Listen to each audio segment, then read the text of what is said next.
Chapter 651. The true history has long been shrouded in mystery by time. No one knows the depths of the war, the depths of the losses. Even less do any know the frustration and helplessness etched within the apparent victors. History is always written by the victors. And the hidden truths will never be known to ordinary beings. They can only rely on embellished legends to imagine the horrific battles of yesteryear. The horrors of those days are still vivid in our minds, and I believe you all understand them. If we cannot completely control the blood demon Venerable, then I and everyone here will likely perish one day in the future. The voice of the mechanical king echoed in the silence. Only by working together sincerely to locate the blood demon Venerable, and then find a way to imprison him, can we ensure the stability of the entire void. Therefore, I hope you will fully cooperate with the search operation and refrain from endlessly attacking each other over petty gains. Do you all agree with my proposal? The king of machinery glanced around at the crowd and made his final summary. I agree. I agree. I agree too. A chorus of voices echoed, and with unanimous agreement, the atmosphere grew even more harmonious and lively. Everyone smiled at each other, their faces gleaming with joy, their eyes seemingly seeing success beckoning them. The meeting room was suddenly filled with a harmonious and friendly atmosphere. Everyone was immersed in this consensus, nodding softly and heartfeltly in agreement. Do you think finding the blood demon Venerable in this way is a bit too much of a joke? If the blood demon Venerable was truly in that plane, he should have been discovered long ago. Why wait until now? Amidst a chorus of agreement, the Lord of Darkness raised a question. This undoubtedly proves one fact. The blood demon Venerable is far from his former peak. He dares not easily show up, probably fearing we would discover his weakness and besiege him. Even if he shows signs of recovery, it would likely be a drop in the bucket and pose no real threat to us now. So now is our best opportunity. Find him, capture him, and eliminate this hidden danger. The King of Machinery's eyes were filled with determination as he stared intently at the Lord of Darkness. You win. I also agree to continue the search. The Lord of Darkness gave a sinister laugh and spread his hands to indicate he would not argue. At this moment, within Ling Yi's blood-red void, Pangu, nice to see you again. Ling Yi greeted the stunned Pangu with a smile. This blood-red vortex is the new void you created? How is that possible? This is absolutely impossible. Why can't I sense anything? I don't even know how you became the controller. You leaped over 9 stages of civilization and directly constructed a new void. Doesn't that make sense? You have to understand that leaping over 9 stages of civilization requires tens of thousands, even hundreds of millions of years of accumulated effort. Even the most advanced beings would struggle to accomplish such a feat in such a short period of time. The ascension of civilizational stages is a long and arduous process.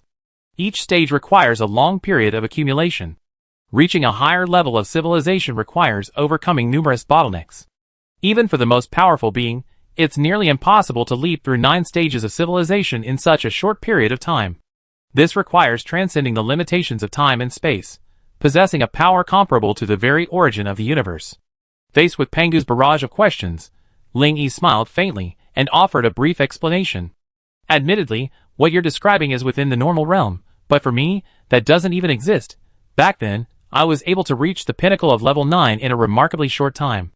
Not to mention the countless high-level civilizations I witnessed, I long since grasped the fundamentals of this level of advancement. Now, reborn, blessed with unique conditions, I finally understood the true meaning of the void. Of course, my void is only just beginning to develop, and it can't yet be considered a true void world. After all, I'm still dependent on the original void. Although Ling Yi's explanation was incredibly simple, Pangu was already deeply shocked. The void isn't simply a spatial concept, but a vast system. It is the root of all things, the mother of the universe. Countless civilizations are born, develop, and even perish within this world, and the void silently bears witness to it all. It transcends all, encompasses all, and permeates all. Though the void appears cold and desolate, it harbors endless vitality.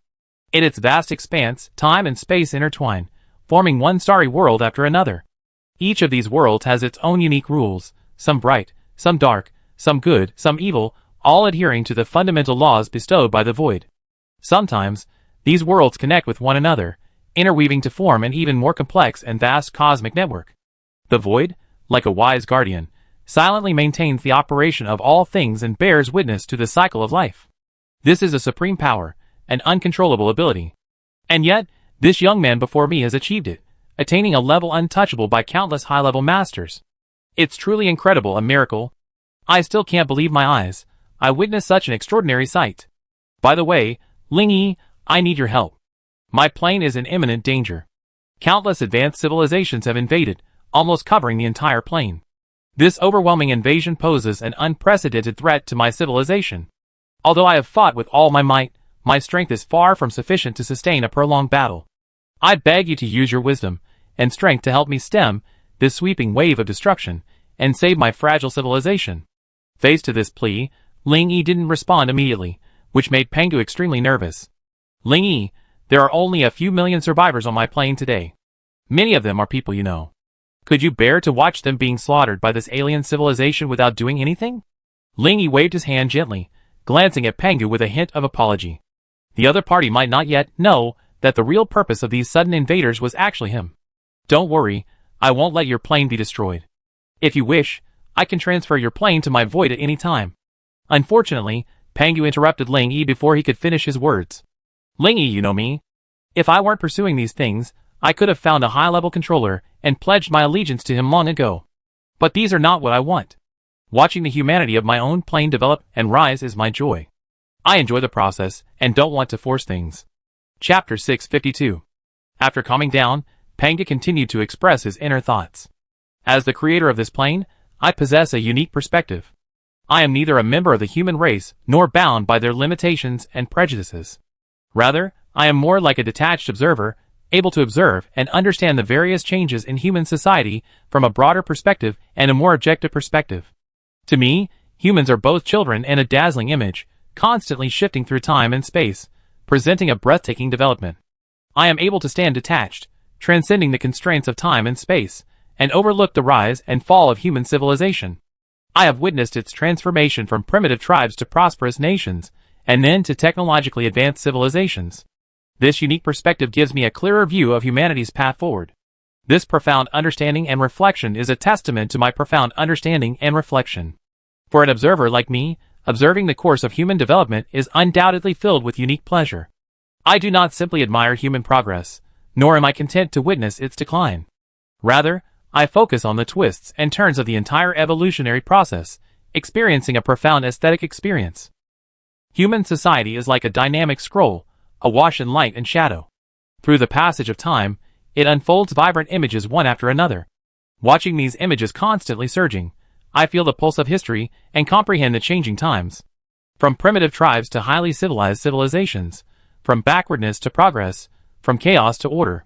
Human society, like a magnificent flower, constantly blooming, tells its own unique symphony of life. This observation process allowed me to appreciate the complexity and diversity of human nature and the mysteries of civilizational development. I felt as if I were personally experiencing a magnificent historical symphony and feeling the endless charm of time. However, I am deeply aware that I am not a member of human society, nor should I excessively interfere with or influence its development. I clearly understand that the evolution and development of human society is a spontaneous, endogenous process that must follow its own laws and trajectories. Excessive intervention by any external force could cause serious imbalances and chaos, and even hinder the normal development of human society. Therefore, I have always maintained a cautious and restrained attitude. I will not easily interfere in the affairs of human society, nor will I attempt to manipulate or direct its development. On the contrary, I tend to observe and capture the changes in human society with an open and inclusive mindset. I believe that only through this objective and cautious attitude can human society, in accordance with its own laws, continuously achieve sublimation and progress. At the same time, I also understand the vast gap between me and human society. We have different values, lifestyles, and development aspirations. Direct intervention and influence could potentially lead to unpredictable consequences. Therefore, I prefer to play the role of a bystander, striving to avoid leaving excessive marks or traces on human society. While I won't excessively interfere with the development of human society, this doesn't mean I lack interest in or recognition of human evolution. On the contrary, I sincerely admire and appreciate the development of human civilization and the boundless vitality and vigor it embodies. I have always believed that as long as human society can maintain this spirit of constant exploration and innovation, we will surely achieve even greater success in the future. Even if there are occasional setbacks, as long as we persevere, I believe that humanity will overcome all obstacles and achieve historic breakthroughs. I sincerely hope to witness the continued advancement of human civilization in the future, bringing even more splendor and hope to this beautiful universe. At this point, Pangu silently lowered his head, his voice choking with sobs. But now all my efforts are about to come to nothing. I deeply feel the uncertainty of the road ahead, and a pall of despair hangs over my heart. The efforts and sacrifices of countless stars, suns, and moons have resulted in such a bleak outcome. I am deeply unwilling to accept this, and I am even more unwilling to submit to anyone. I simply want to watch my own plane develop. Is all this wrong? Ling Yi sighed deeply, Pangu's mood shifting. This wasn't a good sign. In this state, Pangu could easily turn evil. Though he desperately tried to conceal his inner bitterness and disappointment, his occasional expression still hinted at his disappointment and confusion about this empty world. Facing a void filled with unknowns and dangers, Pangu couldn't help but question his original intentions, wondering if all his efforts were in vain.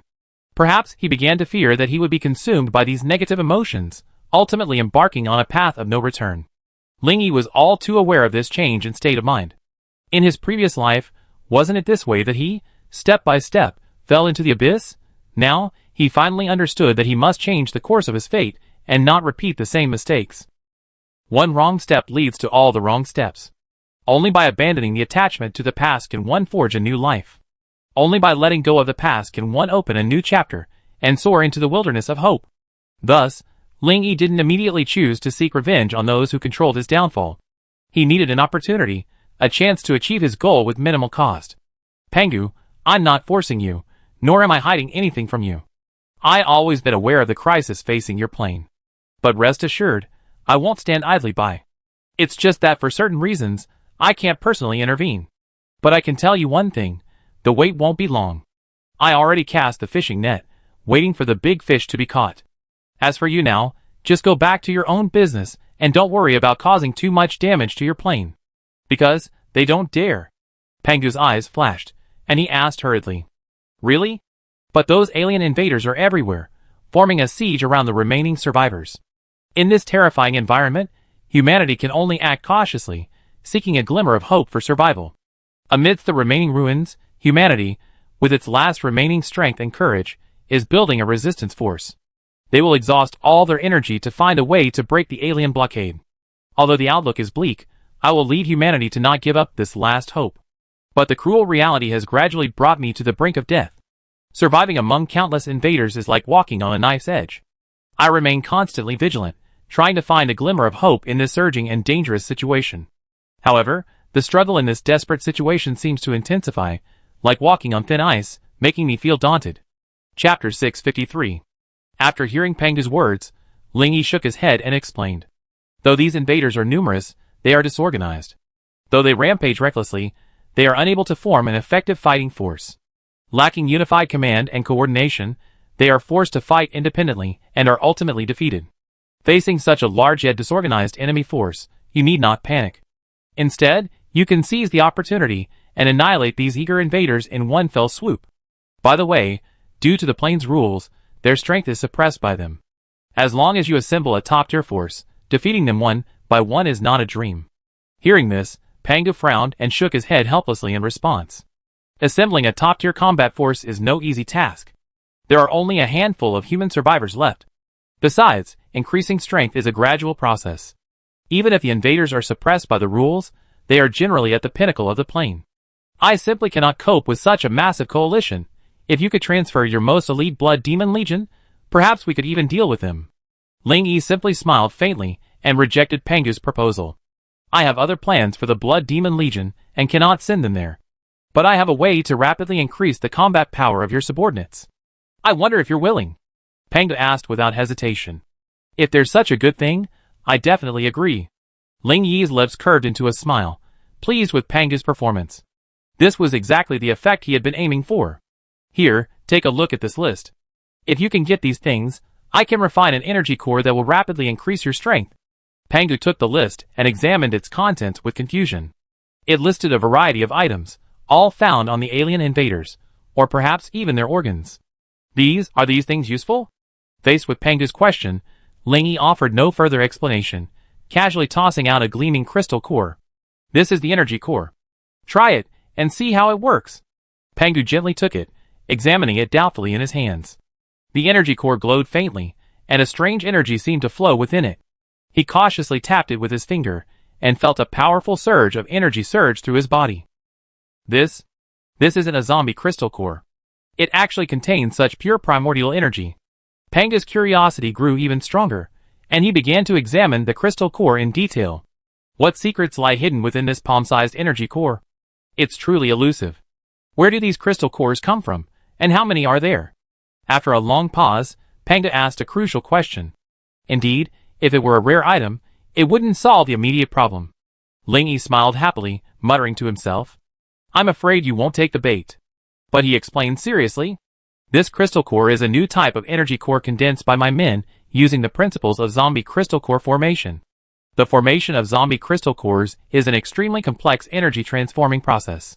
Through extensive experimental research and theoretical exploration, we have gained a preliminary understanding of the basic principles of its formation.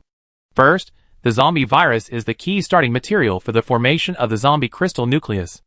After the virus invades the host cell, it triggers a series of biochemical reactions, leading to disrupted metabolism and structural collapse. During this process, the viral genome interacts with the host genome in complex ways, undergoing genetic recombination. This distorted and disordered genome lays the foundation for the formation of the zombie crystal nucleus. Under specific environmental conditions, these mutated genomes self-assemble into a novel crystal-like structure, the zombie crystal nucleus. As we all know, this crystal nucleus contains unimaginable energy. Through in-depth research on the zombie crystal nucleus, we have finally broken through the key bottleneck that restricts its stability and controllability. We have discovered that through carefully designed chemical environmental manipulation methods, this crystal nucleus can be stably tamed to prevent its excessive energy release. This opens the possibility for further development and utilization of the zombie crystal nucleus. This research has led me to a crucial question. Since zombies can produce crystal cores, then anything in the void is possible. After becoming a controller, you and I both know that our bodies contain the power of origin. This is also the source of our strength, or the energy that sustains life. Starting from this perspective, I couldn't help but ponder the origins of the billions of life forms in the void. Their lives are also sustained by their own original energy. So why can't I extract this energy, fuse it, and condense it into a solid form for easy absorption and utilization? Is this the origin of the energy core in your hand? Isn't it precious? Panga fell silent. He couldn't help but admire Ling Yi's imaginative thinking. He actually come up with the idea of extracting the fundamental power of living organisms to condense it into an energy core. But how many lives will suffer behind this technology? Isn't it too cruel? Panga looked at Ling Yi with fear in his eyes.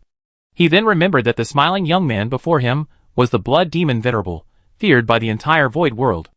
Alas! Don't look at me like that. I'm not so mad as to harm innocent lives. The energy cores in your hand were extracted and condensed from the bodies of some enemies. I'm telling you this so I think you can guess a little bit. It's the list in your hand. These things used to be hard to come by, but now they are different. On your plane, there are so many of them. There's no need to show mercy to invading enemies. Hearing this, Panga's eyes grew cold, and he nodded gravely. Indeed, in this situation, it's either you or me, so there's no need for me to overly consider sympathy. Since they're invading enemies, they should naturally be treated mercilessly.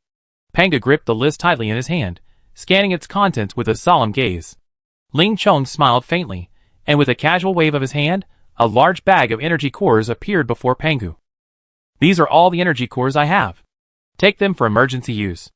The energy contained within them is enough for you to cultivate tens of thousands of peak-level 9th-level warriors in a short period of time. As for the subsequent replenishment of energy cores, I think you should know how to do it. Pangu looked at Ling Yi seriously, a strange glint in his eyes. He spoke slowly, his voice steady and tinged with an elusive emotion. I know they're looking for you. If I can reveal your whereabouts, the plane might be safe again. Chapter 654. Hearing Pangu's words, Ling Yi seemed neither curious nor surprised. He remained calm as he looked at him and asked in return, "Do you think that by betraying me, they can keep your plane alive?" Pangu gave a bitter smile and sighed helplessly. It's better to try to reason with a tiger than with a pack of wolves. Ling Yi, I make this deal. No matter the outcome, I only hope you can lend me a hand in this life or death struggle. Ling Yi grinned and chuckled. As long as you wish, there's always a place for you in my void. Pangu turned and shook his head, sighing helplessly. Alas! Then I might as well perish with those wolves. Perhaps being a fox beside a tiger isn't so bad for me. Watching Panga gradually disappear, Ling Yi smiled sincerely.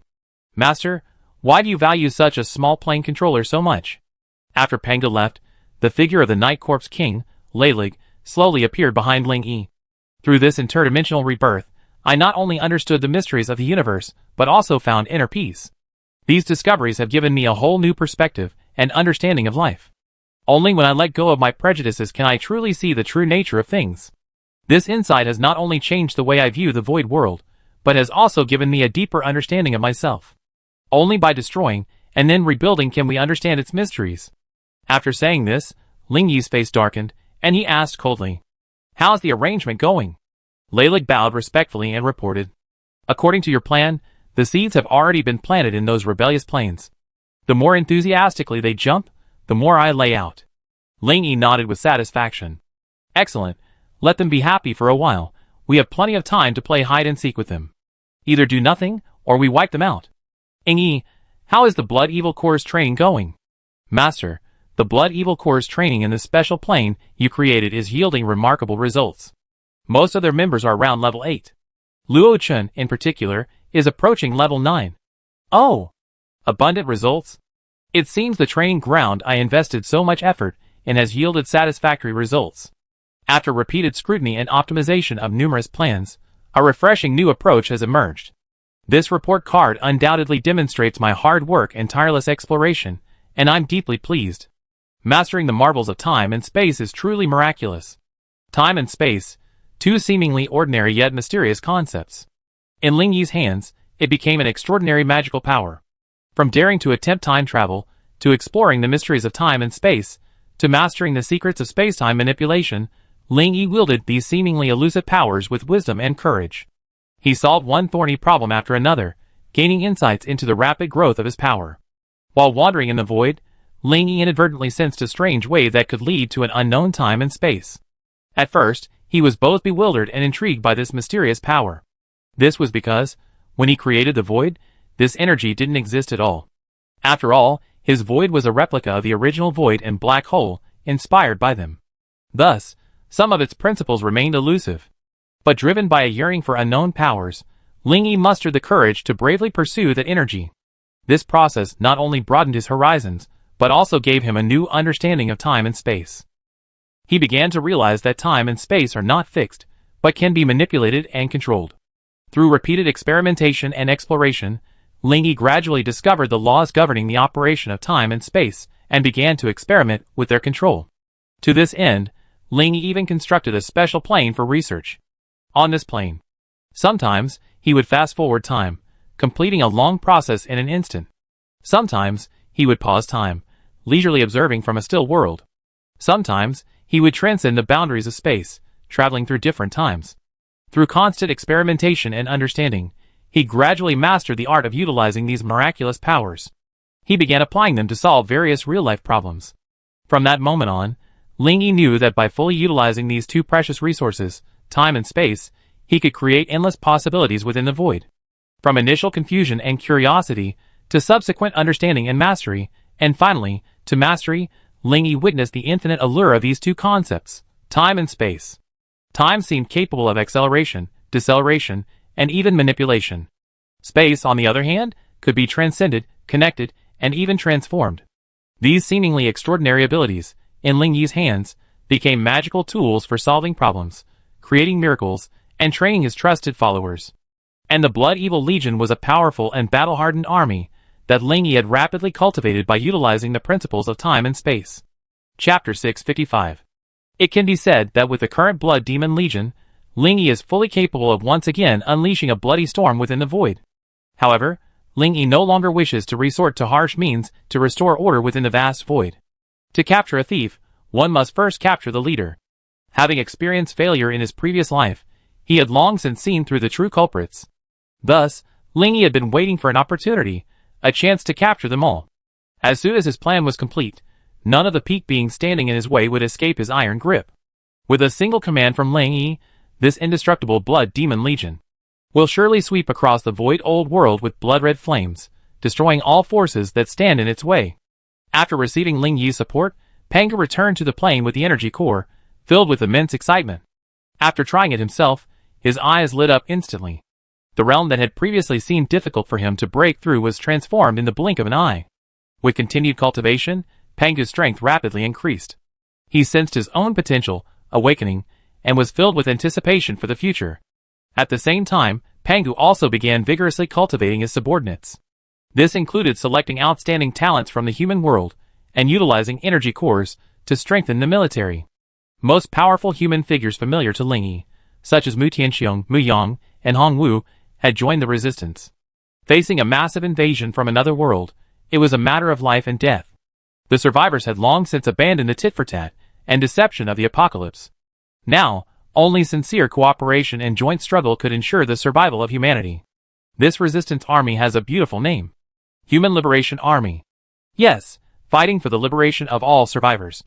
They vow to seek freedom for all survivors, and rekindle the flame of human dignity. With their tenacious will and unyielding courage, they will defeat the enemy's frenzied invasions time and time again. They firmly believe that they will achieve complete liberation and rebuild a beautiful world for humanity. One day, in the southern position of the imperial capital, this chaotic coalition army is truly disgusting. It's like they're deliberately keeping us hanging, constantly sending these rubbish emissaries our way. What did they say they were looking for? Blood or something? I can't remember. Mu Tianxiong scratched his head, unable to recall. Dad, you're a 9th level expert now, after all. Can you please behave like a master and stop spewing curse words? Mu Yang sat aside, carefully wiping a broadsword. I remember they were looking for someone named Blood Demon Venerable, but in our human world, there's no such name. It sounds more like something from a fantasy world. Han Wu frowned, puzzled. Blood Demon Venerable? I wonder if it's him. Long Qianxue suddenly spoke, as if she already had a guess. At this, everyone's eyes turned to her. Since the apocalypse, I can only think of one person connected to blood. Lingyi. Long Qianxue lowered her voice, yet still heard it for everyone. His. A sudden gasp echoed throughout the room. It's impossible. This kid kidnapped my granddaughter, and has been missing for how many years? I asked around, but haven't found a single clue. It absolutely can't be him. Mu Tianxiong drummed his hand on the table, disagreeing with this speculation. The others nodded in agreement. It was as if Lingyi had vanished into thin air. Even with such a massive alien invasion, not a single person from him or his forces showed up. You know, the remaining humans had already gathered in the imperial capital, yet there was no news. My speculation has some basis. Think about it. Lingyi's eyes were blood red. He named his blood-red longsword Blood Evil. The first-rate legion he formed was also called Blood Evil, and the survivor base he established was called Blood Moon City. Anyone connected to Lingyi couldn't escape the word blood. Even in the apocalyptic era, having some inexplicable names wasn't a big deal. But anyone connected to him, without exception, bore the word blood. I don't believe this is just a coincidence. What do you think? Long Qianxue has always been resentful of Lingyi's initial disdain and contempt for her. Therefore, the investigation into Lingyi has never ceased.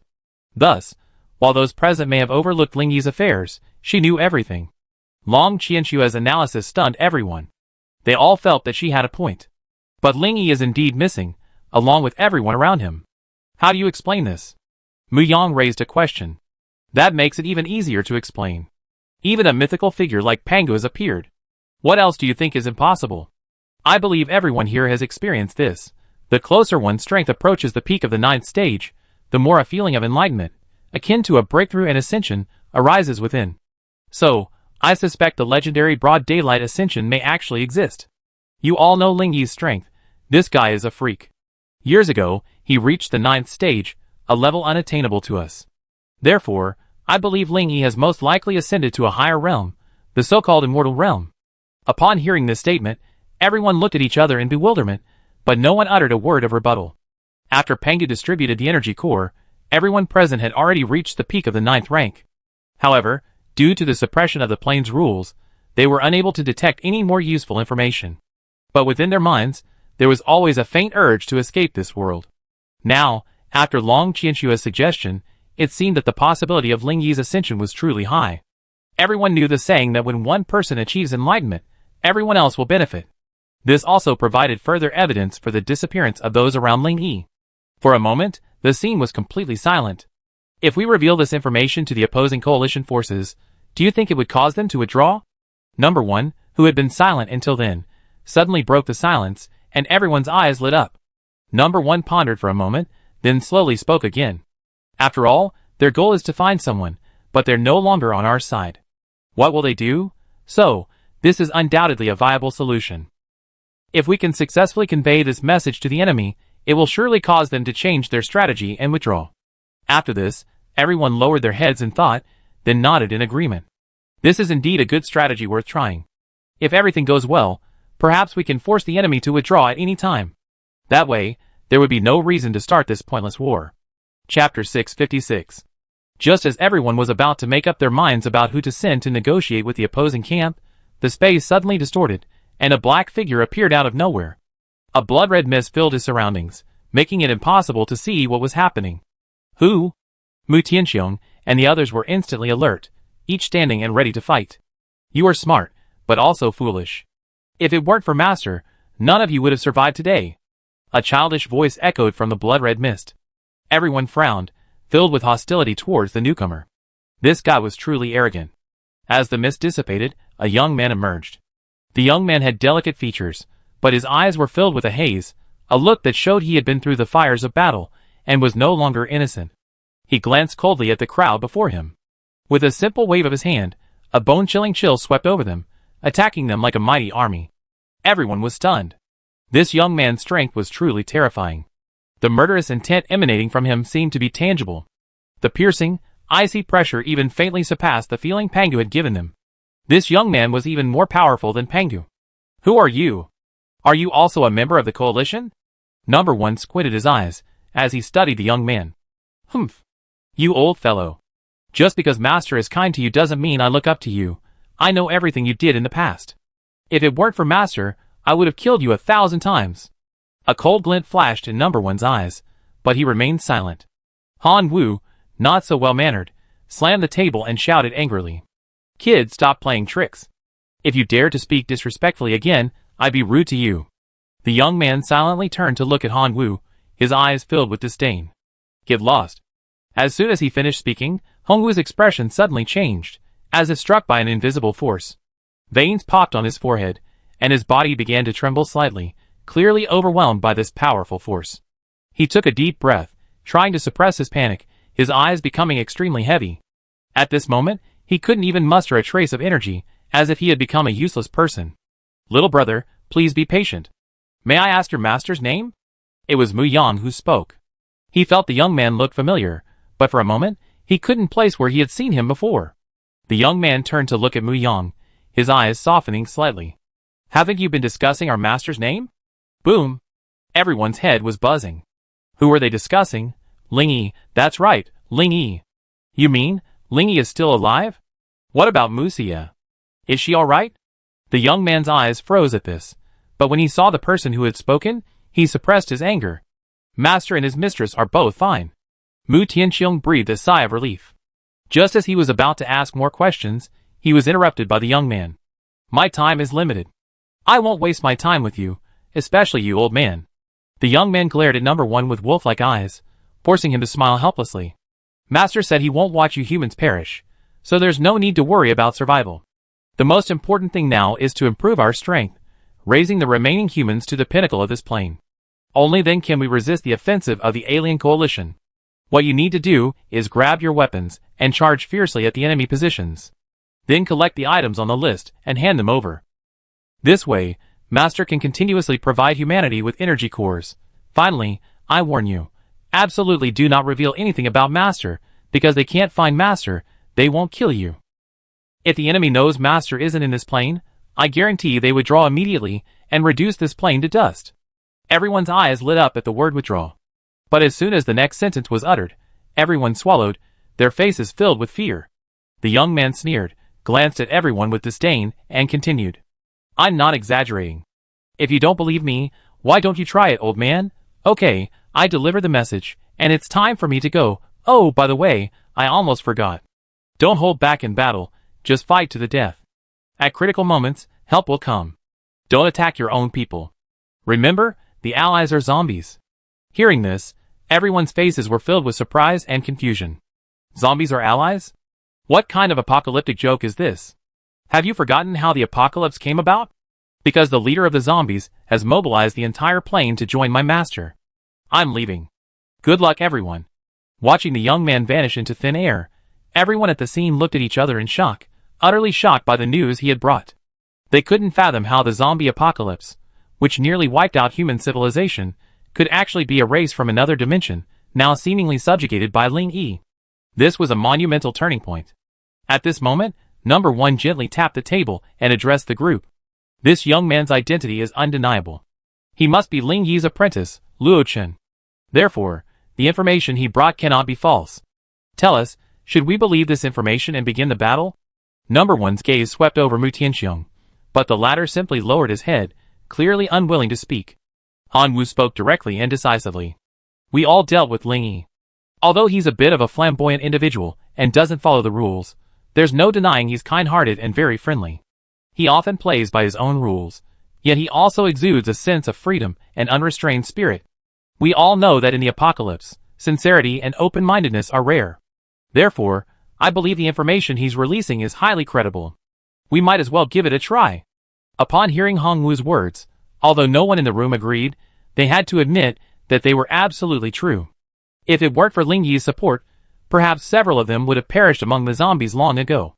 Hong Wu is absolutely right, but Pangu is currently commanding the human army. I think it's necessary to report this to him before making a decision. Seeing that everyone was in low spirits, Number 1 spoke his mind. Perhaps we soon receive the order to attack. Since Ling Yi possesses such immense powers, he must be connected to Pangu. Long Qianxua speculated. Chapter 657. As expected, on the second day, Commander 1 received the order for a full-scale attack. The order has been given. There's no need to hesitate. Tell all combat teams to attack immediately. As Commander 1 gave the order to attack, bugles blared throughout the camp. The battle-hardened armored vehicles, tanks, and artillery slowly emerged from their bunkers, their engines roaring with a deafening roar. The soldiers quickly took their positions, checked their weapons and ammunition, and debugged their communications equipment, fully focused on preparing for the impending fierce battle. The enemy is everywhere, but our target is directly ahead. Fight with all our might, and shatter the enemy's encirclement. Commander 1's gaze was sharp, as he commanded in a deep voice. All units will immediately mobilize. Long-range artillery fire will lead the way, and mechanized forces will assault. Other personnel, as planned, will exert all their strength to annihilate these foreign invaders. Upon command, each team, disciplined and swiftly on combat readiness. The armored units roared with engines, their tracks treading the earth as the assault formation rapidly unfolded. The infantry assault teams raised their remaining submachine guns, each one gripping their weapons tightly, their expression solemn. The artillery columns loaded their ammunition, their guns trained on their designated targets. Reconnaissance planes and fighter jets soared into the sky, forming a dense formation. Everyone attack! Not a single soldier shall be left behind. Fight to the bitter end, defending our last homeland. With Mu Tianxiong's order to attack, the roar of artillery fire, the whistling of missiles, and the swooping of fighter planes erupted. The smoke-filled battlefield instantly ignited, and the alien coalition's positions came under intense bombardment, their defenses precariously crumbling. The coalition was completely stunned. Although the relationship between the two sides was hostile, it had always been ambiguous. The coalition's goal was to locate the enemy, while the indigenous people were passively on the defensive. Occasionally, small-scale battles would ensue due to reconnaissance missions. But unconventional moves, like today's, threw the coalition into complete disarray. They were originally cannon fodder troops pulled from various planes. Cooperation was a distant prospect, and some were even sworn enemies. Now, with the real conflagration, they instantly scattered, each fighting for their own survival, leaving the mission behind. The human armies seized the opportunity and launched a fierce offensive. Armored units charged directly into the enemy lines, followed closely by enhanced and psychic forces. A desperate struggle ensued, or rather, a one-sided massacre.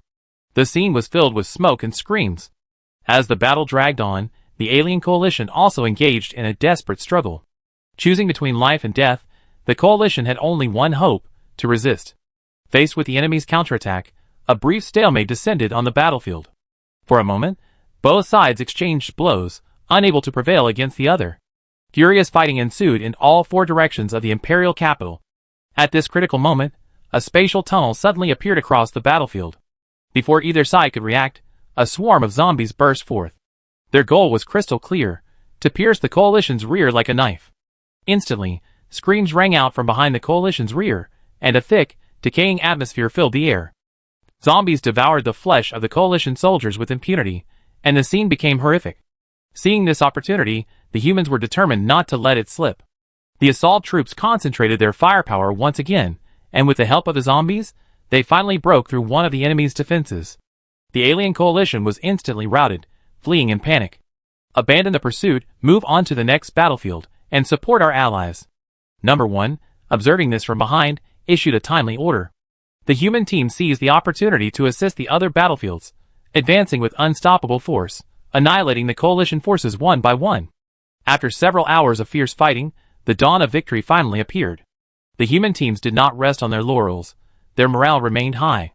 Led by powerful human warriors, the combat teams quickly adjusted their formations and launched a decisive attack on the remaining coalition forces. They understood that only by maintaining their resolve and courage could they completely defeat the stubborn alien resistance. The human warriors encouraged each other, chanting battle slogans in unison, and advanced with high spirits. Under this unstoppable momentum, the alien coalition was finally routed and scattered in panic.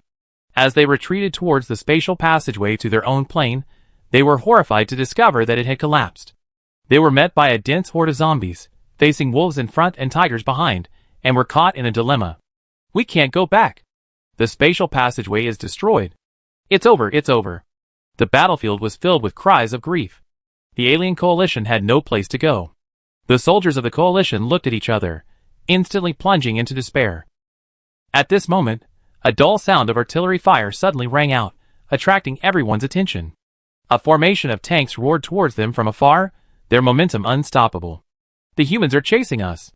Everyone stared at the menacing tank formation in amazement, feeling a wave of inexplicable panic and despair. The massive armored vehicles gleamed in the sunlight, rolling over the ground with a deafening roar. The human soldiers, each with a solemn expression, weapons in hand, their eyes cold. They stood atop the tanks, ready to fire at the helpless, defeated soldiers at any moment. Let's run! They must be coming to capture us. Where to flee? We can't go back. May the Void God bless us. I surrender. Some shouted in panic, while others collapsed to their knees. Many more fled in all directions, leaving the road in chaos, dust billowing like a scene of refugee activity. Boom! A massive explosion echoed through the coalition forces, claiming countless lives. Commanders have issued orders. No surrender from the alien races will be accepted. Kill without mercy. Following the orders of the human commanders, all participating troops madly attacked the allied soldiers. The human soldiers, like wolves and tigers, slaughtered with rage, giving the enemy no chance to breathe. Blood stained the ground red, and corpses littered the battlefield. The cries of agony echoed one after another, heartbreaking. The smoke of war filled the land, and the dust billowed, turning the battlefield into a hellish hell. Seeing the war spiral out of control, the Allied soldiers had no escape, and were completely trapped. Though they fought desperately, gritting their teeth, and pledging to fight to the death, but surrounded by the hordes of humans and zombies, all was doomed to fail. Finally, on a battlefield littered with blood and corpses, this brutal war finally subsided in this ruin, leaving only a trail of dead and wounded and endless sorrow. Chapter 658. Just as the coalition forces were completely annihilated by the human army in one fell swoop, the Machine King and his companions also learned of this news, feeling a mixture of emotions. The war had come so suddenly, and without their knowledge, the coalition forces had fallen into a carefully set enemy trap in just half a day. Totally annihilated? How could this be? How could our coalition forces be so easily defeated by humans? The Machine King exclaimed in disbelief. The humans seem to have come prepared, and every last one of them is a soldier. Among them are some of the plane's ultimate masters. Our soldiers are completely unable to withstand them. A plane controller replied dejectedly. That's impossible. Are your soldiers all just a bunch of unarmed civilians? You boasted that you were all rigorously trained elite troops. How could you be so easily defeated by a human army? The Machine King's voice was filled with anger. No one spoke of such doubts. What a joke. Who would actually send elite troops to join the battle? This isn't about looting resources, but about searching for the blood demon Venerable. If they don't find him, fine. But if they do, it'd definitely be a major battle. As things stand now, everyone present is secretly thankful they didn't send elite troops, otherwise, some would be crying right now. From what we've seen so far, It seems the enemy is fully aware of our actions. Furthermore, their combat power far exceeds our imaginations, another controller said worriedly. This statement fueled suspicions among the Mechanical King and the others. This war was undoubtedly led by a more powerful enemy. And this enemy was undoubtedly the one they had always feared the most. The Blood Demon Venerable. I have a strong feeling that the mastermind behind this battle must be the Blood Demon Venerable, the Dark Lord said grimly. Indeed, how else could our soldiers be so easily annihilated by the human army? If the Blood Demon Venerable was overseeing the overall situation, then everything would make sense, another controller agreed. Our losses have been so heavy, I'm afraid there must be a traitor among us. How else could the enemy know so much about our deployment? One controller speculated. It was all just speculation, anyway. Once this topic was brought up, everyone began to speak out, alleging that the enemy was too cunning and powerful, and that our soldiers were powerless. This led everyone to wonder if the Blood Demon Venerable was truly secretly manipulating the entire situation. After all, the intelligence indicated that the disappeared Night Corps clan had also participated in the battle, which was the strongest evidence. This ancient and powerful evil force has always obeyed the Blood Demon Venerable. Although the Night Corpses joined the Dark Lord after the Blood Demon Venerable's fall, when they learned that the Blood Demon Venerable was still alive, the Night Corpses inexplicably vanished into thin air. If there were no ulterior motive, no one would believe it. The intelligence reports that the Night Corpses' participation in the battle added devastating force to this battle. This undoubtedly means that the ultimate leader of this battle is undoubtedly the Blood Demon Venerable himself. The Blood Demon Venerable's true form is indeed hiding in that low-level plane. This time, they even sent the Night Corpses to join the fight. It seems our suspicions were correct, the Machine King said solemnly. We're truly in dire straits now. The Night Corpses are numerous, and each one carries a terrifying virus. Their joining us will undoubtedly pose a grave threat to all of our planes. A controller said with deep fear. We're completely finished now. The Blood Demon Venerable is actually still alive. The entire void will once again be shrouded in blood. Someone spoke with immense dejection. The Ally controllers looked at each other, filled with despair and fear. They knew that if they went to war with the Blood Demon Venerable, and with the Night Corps' support, they would inevitably descend into a bloody and brutal slaughter. After hearing this, a deep sense of dread welled up in their hearts. They imagined that none of the planes that had suffered the Blood Demon Venerable's devastating attacks would be spared. Such a terrifying scene was chilling, something they couldn't even imagine. If the Void War were to ignite again, how many more innocent lives would be threatened by the Blood Demon Venerable's terror? This heavy worry washed over everyone's face, instantly transforming the already heavy atmosphere into a cold silence. Everyone couldn't help but feel a wave of anxiety about the impending catastrophe. Why, are you all panicking? Are you all so scared? Do you have any courage at all? As the core force of the Void, how can we show weakness and retreat at this critical moment? Now is the time for us to step forward and work together to overcome this difficult time. Only then can we demonstrate our commitment and responsibility. There was no applause, no cheering, not even a single murmur of agreement. The deathly silence at the scene darkened the Machine King's face. He looked around, only to see frozen faces. Those who had once cheered him on were now silent. The Machine King felt an indescribable sense of defeat, a strange feeling that stirred a lingering unease within him. He took a deep breath, trying to maintain his composure, but the anxiety within him refused to subside. Venerable Blood Demon, you truly haunt me. The mere knowledge of your survival has terrified these people into silence. Bang, bang, bang. The Machine King rapped heavily on the table, then taunted.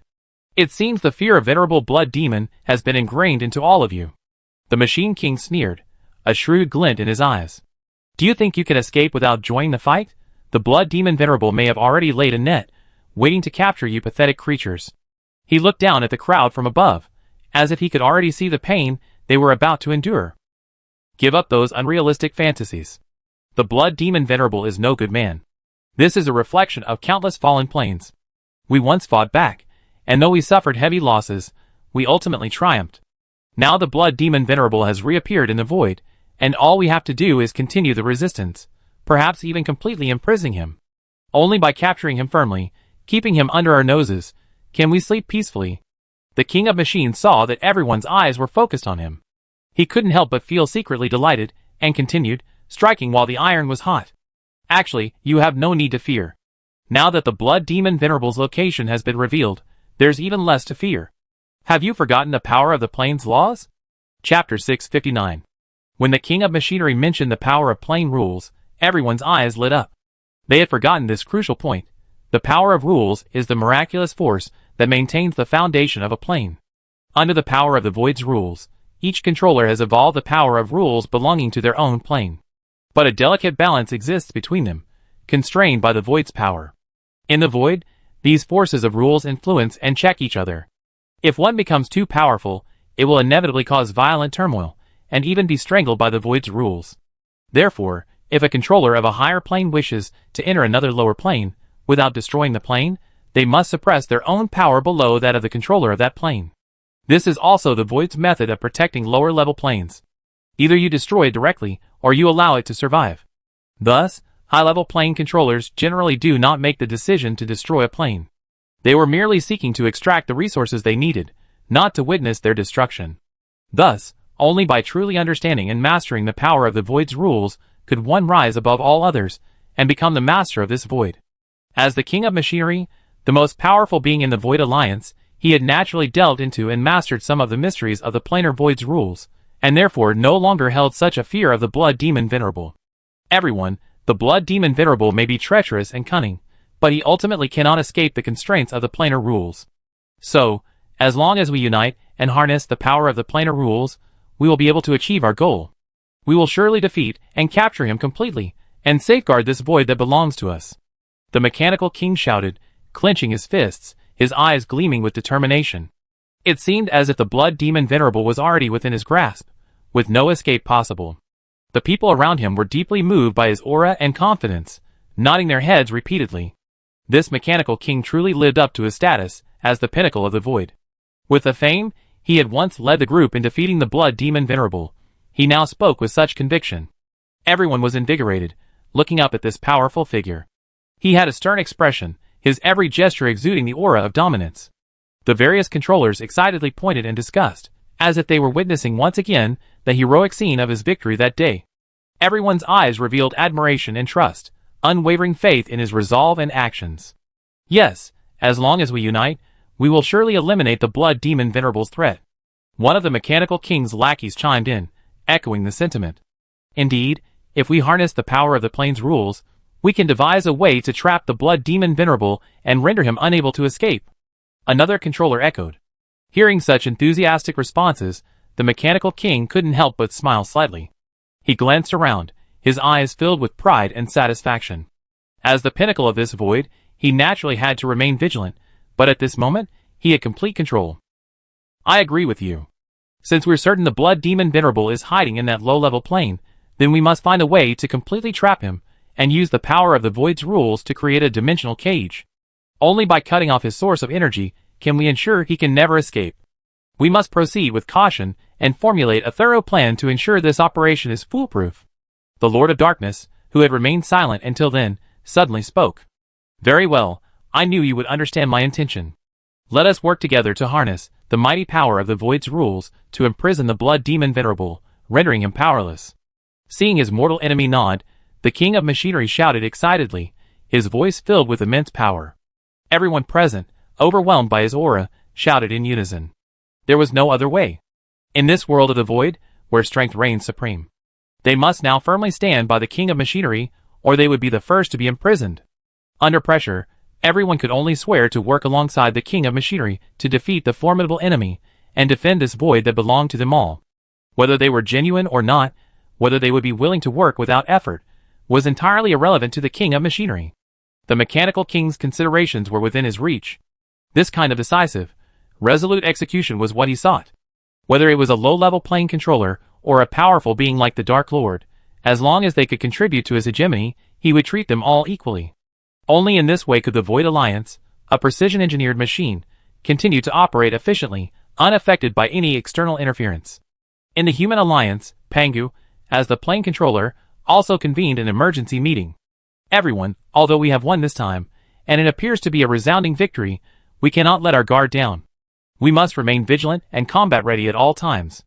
From what I understand, the enemy is brewing a greater conspiracy. They will undoubtedly gather more forces and launch an even more fierce offensive. We must be fully prepared and unite our forces to face the severe challenges ahead.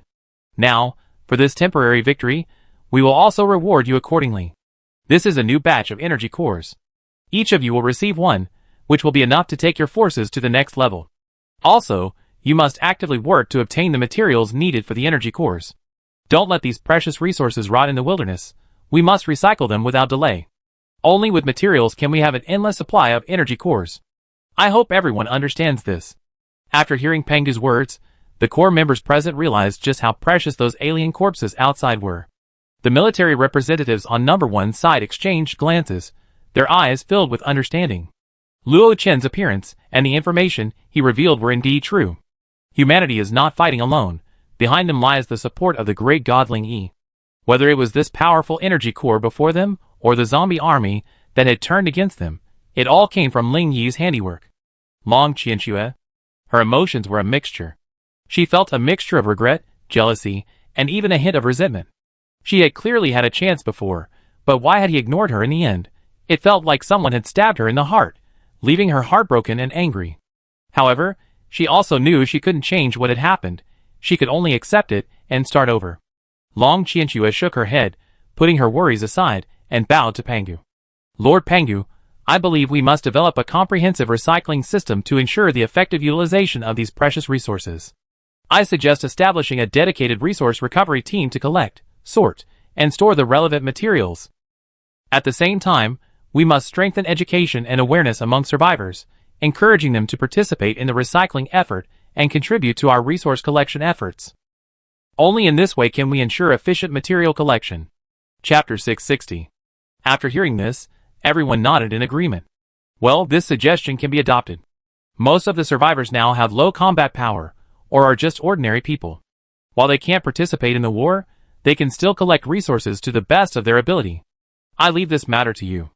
I require universal participation. To enable you to mobilize all personnel, I will also distribute necessary rewards on a regular basis.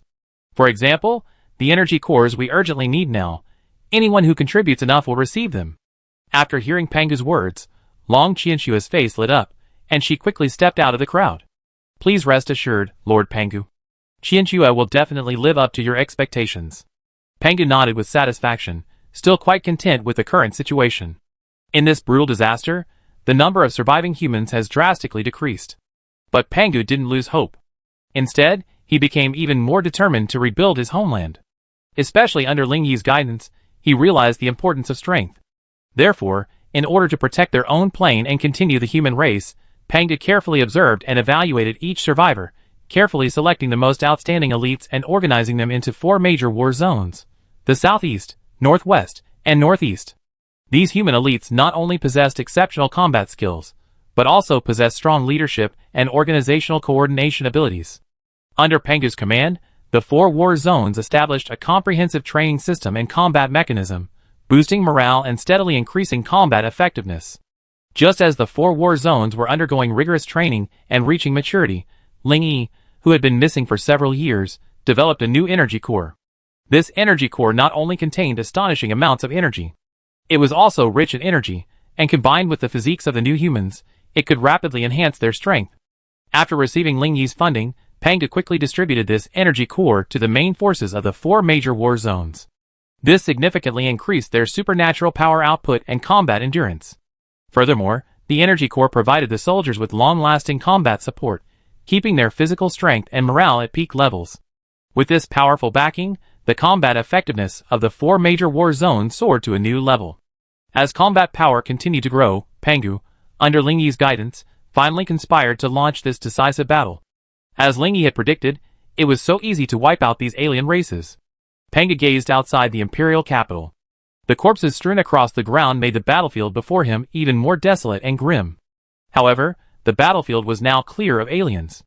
There were only dense swarms of human survivors, happily cleaning up the battlefield. Just as Pengu was enjoying the fruits of his battle, a figure suddenly appeared behind him. Who? Pengu asked in horror, only after a hand rested on his shoulder. This was his own plane of existence. No movement escaped his perception. And yet, the person behind him had surprisingly appeared silently. Pengu, Master asked you to come. Only after hearing the voice did Pengu breathe a sigh of relief. Oh, it's Luo Chen. What a startle. He turned to look at the thin figure behind him. Let's go! Luo Chen seemed uninterested in further discussion, casually tearing a spatial channel. Gazing at the blood-red channel, Pangu's mouth twitched slightly. He had long suspected that the void agreement Ling Yi had signed with him was a complete scam. For example, Luo Chen's ability to tear spatial channels out of thin air was enough to prove that the other party's strength far surpassed his own. And yet, the power of the rules of his own plane had no power to suppress Luo Chen at all. What this meant, Pangu's mind was as clear as a mirror. The existence of the power of the rules of the void gave rise to the different power of rules in each plane. And only with the recognition of the power of the rules of the void could two different planes communicate and cooperate amicably. Simply put, it was a subordinate relationship established under the approval of the void. Although it was a subordinate relationship, it was achieved under a relatively fair and equitable treaty. But once one side threatened the other, it would be difficult to exercise its power under the constraints of the void. Take, for example, Luo Chen's move, directly tearing open a spatial passage in the other plane, a blatant act of invasion. The power of the void's rules would not allow such a situation to occur, yet the other party remained unaffected. You must understand that although those alien races also opened spatial passages in this plane, they did so at a tremendous cost, a form of counterbalance employed by the void's rules. The void may allow you to invade other planes, but you must pay something that benefits the void. As for what the void demands, only the parties involved know. This is the rule. Only by adhering to it can one live safely in the void.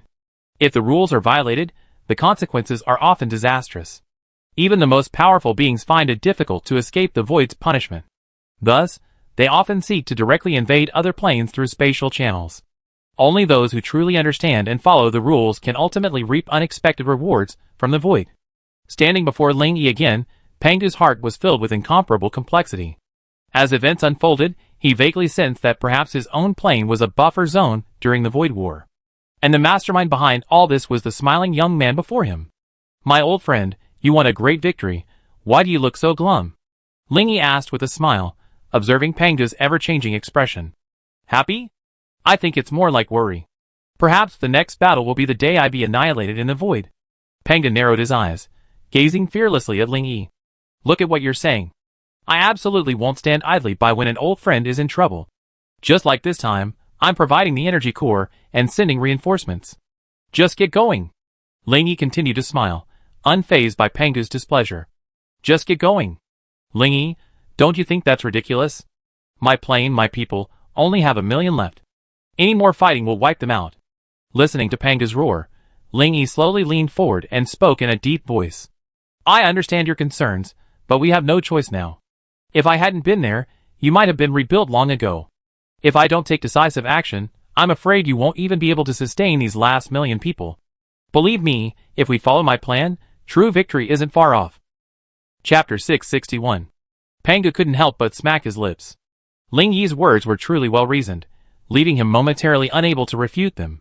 In this era of impending apocalyptic disaster, if it weren't for Ling Yi, the variable, the consequences would be truly unimaginable. Ling Yi single-handedly commanded his Blood Evil Legion, nearly sweeping across the entire plane of zombies. Such power was truly incredible. Had it not been for his timely intervention, humanity would have long since become prey to the night corpses. Ling Yi's victories not only saved countless lives, but also gave the survivors a glimmer of hope in this apocalyptic catastrophe. Ling Yi's appearance was like a ray of light, illuminating the hearts of humanity shrouded in darkness. He not only became humanity's spiritual pillar, but also the last barrier to preserving the human race. In fact, Pangu fully understood Ling Yi's status and role.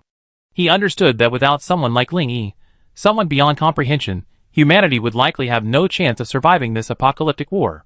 Thus, Pangu respected Ling Yi from the bottom of his heart, and was willing to support him with all his might, fighting alongside him to resist the various threats emanating from the void. However, the thought of being kept in the dark from the very beginning filled Pangu with unbearable pain. "Ling Yi, I don't deny that you saved me, but you also deceived me. Just like the controllers behind those invaders, they simply wanted to control me. And then, they constantly exploited me, turning me into a loyal dog who contributed resources. I have to admit, the methods of you superiors are hard to guard against. There's a saying in the human world, the mantis stalks the cicada, unaware of the oriole behind. I wonder which kind you are." Faced with Pangu's questioning, Ling Yi simply shook his head and chuckled, not giving the answer he wanted. "So what do you think will happen to you if I quit now?" Pangu opened his mouth, unsure how to answer. If Ling Yi quit now, this plane would be vulnerable to invasion, even destruction. Indeed, Ling Yi is undoubtedly humanity's last hope. Not only did he successfully stop the Night Corpse's rampage, he also used his own strength and resources to safeguard the safety of the last remaining human city. If he hadn't stepped forward, humanity would likely have been wiped out long ago. Now, humanity is united, striving to leverage Ling Yi's power to rebuild, building a homeland, hoping to regain the prosperity and peace of the past. So, facing Ling Yi's question at this moment, Pengu had no words to refute and could only remain silent. His eyes flickered, clearly filled with inner conflict and struggle. After a long pause, he took a deep breath, hesitated for a long time, and finally spoke. What you say has some truth, but ultimately, this is all a conspiracy, isn't it? Ling Yi remained silent, his gaze never moving, as if he were trying to see through Pengu's exterior to see his inner thoughts. For a moment, the atmosphere between the two grew stagnant and heavy, with only the sound of each other's breathing echoing in the air. Ling Yi sighed softly, as if feeling regret and helplessness at the scene before him. After a while, he slowly spoke, his voice gentle and low, trying to break the silence. As you say, the current situation is indeed a conspiracy, but only for now. I shelter your plane not because of its meager resources, but because it has allowed me to find my true self. Here, I have found unprecedented freedom and tranquility, allowing me to cultivate my mind, away from the hustle and bustle of the world. This pure land is like a mirror, reflecting my truest self. Therefore, I will forever cherish every moment here, every person and every scene, and will forever remember this hard-earned tranquility and peace. Pengu was simply amazed when he heard this. Who was Ling Yi? He was a figure feared by the entire void world. And yet, at this moment, he spoke such touching and tender words that completely overturned Pengu's understanding. What? Do you find this ridiculous? Ling Yi looked at Pengu's stunned expression, and couldn't help but chuckle at himself before continuing. Whether you believe it or not, this is what I truly believe. The fact that you're standing here today is proof enough that you made your choice. Then there's nothing to hide from each other. Let's be honest. Regarding this matter, I will tear up our agreement, and we will have no further ties. In the days ahead, let's each pursue our own paths into the void. Pengu looked at Ling Yi suspiciously, somewhat unsure of his true intentions. A faint smile flickered across Ling Yi's lips, then quickly vanished. Peng couldn't help but feel a sense of unease, a faint sense of worry rising within him. What exactly was Ling Yi hiding? What was he planning? Pengu secretly resolved to uncover the truth today. Why should I trust you? Searching for an answer, Pengu took a deep breath and pressed on. Swish. Ling Yi simply waved his hand, and the bloody agreement they had signed appeared out of thin air. Pengu's pupils suddenly constricted, his fate was practically bound by it. Ling Yi smiled faintly, and the once-signed bloody contract slowly unfolded in the air. Pengu's heart was filled with fear. The agreement hung like a sword over his head. He knew that if he violated his oath in the slightest, he would suffer unimaginable consequences. Ling Yi glanced at the bloody agreement and spoke calmly. The agreement between you and me never allows you the slightest regret or disobedience, but I never used its binding force, nor did I harm you in the slightest. Pengu dared not doubt or object, and could only silently accept this harsh reality. For Ling Yi had not lied. He held the agreement, yet he had done nothing to harm his own interests. I know they approached you again, but your presence here means you made your decision. In that case, stop beating around the bush and engaging in deception. Simply speak frankly. Pengu's face darkened at this, his voice tinged with surprise. What? You know? Faced with this question, Ling Yi simply nodded, not explaining further. I know everything about you. Now I have two options for you. I hope you think it through before telling me. Pengu pondered for a moment, then spoke slowly. Since you understand my situation, there's no need for me to hide it. I know both of the options you offer are not easy, and I will seriously consider them. After saying this, Pengu raised his gaze, a hint of anticipation and caution in his eyes. He understood that the next choice could change his fate, so he had to be cautious. Chapter 662. The first option is to relocate your entire plane to my void world, like the Night Corpse clan, and thus receive my permanent protection. This will not only protect you from external threats, but also allow you to freely develop within this vast new void, establishing a harmonious and peaceful plane. I will provide you with endless resources and power to help you realize this grand ideal. Surely pledge your loyalty to me, you will be granted eternal existence and supreme status. Ling Yi smiled, his deep eyes revealing an irresistible allure. However, Pengu simply shook his head slightly, responding with disdain. I'm sorry, but if that's the request, I'm willing to lead humanity to fight to the bitter end. After saying this, Panga's gaze was firm and his expression solemn, as if he were making a firm oath to Ling Yi. Haha. You are indeed worthy of being the great Pangu, the creator of the universe. You were able to tear the heavens apart with your own strength, embracing the universe and the universe. Now, all things are created by you, yet you have not lost sight of the original intention of the creator. I admire you for that. Humanity is blessed to have a master like you. Ling Yi felt a wave of genuine admiration and appreciation before continuing. Then let's talk about the second option. You continue to lead humanity in a confrontation with the various void races until my plan is complete. After saying this, Ling Yi paused, as if weighing the pros and cons. At that time, you and the various void races will be plunged into an unprecedented chaos. And I will seize this opportunity to implement my grand plan, completely reshaping the entire void world. Once everything is complete, the void will be reshuffled, and you will become one of the new overlords. Hearing this, Panga couldn't help but frown. Ling Yi's two choices ultimately had the same outcome. That is, he and Ling Yi were on the same side. Whether it was the first or the second option, war with the various void races was inevitable. Panga pondered for a long time, staring at the blood-red agreement that silently moved behind Ling Yi. A trace of bitterness rose in his heart. He had absolutely no choice. The road ahead was thorny, but to protect this world that belonged to him, Pangu had no choice. He took a deep breath, looked at Ling Yi with a determined gaze, and prepared himself for the future. But before that, he wanted to gather as much support as possible. It seems I have no choice. But if my plane is used as cannon fodder, I'm sorry, but I would rather destroy the world I created than give in so easily. Hearing this, Ling Yi smiled, a smile of immense joy. He knew Pangu had made his decision. Both sides were intelligent, and some words were easily understood. Tell me what you need. I never treat an ally unfairly. We work together perfectly, so feel free to ask me anything. I do my best to meet it. As long as you ask, I tirelessly work hard and give it my all. I won't let you down. Looking at Ling Yi's brilliant smile, Pangu felt a chill run down his spine. Only Ling Yi could say that. Ally? This must have been formed through coercion and inducement. Pangu's expression grew serious, a thoughtful look on his face. After a long pause, he slowly spoke. Energy cores must be supplied in large quantities. I want to enhance the strength of more humans. Only by increasing my combat power can I be sure of stopping those alien races from invading again. Ling Yi couldn't help but smile when he heard this.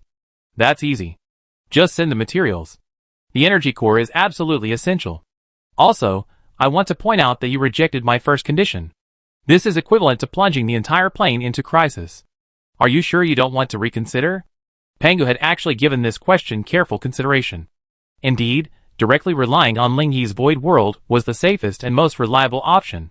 But if that were the case, Pangu would no longer be Pangu. If coercion and inducement truly worked, he would have surrendered to the Lord of Darkness long ago, and there would be no need to end up in this situation. There's no need to think about it. At this point, the only option is battle.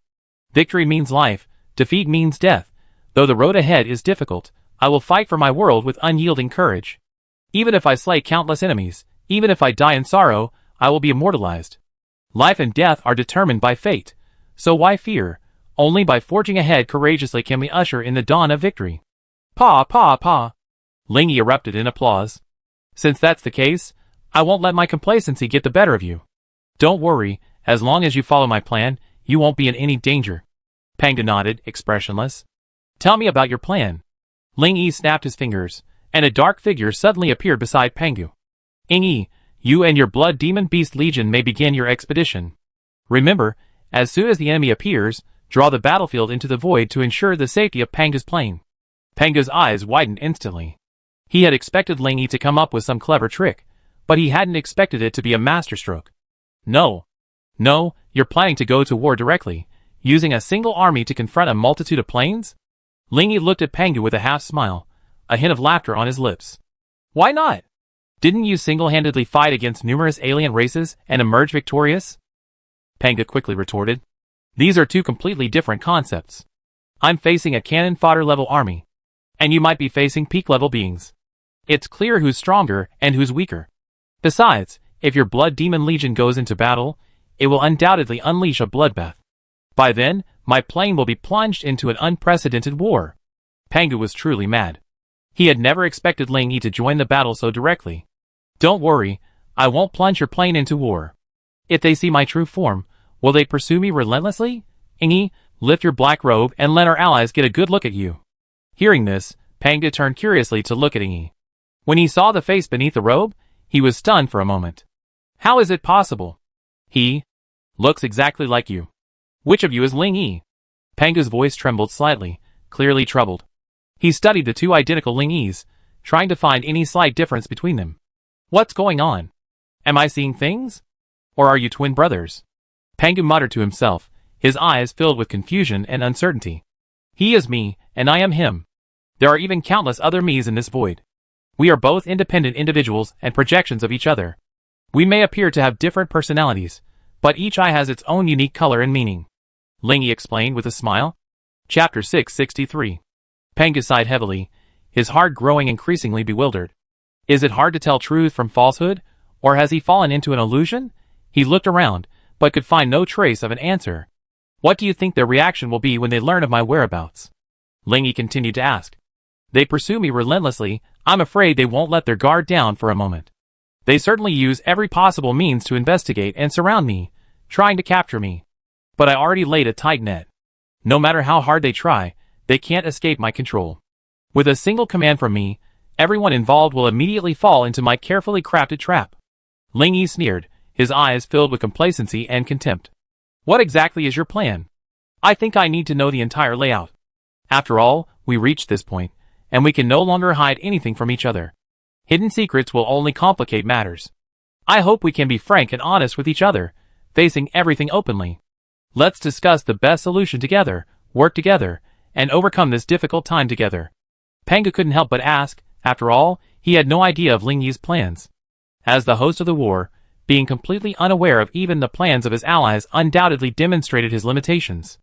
Panga realized that he needed to further understand Ling Yi's intentions in order to better play his strategic role. I'm not hiding anything. Just go back and do your own thing. Just casually tip them off to Ing Yi's whereabouts. Ling Yi pointed at Ing Yi and said with a smile, intentionally revealing your whereabouts? Panga was puzzled. Indeed, I want to lure the snake out of its hole. It's exhausting to constantly wait for these cowards. I don't have the time to catch them one by one. It's better to set a trap and catch them all in one fell swoop. Then I can just calmly close the net and take down all the masterminds in one fell swoop. This saves time and effort, and solves the problem all at once. Why not? Hearing this, Panga couldn't help but frown slightly. He clearly sensed the calmness and composure in Ling Yi's words, like a pool of autumn water, unruffled. This indifferent attitude seemed to conceal some unknown secret. Panga, with a vague suspicion in his heart, was pondering how to explore the clues when he suddenly realized his eyes had met Ling Yi's. Those eyes, like an unfathomable pool of water, filled Panga with a sense of awe. He truly couldn't imagine what sort of astonishing plot Ling Yi had in mind that would allow him to speak so arrogantly. What kind of ambition and vision could support him to so confidently challenge the entire void? Or perhaps, had he already seen through the schemes of those peak controllers, allowing him to speak so openly and bluntly? All sorts of questions swirled in Panga's mind. After returning to his own plane, Panga kept sizing up Ing Yi, the black-robed figure beside him, who looked exactly like Ling Yi.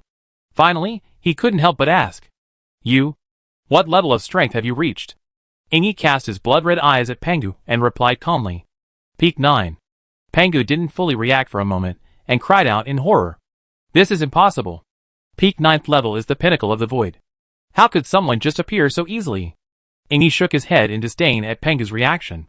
You've forgotten that my master created a new world of the void. A void lord rules over all things there. He shuttles between the cycles of life and death, overlooking the vastness of the universe.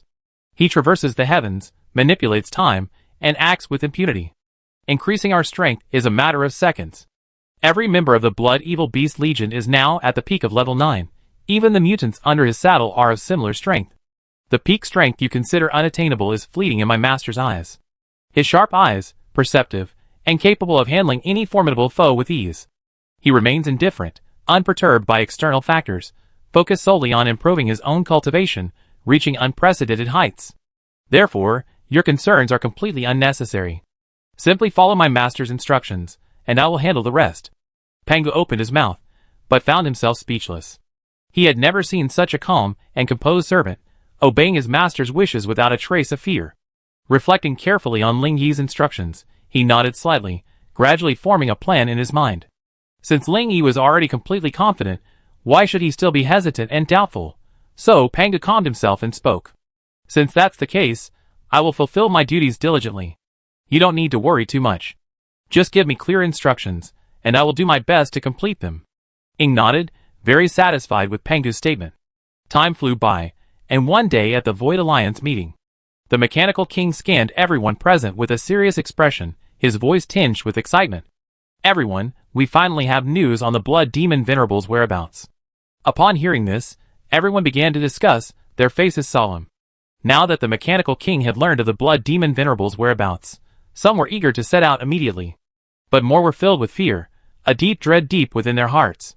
The Blood Demon Venerable is indeed hiding in that low-level plane.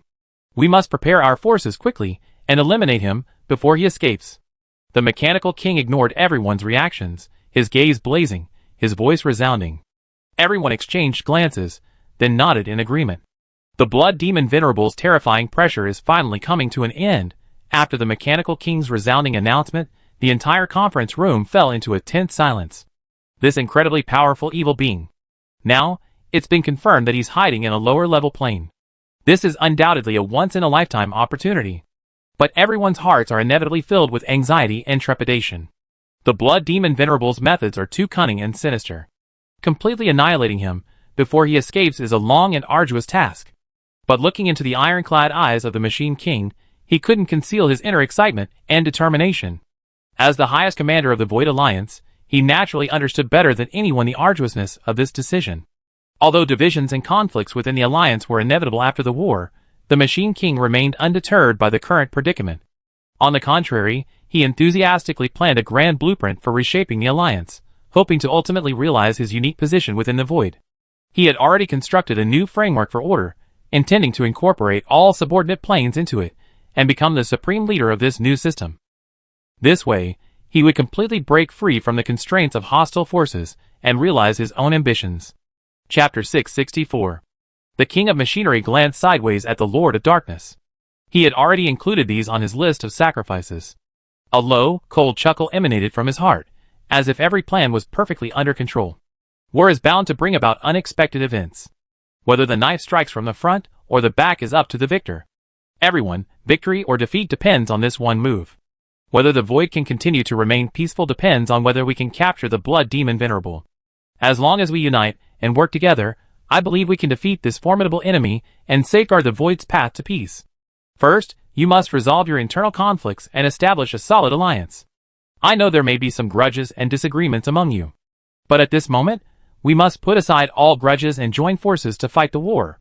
Only by working together can we defeat the Blood Demon Venerable with 100-fold force. On this basis, we must formulate a thorough strategic plan. We need a clear division of labor, each fulfilling their own responsibilities. Some will be responsible for gathering intelligence and understanding the Blood Demon Venerable's movements. Some will be responsible for developing combat plans and attack strategies. Still, others will be responsible for organizing and dispatching troops to ensure the smooth progress of the operation. Only through effective division of labor and cooperation can we maximize our combat effectiveness. At the same time, we must conduct an in-depth investigation of the Blood Demon Venerable to understand his current situation. We need to understand his current strength, the extent of his attack patterns, and his current intentions. Only with this critical information can we make accurate judgments and formulate targeted countermeasures. I suggest sending elite personnel to conduct reconnaissance deep into the areas where the Blood Demon Venerable is active, and reporting the latest developments to the Alliance promptly. With these thorough preparations, we can begin to formulate a battle plan to capture the Blood Demon Venerable. Our ultimate goal remains unchanged, to capture him in one fell swoop through a carefully planned ambush. Therefore, the actions of elite reconnaissance personnel are crucial. Only by knowing his whereabouts can we ambush our troops in a location where the Blood Demon Venerable is active, waiting for him to appear. When he appears, we must attack swiftly, leaving him no room to react. After successfully capturing the Blood Demon Venerable, we must also try to prevent his escape. We cannot let the Blood Demon Venerable go unpunished. We must keep him under close watch. We cannot allow him to remain at large, where he could wreak havoc on the Void once again. We must find a way to securely imprison him and keep him in check. At the same time, we must also find a way to dismantle his minions, fragmenting them and preventing them from regaining their dominance. Only in this way can we truly strangle the blood demon Venerable, and completely eliminate his threat. The Mechanical King's eloquent speech drew frequent nods of agreement from the crowd. Everyone was convinced by his rhetoric, unknowingly being manipulated by him. But this was no surprise. As a veteran and top-tier expert in the void, the Mechanical King had always been shrewd and calculating. He spoke endlessly, mixing truth with falsehood, pouring out all sorts of abstruse truth and justice. The controllers were bewildered by his words, and could only move forward at his mercy. There were still some who understood, though most were weak. Although they knew the Machine King was just making empty promises, they dared not question him, because they knew directly that speaking out or opposing him would only backfire. So, it was better to feign ignorance, pretending to believe and support, than quietly enjoying the moment without putting in any effort. A little extra money was a bit of a bonus, and it would offset the losses from the battle. Machine King, you sound very reasonable and well-reasoned. But have you decided on how to imprison the blood demon Venerable? Don't let him be caught, only to attract more hatred and kill more people. The Dark Lord's sinister voice suddenly rang out, completely unconcerned with the Machine King's warning look. The Machine King narrowed his eyes slightly, pondered for a moment, and then spoke. Although this is risky, if we can successfully trap the blood demon Venerable, it's certainly worth a try. However, to ensure complete safety, we must plan carefully and refrain from any rash actions. I believe that with our combined efforts, we can set up a tight net and firmly imprison that evildoer. Furthermore, I already have a plan to counter the blood demon Venerable's strange rebirth abilities. Since he has a special affinity for that low-level plane, we can exploit this and transform it into a prison to effectively restrict his movements. As long as we completely isolate that plane and cut off his connection to the outside world, he will find it difficult to escape, no matter how powerful he becomes. The key then is how to quickly reshape the entire plane into a cage, thereby firmly imprisoning the blood demon Venerable's movements. The Lord of Darkness shook his head slightly, a barely perceptible smile playing across his face. After all this talk, it's mostly nonsense, devoid of any substantive use. I don't want to hear empty, meaningless narratives, but strategies that can truly change the situation. If you can offer a truly effective plan that can shake me, then I listen. Otherwise, don't try to play tricks on me and trick me into fighting. The Lord of Darkness spoke calmly, his gaze piercingly fixed on the Mechanical King before him. The Mechanical King suppressed his inner rage and, after a moment's silence, spoke slowly. It seems everyone here shares this sentiment. Then I will prove my strategy correct with concrete action. He then gathered his composure, his gaze hardening, as if determined to impress everyone. The Lord of Darkness regarded the Mechanical King with interest, a hint of disdain in his eyes. As the Mechanical King raised his arm, a vast, boundless energy swept across the entire alliance venue. For a moment, a murderous aura permeated the air, sending shivers down the spines of everyone present. Boundless power surged in all directions, like a tidal wave, overwhelming and unstoppable. The venue was instantly engulfed in chaos, and everyone, caught off guard, could only watch helplessly as the entire scene unfolded before their eyes. At that moment, the Mechanical King unleashed a deep roar, announcing that this thrilling scene was only the beginning. The roar was like thunder, terrifying everyone. The Mechanical King stood poised, his eyes as cold as steel, as if consuming everything before him. Besieged on all sides, their situation precarious, the crowd was at a loss, and could only pray that this terrifying moment would soon pass. Chapter 665. The Power of the Void. You have already mastered the power of the void? The Dark Lord's eyes were filled with surprise and awe. He took a deep breath, a hint of fear in his gaze. No wonder you're so confident, you actually comprehended the essence of the void. The Mechanical King slowly opened his palm, revealing a miniature object. The power of the void is profound, and I only scratched the surface. Even if I spend my entire life grasping its mysteries, I never be able to decipher them. But I still dare not give up my exploration, because the unknown is the most fascinating. Perhaps one day, I will be able to glimpse the essence of the void and comprehend the mysteries of the universe. Then, I will surely transcend my current understanding and reach a higher realm. But even if I only scratch the surface, it's more than enough to deal with the blood demon Venerable. Looking at the object in the Mechanical King's hand, someone couldn't help but ask, "What is this?" A hint of pride crossed the Mechanical King's face, clearly confident in his own accomplishments. He gently stroked the mechanical device in his hand, as if confirming his masterpiece's flawlessness. "This is my treasure to defeat the blood demon Venerable. Infused with the power of the void, I crafted an unprecedented imprisonment mechanism. Utilizing the properties of the void's energy, I designed a powerful device capable of restraining any living being. This imprisonment device not only imprisons its target, but also suppresses their power, preventing their escape. What I need to do is completely envelop that lower plane, trapping the blood demon Venerable within it forever. Even if he committed suicide and was reborn, he couldn't escape that low-level plane. The King of Machinery was proud of this, believing that with this imprisonment device, he finally possessed the power to deal with the blood demon Venerable. Everyone present held their breath, daring not to be careless, fearing that a single misstep would bring disaster. The King of Machinery slowly spread his arms, bathing in the power of the void, like a majestic deity. He gazed at the numerous controllers with a calm smile, then subdued his imposing aura, causing everyone present to breathe a sigh of relief. Even the Lord of Darkness silently lowered his head, not daring to meet his gaze directly. The King of Machinery felt an immense sense of exhilaration, as if every part of his body was operating skillfully, producing a mesmerizing mechanical melody. He spoke slowly, his voice filled with pride and joy. Irresistible. Now that you all see my strength, let's sit down and discuss our next steps. The Lord of Darkness raised his head, a hint of fear in his eyes. He knew that his own strength was no match for the mechanical king, who wielded the power of the void. Provoking this powerful being again would be a fatal mistake. The others exchanged meaningful glances and nodded in agreement. The Void Alliance meeting, where the final word is truly unanimous, had begun, and would determine the future dominance of this void. In the new blood-red void, on a vibrant blue planet, Ling Yi, accompanied by his wife and children, strolled across the emerald green grass. A gentle breeze blew by, and everyone laughed and played, enjoying the tranquil and peaceful countryside. Ling Yi took a deep breath, savoring the refreshing air. He stretched his arms, as if embracing the breeze, a smile of contentment and happiness between his brows. Children scrambled to pick wild fruits from the flowers, their laughter echoing through the quiet fields. Butterflies flitted lightly past them, spreading their wings in the sunlight as if to express the preciousness of this beautiful moment. Hubby, this carefree life is truly soothing. Day after day of comfort and tranquility melts away all worries. We support each other, sharing every ordinary yet warm day together. This is truly life's greatest happiness.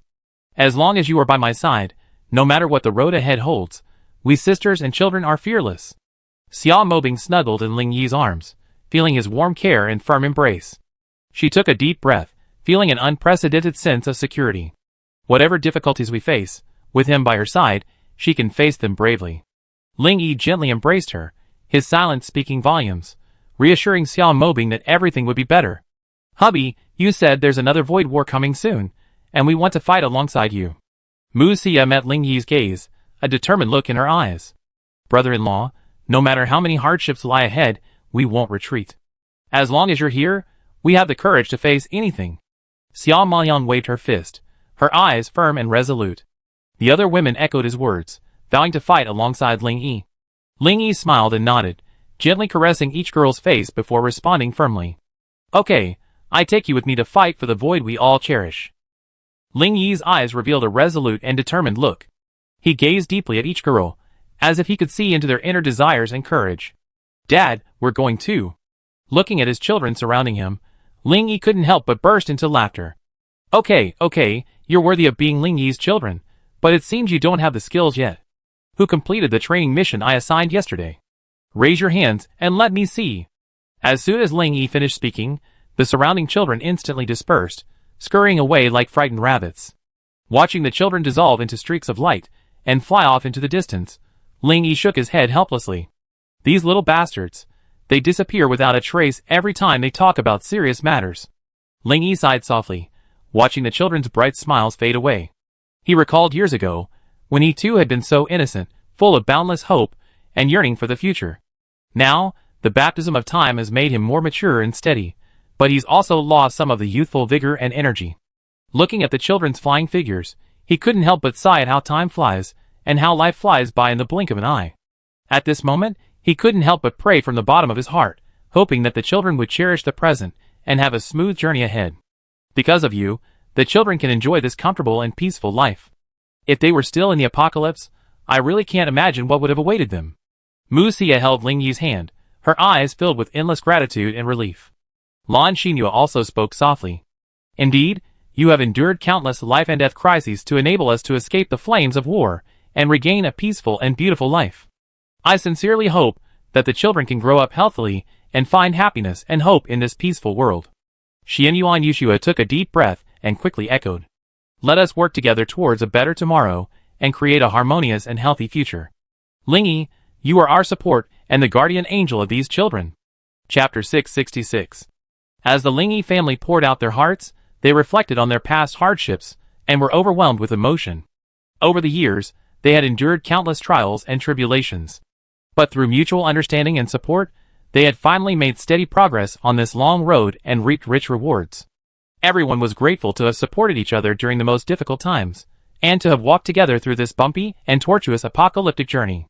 At this moment, the women's hearts were filled with endless gratitude and deep joy, and they were filled with endless anticipation for the future. Of course, all this presupposed that Lingyi would defeat his mortal enemies, and completely change the current landscape of the Void World. Otherwise, as long as those level 9 conspirators existed, the flames of war would sooner or later spread to his new home. Settling old and new grudges alike, this was why Lingyi was planning another battle. Master, I have something important to report. Suddenly, the air shook, and Luo Chen's figure slowly emerged. Beside him stood a petite figure shrouded in a black robe.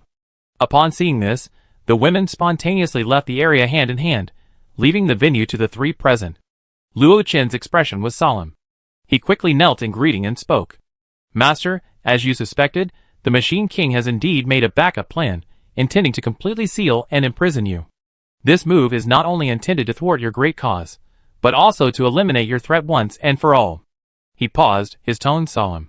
But we swear allegiance to Master, and will not allow such a malicious plot to succeed. Please give the order for us to launch an all-out attack. Rise with awe, and swear to fight the Machine King to the death. Lingyi gestured for Luo Chen to stand. Then, with a nonchalant expression, he calmly gathered his sleeves, his face as composed as ever. Oh, what earth-shattering plot has this fellow hatched against me? Luo Chen stood up, nodded to the person behind him, and said, Ninger, tell Master what you learned. Lingyi watched as the black hat slowly slipped off, revealing a delicate face. The features were delicate, her skin white as snow, and her eyes shone with an indescribable tenderness. She looked up at Lingyi, her eyes concealing a subtle shyness, yet brimming with captivating charm. Lingyi's lips curled slightly, and he couldn't help but jokingly say, Oh, I thought it was that great master, but it's our lovely and charming little Luo Ning. Yes, this person was Luo Chen's sister. Luo Ning. Luo Ning glared at Lingyi coquettishly, her eyes filled with shyness.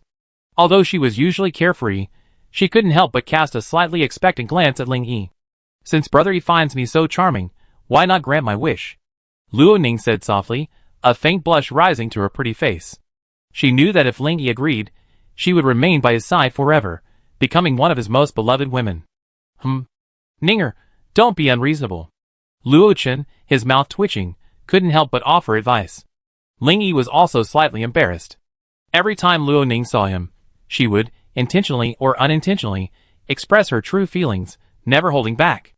Although Lingyi didn't express anything, he could still detect a hint of ambiguity in her eyes. A touch of shyness and anticipation perpetually intertwined across Luo Ning's brows, making him appear indescribably pitiful. Let's talk about the intelligence Xiao Ninger has obtained. To break the ambiguous atmosphere, Lingyi had no choice but to change the subject. Luo Ning snorted softly, her lips pouting for a moment, but she didn't continue her nagging. According to the feedback from those I purified, the Mechanical King has convened another alliance meeting. The topic is how to seal and trap Brother Yi forever. What Luo Ning meant by purification was actually the top-level control skill of the light element. It allows one to completely control an intelligent being, completely dictating its thoughts and actions. This is a profound form of mental manipulation, capable of completely captivating a target and depriving them of their autonomy. Only a handful of light element masters can master this astonishing ability, a power unparalleled in its own right. Oh, this iron lump seems to be thinking the same thing as me. I was just thinking of catching them all in one fell swoop and imprisoning them as slaves for eternity. Just a little longer, and my prey will fall into the trap I set. At this point, Lingyi couldn't help but let a wicked smile cross his face. Brother Yi, this might be a bit tricky. The Mechanical King seems to have mastered the power of the Void. He's discovered how to use it and created an object specifically to counter you. According to intelligence, this object can not only imprison living beings, but can even seal entire planes. Luo Ning frowned, his face filled with worry, his heart filled with unease and doubt, wondering what kind of trouble Ling Yi would face next. The power of the void? That piece of iron can actually comprehend the mysteries of the void. How rare. Ling Yi smiled calmly upon hearing this, not a trace of worry on his face. He thinks he's gained incredible power, but he doesn't realize it's merely superficial. Unwavering arrogance and conceit will only make him lose his vigilance and awareness. When I close the net, he finally discovers how insignificant his own abilities are, a drop in the ocean. Only then will he suddenly wake up, regret his arrogance, and feel guilty for his ignorance and blindness. Hearing Ling Yi's words, the Luochen siblings could hear the disdain in his voice, his disdain for the Machine King's so-called power of the void. Brother Yi, aren't you worried about the power of the void at all?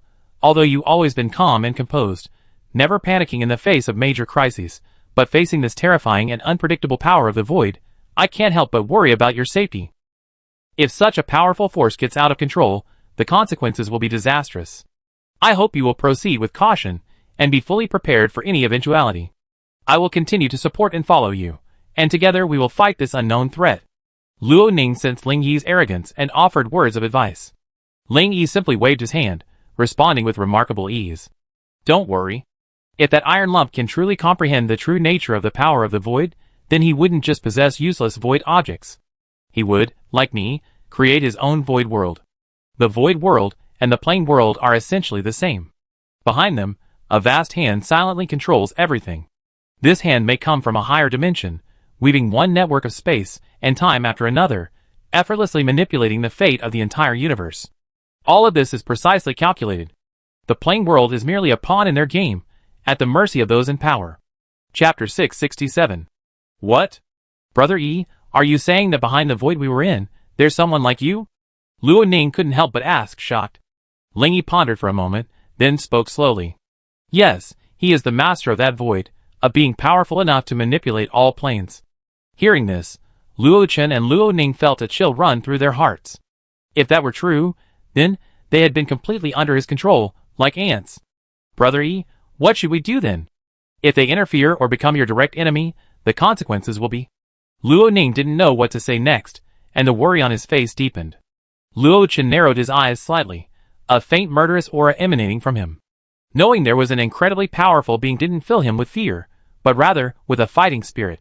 That's nothing to worry about. I also vaguely sense the existence of this person. I believe that as long as I don't personally intervene, and don't touch the barrier of the void, he won't show up for such a small matter. After all, at our level, we can create countless planes in the blink of an eye. So, the destruction of a few planes in the void world is nothing to worry about. We can easily create new worlds that are even more vast and colorful, turning them into new planes. With a flick of a finger, we can reshape the vast universe into our desired form. This is the incredible power of being a void creator. Ling Yi glanced at the stunned siblings and continued. Therefore, my true form will not be present in person for this battle, lest the delicate balance within the void be disturbed. I already instructed everyone regarding the details of the battle. Simply proceed according to plan. I guarantee that those clowns of the Mechanical King will be trapped, ready for our slaughter. After a pause, Ling Yi's brow furrowed slightly, as if something was bothering him. Brother Yi, is there anything else that's not perfect? Luo Ning had been observing Ling Yi's demeanor, her keen eye instantly catching the slightest shift in his expression. There is indeed a small flaw, Pangu's stubbornness. After a long pause, Ling Yi spoke his mind. Pangu? Luo Ning inquired curiously. Yes, I've spoken to him before, but unfortunately, he's unwilling to enter our void. Originally, this wouldn't be a big deal, but the King of Machinery now wields the power to seal entire planes. This presents a variable. I'm afraid something might happen to Pangu's plane. Ling Yi expressed his concerns, causing Luo Chen and his sister to exchange bewildered glances. After a while, Luo Chen finally spoke. Master, since Pangu is so stubborn, why force him? Why not change our perspective and seek a simpler solution? It's sure to be a solution. Since fate doesn't always work as we wish, why not let nature take its course and deal with it calmly? As the saying goes, the devil is always stronger than the righteous. We might as well confront the Alliance forces head-on. If we're lucky enough to win, Pangu's plane will naturally be saved. If the battle goes badly, let him fend for himself, we can't blame him. Upon hearing this, Luo Ning immediately retorted. Brother, you only know how to confront each other head-on, never considering the process or the outcome. Brother Yi was talking about Pangu, but his real concern is for humanity. Have you forgotten that we were all originally humans from that plane? Friends and relatives, like Sister Sia, are now under Pengu's command. If the King of Machines succeeds in his scheme, the entire plane will be completely sealed, and all humans will be imprisoned within. Although we don't know what the sealed plane will become, I imagine it will definitely not be good news. When that happens, facing the void, with such a barrier of power, who could possibly break the seal? Perhaps only two people could do it. One is the void creator that Brother E mentioned, and the other is Brother E himself. If it really comes to that, the consequences are unimaginably disturbing. If the situation gets out of control, the consequences could be irreparable. At this point, we need to remain calm and carefully weigh the impact of each decision. Only by maintaining rationality and restraint can we avoid falling into a more passive position. Luo Ning's presentation of her views shocked Luo Chen. Her words were convincing, and her coherent explanation of the current situation compelled Luo Chen to reflect deeply. These words were undoubtedly a stark warning about the current situation, resonating deeply with him. Ninger's right. This is exactly what I'm worried about. The current situation is complex and volatile, with constant uncertainty. We must proceed with caution, and be prepared for any and all scenarios. Only by thoroughly assessing the risks can we formulate a comprehensive response strategy. Since Pengu's plane cannot be moved, we have no choice but to have our people leave that area. Luo Chen, you must immediately find Ning Yi, and have him open an extraterritorial battlefield as quickly as possible. Try to locate the battlefield in the void as far away from Pengu's plane as possible. Ling Yi spoke his innermost thoughts without reservation and promptly proposed a strategic shift. Luo Chen nodded generously, understanding that this was a critical moment concerning the survival of Pengu's plane. His figure gradually disappeared, heading towards Ning Yi's location. After Luo Chen left, Luo Ning seemed to relax. She stood slightly on tiptoe and directly embraced Ling Yi's arm. Looking at those bright, twinkling eyes, Ling Yi couldn't help but touch her head and smiled. Naughty girl, tell me what the serious consequences are. Luo Ning pouted and shook her head vigorously, trying to shake off the large hand above her head. Brother E, I'm not a child anymore. Stop treating me like one who needs your care. You know, I don't want to be a pampered little girl. She looked up into Ling Yi's deep eyes, which gleamed with a determined and expectant light. I know Brother E has always cared for me, but that's not what I want. I want everlasting love. Let me try to do what I want. Don't reject me, okay? Luo Ning pleaded softly, her eyes filled with rare seriousness, even tears of grievance. Ling Yi was at a loss for words for a moment. Luo Ning's childhood words, "Marry me when you grow up," still lingered in his ears. What he had thought was just an innocent child's joke had become a real, unavoidable promise. Ling Yi considered himself no good. He acted without moral restraint, and never felt guilty about his actions. He only cared about achieving his goals, never giving much thought to the means. But regarding Luo Ning, Ling Yi felt a flicker of hesitation. Chapter 668. Ling Yi was silent for a moment, his eyes gradually softening. He sighed softly and reached out to touch Luo Ning's head, as if trying to soothe the worry between her brows. Luo Ning looked up at him quietly, her eyes reflecting his warm gaze. After a long pause, Ling Yi spoke. As the saying goes, an elder brother is like a father. Shouldn't you consult your brother? Hearing this, Luo Ning was slightly startled, then smiled slyly. My brother can't control me. I only listen to Brother E. I made up my mind, and don't want to waste any more time and energy agonizing over it. If he dares to stand in my way, I'll... She curled her lips, as if prepared for a response. Hee, what do you think? Hearing Luo Ning's words, Ling Yi couldn't help but smile. He shook his head gently, his eyes gentle as he looked at the persistent and lovely girl before him. Humph. Did I ignore him? Luo Ning wrinkled her nose, her hands on her hips, and replied arrogantly. Although this girl was a bit stubborn, she always maintained a pure and kind nature, which made people feel a little pity. Ling Yi shook his head again helplessly, reached out and stroked her slightly flushed cheek, and said gently, You are such a silly girl, always looking so innocent and cute. I promise you, after you resolve these troubles, as long as your brother doesn't object, you can move into my place. Ling Yi's eyes revealed a rare tenderness, like the morning sun shining on her face. His gaze was gentle and focused, as if he wanted to absorb her into his heart. Luo Ning felt an unprecedented peace, as if enveloped by those warm eyes. At that moment, she felt as if time had stood still in that tender moment. Ling Yi's heartfelt and moving words instantly dissipated Luo Ning's worries and anxieties, replaced by an unprecedented joy. You hugged Ling Yi tightly, feeling his warm care and his beautiful vision for the future. Thank you, Brother E. After a moment of warmth, Luo Ning suddenly looked up at Ling Yi, her voice a little hurried. By the way, Brother E, I just had a serious thought about the Panga plane. Ling Yi smiled, his arm around Luo Ning's waist, and asked gently. Oh! Tell me, have I been careless? Luo Ning smiled faintly, then quickly spoke her thoughts. Brother E, you can't join the battle, right? If the enemy knew about this, wouldn't they simply destroy the Panga plane? Ling Yi felt deeply relieved upon hearing Luo Ning's concerns. He hadn't expected this little girl to truly grow up. He knew full well how deeply Luo Ning cared about the Panga plane. This reminder demonstrated her deep concern for humanity. Perhaps it's fair to say that humans all harbor a strong sense of homesickness. Even though people are far from their homeland, they inevitably cherish the past. Even in a foreign world, they still remember the scenery and friends of their homeland. It is this longing that inspires humanity to forge ahead, striving to create a better home. I made preparations for this matter, and will handle it appropriately. I won't allow the Panga plane to suffer even the slightest harm. Don't worry, I'm here. Be a carefree little princess.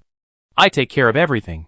Hearing Ling Yi's words, Luo Ning breathed a sigh of relief and gently rested his head against his chest, feeling immensely happy. At that moment, the two of them seemed to be completely one with each other, feeling each other's feelings without words. Panga plane. After Luo Chen brought Ling Yi's order, Ling Yi frowned and pondered for a long time.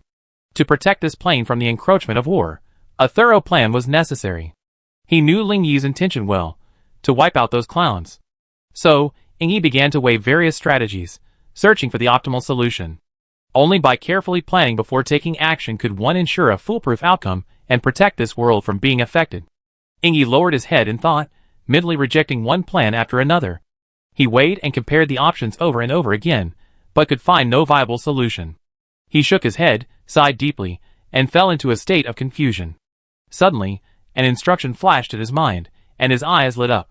Fight and retreat, lure the enemy deeper, and get as close to the void entrance as possible. This was Ling Yi's strategic order, and it immediately gave Ling Yi a goal. He instantly grasped Ling Yi's strategic intentions, secretly suppressing his inner excitement.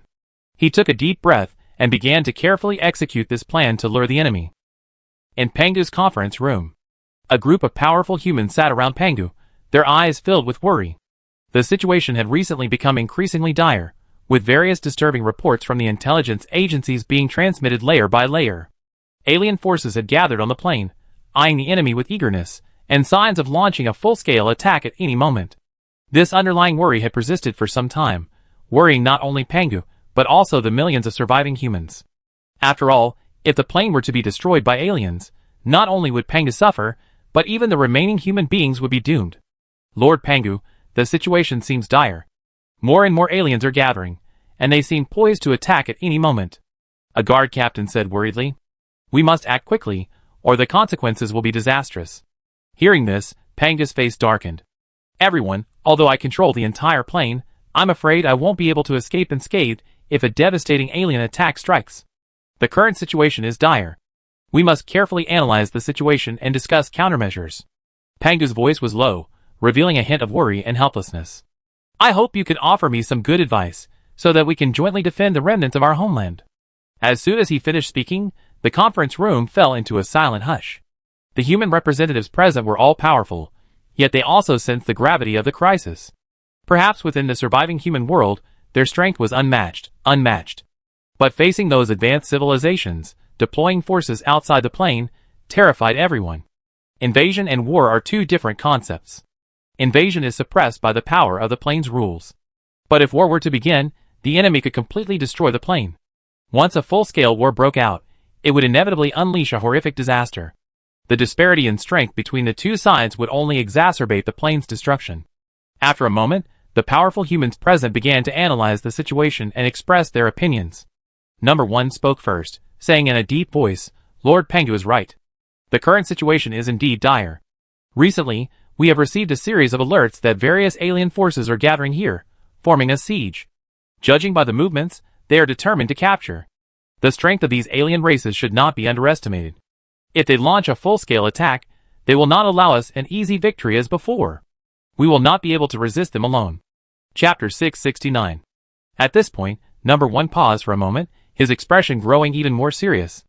What's even more worrying is that these aliens don't seem to be the mob we encountered previously. Judging from their formation and strength, this time they're likely elite alien forces, which undoubtedly increases our difficulty in dealing with them. Later, Long Qianxue spoke up. Grandfather is absolutely right. We must take this matter very seriously. Although the origins of these aliens are unknown, their current actions suggest they share a common goal. Perhaps they're after the blood demon Venerable. I suspect they received reliable intelligence that he's within the plane. Hearing Long Qianxue's analysis, everyone perked up, as if the previous invasion had been aimed at finding the blood demon Venerable. This hypothesis undoubtedly shed a new light on the current war. After careful consideration, everyone unanimously agreed that this war might not simply be directed against them, but rather, it was aimed at finding a larger target, the blood demon Venerable. This conclusion undoubtedly increased the complexity of the situation, and pointed a new direction for subsequent response measures. Everyone expressed the need to proceed with caution and avoid rash actions, lest they find themselves in a predicament once again. If this is truly the case, then we can no longer passively wait. We must act quickly, and stabilize our position to prevent further damage. Mu Tianxiong paused, then continued. However, before that, I believe we need more intelligence support. Only by understanding the specific strength and trends of these alien races can we formulate countermeasures. Upon hearing this, everyone present nodded in agreement, inspiring even more to express their opinions. I think we should first dispatch elite forces to set up an ambush at the plane's border. While they haven't fully assembled yet, we should inflict a heavy blow on them, and buy us limited time. Yes, we can't just defend. Defending alone is far from enough. We should also dispatch a strong reconnaissance force deep into enemy territory to ascertain their actual movements and provide a basis for our future strategic decisions. Indeed, now that we reached this point, we can no longer retreat. We must proactively attack and deliver a powerful blow to the enemy, demonstrating our resolve and strength. Only in this way can we deter these alien races. After a long and intense discussion, everyone finally reached a consensus. They formulated a thorough response plan. First, dispatch a strong reconnaissance force deep into enemy territory to fully ascertain the alien race's strength distribution, combat capabilities, and specific objectives. Secondly, set up ambushes at strategic points on the plane, using elite troops to surprise attack the enemy, inflicting a heavy blow and buying time. Finally, mobilize a powerful offensive force and initiate the attack. Launch a fierce offensive against the enemy's core targets, inflicting a heavy blow and deterring their attack. Okay, since you all have reached a consensus, I will issue the order now. I hope you will act swiftly and jointly defend our homeland. Panga finally made the decision and gave the order in a deep voice to the assembled crowd. Everyone nodded in agreement and stood up, ready to immediately take action. This matter concerns our survival, and we cannot afford the slightest negligence. Everyone, please complete the arrangements as quickly as possible. Do not be careless.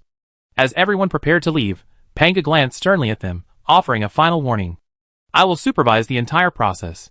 Any negligence will be severely punished. Yes, we will do our utmost to defend our homeland to the death. Everyone responded in unison, obeying the order and leaving. However, one person hesitated at the door before returning to Pangu's side. Qianxue, what else do you want? Pangu looked at the returning Long Qianxue with some confusion. Lord Pangu, I have a question, but I'm not sure if I should ask it. Long Qianxue asked respectfully, her eyes filled with hesitation. Lord Pangu nodded slightly, calmly gesturing for her to continue. Will we receive reinforcements this time, or will Ling Yi offer assistance? Hearing this, Pangu frowned, pondering for a moment before speaking. I know there's some connection between you and Ling Yi. You should all already know that he's the blood demon Venerable. Since that's the case, I won't hide it. He will indeed aid us in this battle. Furthermore, his men are already hidden within the plane, waiting for the right moment to inflict heavy damage on the enemy. At this point, Pangu glanced at Long Qianxue, as if hinting at some hidden secret. Long Qianxue, a naturally intelligent person, nodded calmly, exchanging a tacit glance with Pangu. Both of them understood that some things were better kept secret. The alien race's strength is obvious, and no one can guarantee there aren't any traitors among the humans. Therefore, absolutely no information regarding the key points of the upcoming battle must be leaked. As a brilliant strategist, one must proceed with caution to ensure a decisive victory. Report: the Blood Evil Beast Legion has left its base, and is heading towards the dimensional barrier. The sudden news startled both Pangu and Long Qianxue. Pangu frowned slightly and muttered. What is the Blood Evil Beast Legion's purpose? They were supposed to be an ambush, but this move has completely exposed their whereabouts. Long Qianxue nodded and spoke in a deep voice. We are at a critical juncture now, and we cannot afford to be careless. We must quickly ascertain their exact situation, otherwise it will be extremely disadvantageous to us. However, just as Long Qianxue finished speaking, another person arrived with a report. Report?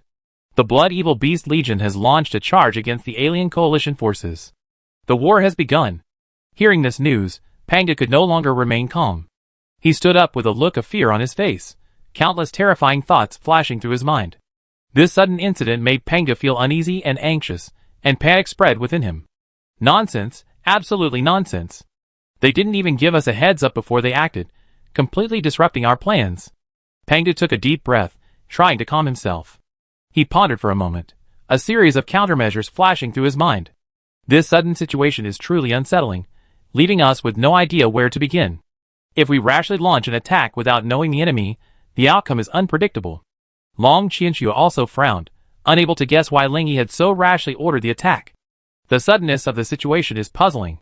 Faced with an unknown situation, Ling Yi should have acted cautiously and carefully weighed the pros and cons.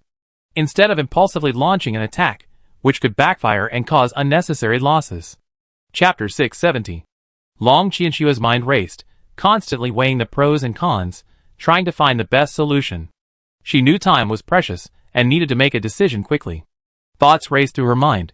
She carefully weighed the consequences of each option. Finally, she made a decisive decision, her eyes steadfast, blazing like a blazing fire. Lord Pangu, I believe the most important thing right now is communication and coordination, gathering more battlefield intelligence, and formulating a thorough response strategy. Only by carefully evaluating various possibilities and making the most appropriate decision can we minimize unknown risks. Hearing this, Panga nodded in agreement. After a moment's hesitation, he shook his head, rejecting Long Qianxue's suggestion. Your proposal does have potential, but it's overly conservative and cautious. The current situation doesn't allow for even the slightest hesitation. We can't afford to lose a moment. We must take swift military action. Think about it. Since Ling Yi hasn't laid any groundwork, the alien coalition must also be fully prepared. Perhaps this is the perfect time for us to attack. I decided to lead my troops into battle immediately, following closely behind the Blood Evil Beast Legion and taking advantage of their opportunity to catch the alien coalition off guard. Gazing at Panga's resolute expression, Long Qianxue couldn't help but be moved by his courageous fighting spirit. She let out a soft breath, her eyes filled with genuine admiration. Should I call you ignorant and fearless, or just incredibly foolish? With your current strength, no matter how many men you bring into battle, you only be sending your heads flying. Do you really think you can defeat a vast alien army with your meager strength? This is ridiculous, like an ant trying to shake a tree, overestimating your own capabilities. I advise you to surrender quickly, and avoid wasting your lives. Hearing this voice coming out of nowhere, Pangu and Long Qianxue exchanged bewildered glances. Both their faces were filled with confusion, and they couldn't help but raise their guard. They glanced around cautiously, trying to find the source of the sound. Just as they were about to speak, a figure appeared before them. Luo Chen. The two breathed a sigh of relief upon seeing his true face. As long as he wasn't an enemy, everything would be fine. Luo Chen glanced at them sideways, then continued with disdain. If it weren't for master sentiments, I wouldn't bother with you. The plane is destroyed, so is humanity. In my opinion, it's not a big deal. Long Qianxue frowned slightly at this, unable to resist a retort. Luo Chen, you're still a human being after all. How can you make such inhumane remarks? There doesn't seem to be any conflict between us. We shouldn't be treated with such extremes. As an ally, I hope you can approach this issue with a more tolerant and understanding attitude, rather than arbitrarily denying everything. She paused, then continued.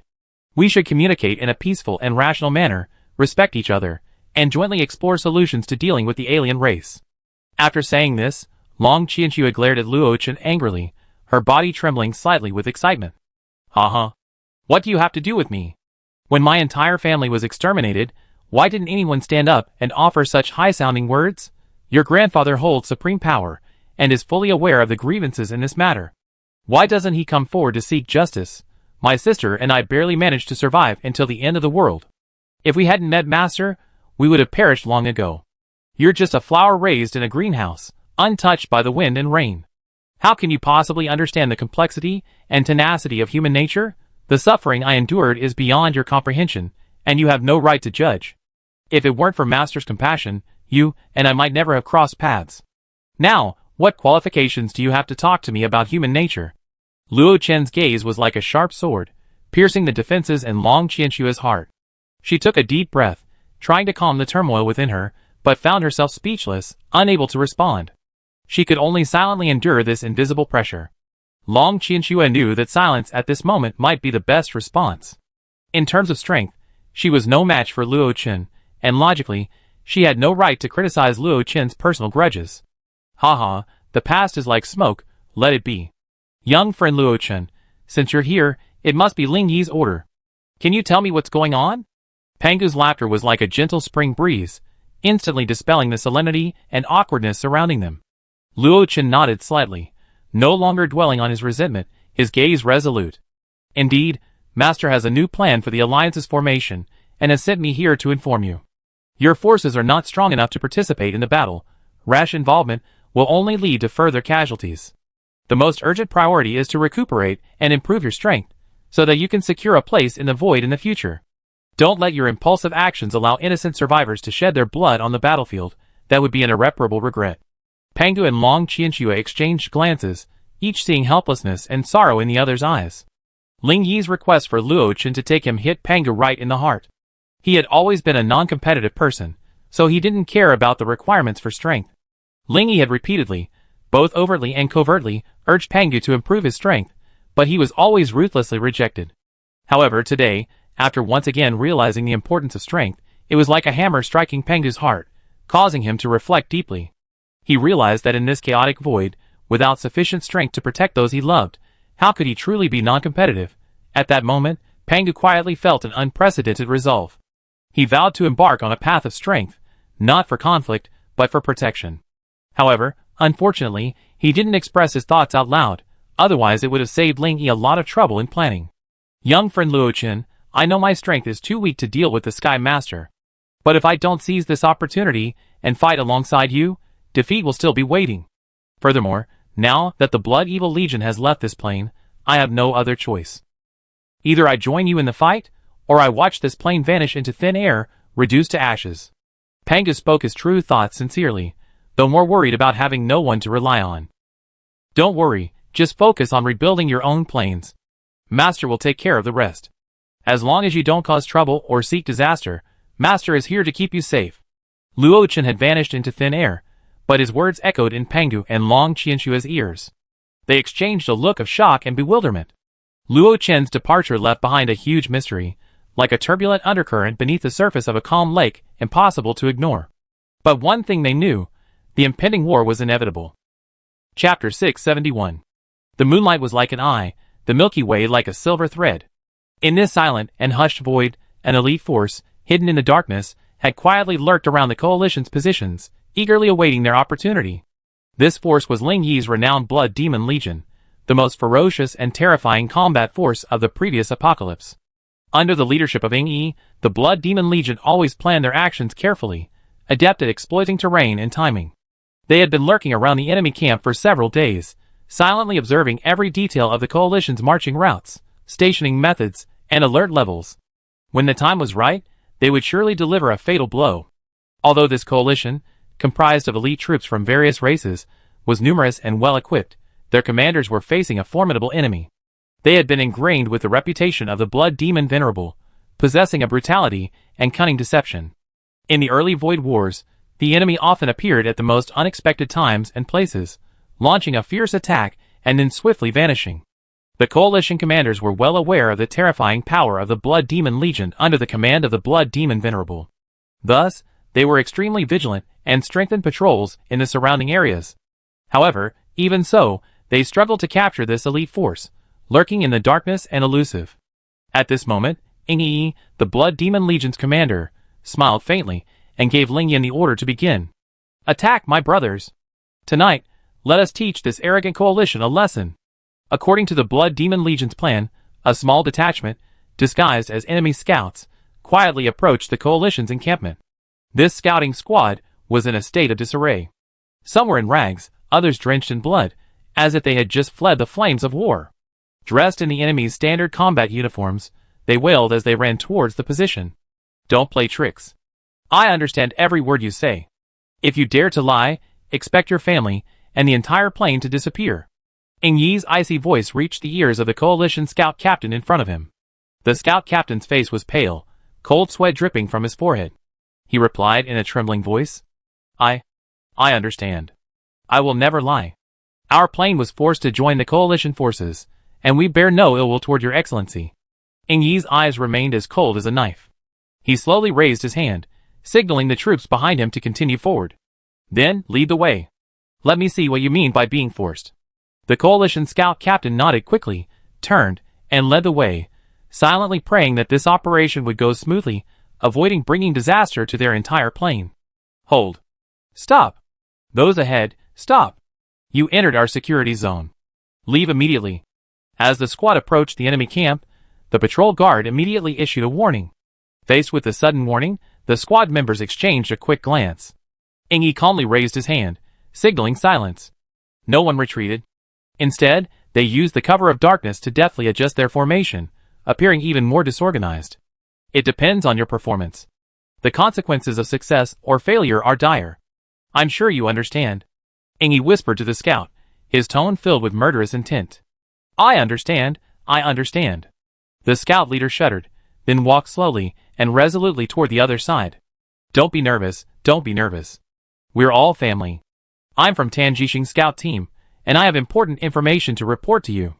The coalition forces frowned upon hearing this, muttering to themselves. Tan Jishing, isn't their base in the north? Why are they running south? The scout leader, seeing no response, broke out in a cold sweat. He was truly terrified that the cold-blooded commander behind him would order a forced attack. Brothers on the other side, the situation is extremely urgent. We arrived at your base in a panic. The Blood Demon Lord's vanguard is not far from here. We've been chased and killed all the way here. Please allow my brothers to go in and rest for a while. They're all injured. Also, please prepare for battle immediately. The enemy could attack at any moment. The scout captain unleashed his prearranged plan in one breath, hoping to allay the other side's concerns. What? The Blood Demon Lord's troops have appeared? The coalition forces were instantly distraught upon hearing this news. This was a deadly situation. Quick, send someone to inform the Lord that the Blood Demon Lord's troops are heading our way. The person conversing with the scout captain quickly ordered someone to report the situation, and then arranged for a small team to leave the base to meet the scout captain. After confirming that the other side was not amiss, they immediately dispatched a military doctor and quartermaster to assist, and arranged for someone to escort Ng Yi and his men into the base. Just as the team entered the gate of the base, Ng Yi decisively ordered an attack. The coalition soldiers watched in disbelief as this small group awaiting rescue suddenly pulled out weapons hidden within their clothing and launched a fierce attack on the medical staff and escorting soldiers. At the same time, the Blood Evil Legion, hidden around the perimeter, surged forward like a tide, charging towards the coalition positions. These elite Blood Evil warriors were each formidable, and the mutant beasts they rode were ferocious. The Blood Evil Legion was agile and swift, instantly annihilating the coalition medical staff and escorting soldiers. Frightened by this sudden attack, the coalition forces, panicking, hurriedly mobilized their main forces for reinforcements. But at this moment, a chilling roar suddenly erupted, and blood arrows flew through the air like a swarm of locusts, pouring down upon the coalition lines. It turned out that the Blood Evil Legion had already ambushed a large number of psychics in the surrounding area, ready to face a sudden and violent attack should the coalition forces gather in large numbers. By the time the allied commander of this position appeared, the entire camp had been reeling from the defeat. The camp was in chaos. Fallen soldiers, fleeing defeated troops, and shattered equipment all betrayed the brutal battle that had just taken place. The commander surveyed the devastation before him with a solemn expression, gnashing his teeth. He knew that rebuilding this army and regaining its fighting strength would require an arduous effort. But at this moment, he had no choice but to devote himself fully to the urgent battle. Before him, a large number of mutant beast cavalry were wantonly slaughtering soldiers within the camp. Despite the dangers ahead, he gritted his teeth, quickly seized his weapon, and charged forward. Utilizing his exceptional combat skills, he engaged the mutant beast cavalry in a fierce clash. Blood stained the ground, and the flames of battle raged on, but he refused to retreat, vowing to protect the lives of the soldiers within the camp. Chapter 672. However, facing the elite warriors of the Blood Evil Legion, each of them with ferocious faces and murderous intent. They launched a fierce attack like demons. The coalition commander could only silently groan. The very moment they engaged, he was stunned. The strength of any single enemy soldier was on par with his own. He couldn't help but feel awe for this enemy force. Such a disparity in strength was truly unbelievable. He secretly wondered what extraordinary origins this enemy had. But at this moment, his only thought was to retreat, or else even his life would be at stake. Kill! With Ying Yi's command, the Blood Evil warriors behind him rushed into the scattered coalition lines, like tigers unleashed from their cages. Wielding their long swords, they hacked, slashed, stabbed, and slashed, showing no mercy to the enemy. Like a sudden gust of wind, their ferocity was so fierce that the coalition lines were instantly thrown into chaos, leaving them powerless to strike. The coalition forces, caught by surprise, were numerous and well-equipped. But they hadn't anticipated the enemy's strength and suddenness, catching them completely off guard. They frantically attempted to retaliate, only to find that the enemy's flexible and adaptable tactics completely suppressed their own actions. The Blood Demon warriors, each possessing the power of their masters, struck with decisive and swift strikes, their lethality astonishing. In an instant, the previously orderly coalition line collapsed. Blood splattered everywhere, corpses littered the ground, and the uniformed coalition officers and soldiers screamed as they collapsed beneath the void. They had never imagined they would find themselves in such an unprepared position. Suffering such a ferocious attack was completely beyond everyone's expectations. What caught the coalition forces even more off guard was that, in this sudden and fierce attack, the Blood Evil Legion showed no fear of heavy casualties, or even zero casualties at all. They seemed ready to face death, completely disregarding their own safety and focusing solely on slaughter. This ferocious and terrifying fighting power filled the coalition commander with unprecedented fear and despair. The two armies clashed in a scene of extreme horrific ferocity. Amidst the flashing of swords and the clash of blades, blood splattered everywhere, and corpses littered the ground. The battlefield resembled a hellish scene, filled with smoke and wailing. Gradually, the pace of the battle intensified, and the two sides exchanged blows, each in a fierce battle. At this moment, Ying Yi, the commander of the Blood Evil Legion, personally led his elite troops and launched a fierce attack on the coalition commander. He wielded a blood-red longsword, and behind him followed a group of tall, burly, black-armored blood demon guards, resembling ferocious ancient beasts. They advanced courageously toward the coalition commander, unstoppable by any enemy force present. Ying Yi, standing alone amidst the chaotic swarm, wielded his long sword, slashing and slashing like a tiger pouncing on its prey. His attacks were fierce, each strike inflicting heavy damage. The coalition commander, upon seeing this, hurriedly dispatched elite troops to intercept him. However, the Blood Demon leader's fighting prowess was simply too great. He led his men through the encirclement, fighting his way through a bloody path and directly attacking the coalition commander. A fierce, life-or-death battle ensued, with the Blood Demon leader and the coalition commander engaging in direct combat. After a lengthy battle, Ying Yi finally gained the upper hand, severing the enemy's right arm with a single blow. The coalition commander screamed and collapsed. This undoubtedly crushed the morale of the remaining resistance soldiers, who fled in all directions in a chaotic frenzy. The Blood Evil Legion pursued the enemy with all their might, attacking furiously. They attacked the coalition forces relentlessly, like a fierce storm. Despite their vast numbers, the coalition forces were unable to stop this elusive elite force. The Blood Evil warriors were murderous, ruthlessly hacking and killing the enemy wherever they saw them. Faced with such a ferocious enemy, the coalition soldiers gradually fell into panic and despair. They fought back with all their might, but to little effect, and gradually gave up resistance, fleeing for their lives. In contrast, the Blood Evil warriors, like tireless killing machines, fought with increasing courage, advancing with unstoppable force. Under this fierce attack, the coalition forces were forced to retreat step by step. Their lines became increasingly disorganized, and they completely lost their fighting power. What despaired the coalition commanders most was that their positions, once thought impregnable, were now completely surrounded by the Blood Demon Legion. For a moment, the coalition was trapped in a tight circle, surrounded by enemies from all sides in front. They were completely trapped. Can someone tell me what's going on? Why did the Blood Demon Lord's forces suddenly launch an attack?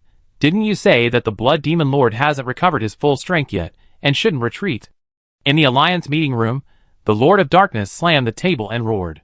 Hearing this unfavorable news, everyone's faces were filled with fear. The King of Machinery pondered for a moment before speaking. I didn't expect the Blood Demon Venerable to make such a drastic move. I'm sure he has some hidden agenda. Now, we must quickly prepare and surround the Blood Demon Venerable before he can hide. The crowd debated this, expressing their own opinions and trying to find a response. The crisis is imminent, and we must quickly devise a solution to resolve the current predicament. That's easy to say. In the blink of an eye, one of my elite troops was wiped out. If the Blood Demon Venerable was truly so easy to deal with, he wouldn't have gathered all of us here. The Lord of Darkness seemed furious at the decimation of one of his own troops. Be patient. War always brings its share of casualties. As long as we ultimately triumph, that will be the greatest victory. The news we received proves at least one thing. The commander leading the battle was none other than the Blood Demon Venerable himself. You can view the footage from the scene. As the Mechanical King operated, an image appeared before everyone. It showed Ing Yi, clad in a black robe. Although Ing Yi's face was hidden beneath the robe, his stern expression still made everyone gasp. This face was undoubtedly that of the Blood Demon Venerable, once the nightmare of the entire Void world. Everyone present had experienced that great battle. The Blood Demon Venerable's appearance, like a ghost, was etched deeply in their minds, an unforgettable memory.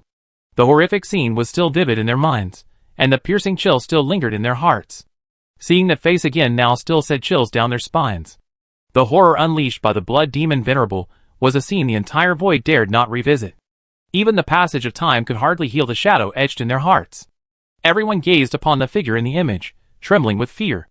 They still couldn't believe that such a terrifying being had actually appeared again. Chapter 673. Everyone, now you can confirm that what I said is true. The Blood Demon Venerable is within that low-level plane. Our top priority is to act swiftly and reach that plane before he escapes and surround him. Now, after countless hardships, we have finally found this opportunity. We must not let him slip away again. This battle is crucial. We must be extremely cautious and not give up even a moment. As long as we work together, we will surely eliminate this great threat and contribute to peace in the Void. Everyone present was silent. Even the Lord of Darkness fell silent. Originally, they had only speculated that the Blood Demon Venerable had been reborn, but when they saw his face with their own eyes, shock and fear filled everyone's hearts. His icy eyes, like the unfathomable abyss of death, chilled them to the bone. In the hushed conference room, only the cold voice of the Machine King whispered. The name of the Blood Demon Venerable echoed relentlessly in everyone's ears. Everyone, without exception, was plunged into unprecedented panic and despair. Just then, a report came from outside the meeting hall. Urgent. After defeating the southern front, the enemy has not continued their assault on our defenses. The operator hadn't finished speaking when the Machine King's anxious voice demanded. What are they planning? The operator took a deep breath and nervously reported. According to the latest intelligence, the enemy is massing a large force and appears ready to break out at any moment. They're heading towards our weakest point, the Blood Eye. Hearing this place name, the Machine King couldn't help but stand up, his eyes filled with surprise and confusion. Blood Eye Land? That blood-colored area that suddenly appeared, like a black hole. What is the Blood Demon Venerable's intention in breaking out in that direction? Could that place be related to the Blood Demon Venerable's rebirth? Questions kept popping up in the Machine King's mind. He frowned, pondering, trying to find the answers. The hum of machinery echoed in the silent conference hall, making people feel extremely depressed. Everyone, time is of the essence. The Blood Demon Venerable dared to launch an attack so brazenly, which means he must be relying on something. Considering the direction of his breakout, I cannot help but suspect that the Blood Eye Land is inextricably linked to him. Only by blocking the Blood Demon Venerable's breakout direction can we curb his rampant threat. Please do not hesitate, mobilize your elite troops now. Follow me to block the enemy's path. We must not let them reach the Blood Eye Land, or the consequences will be disastrous. Hearing this, the Dark Lord was the first to rise and respond. Your strategy is correct. Regardless of whether the Blood Eye Land is connected to the Blood Demon Venerable, we cannot allow him to proceed. Be prepared for the worst. I will lead my army to stop him. The Dark Lord knew things were truly dire upon seeing Ing Yi's expression. Of all the controllers present, if the Blood Demon Venerable had to be eliminated, they would be him and the Mechanical King. Thus, with his own safety at stake, he had no choice but to step forward and fight.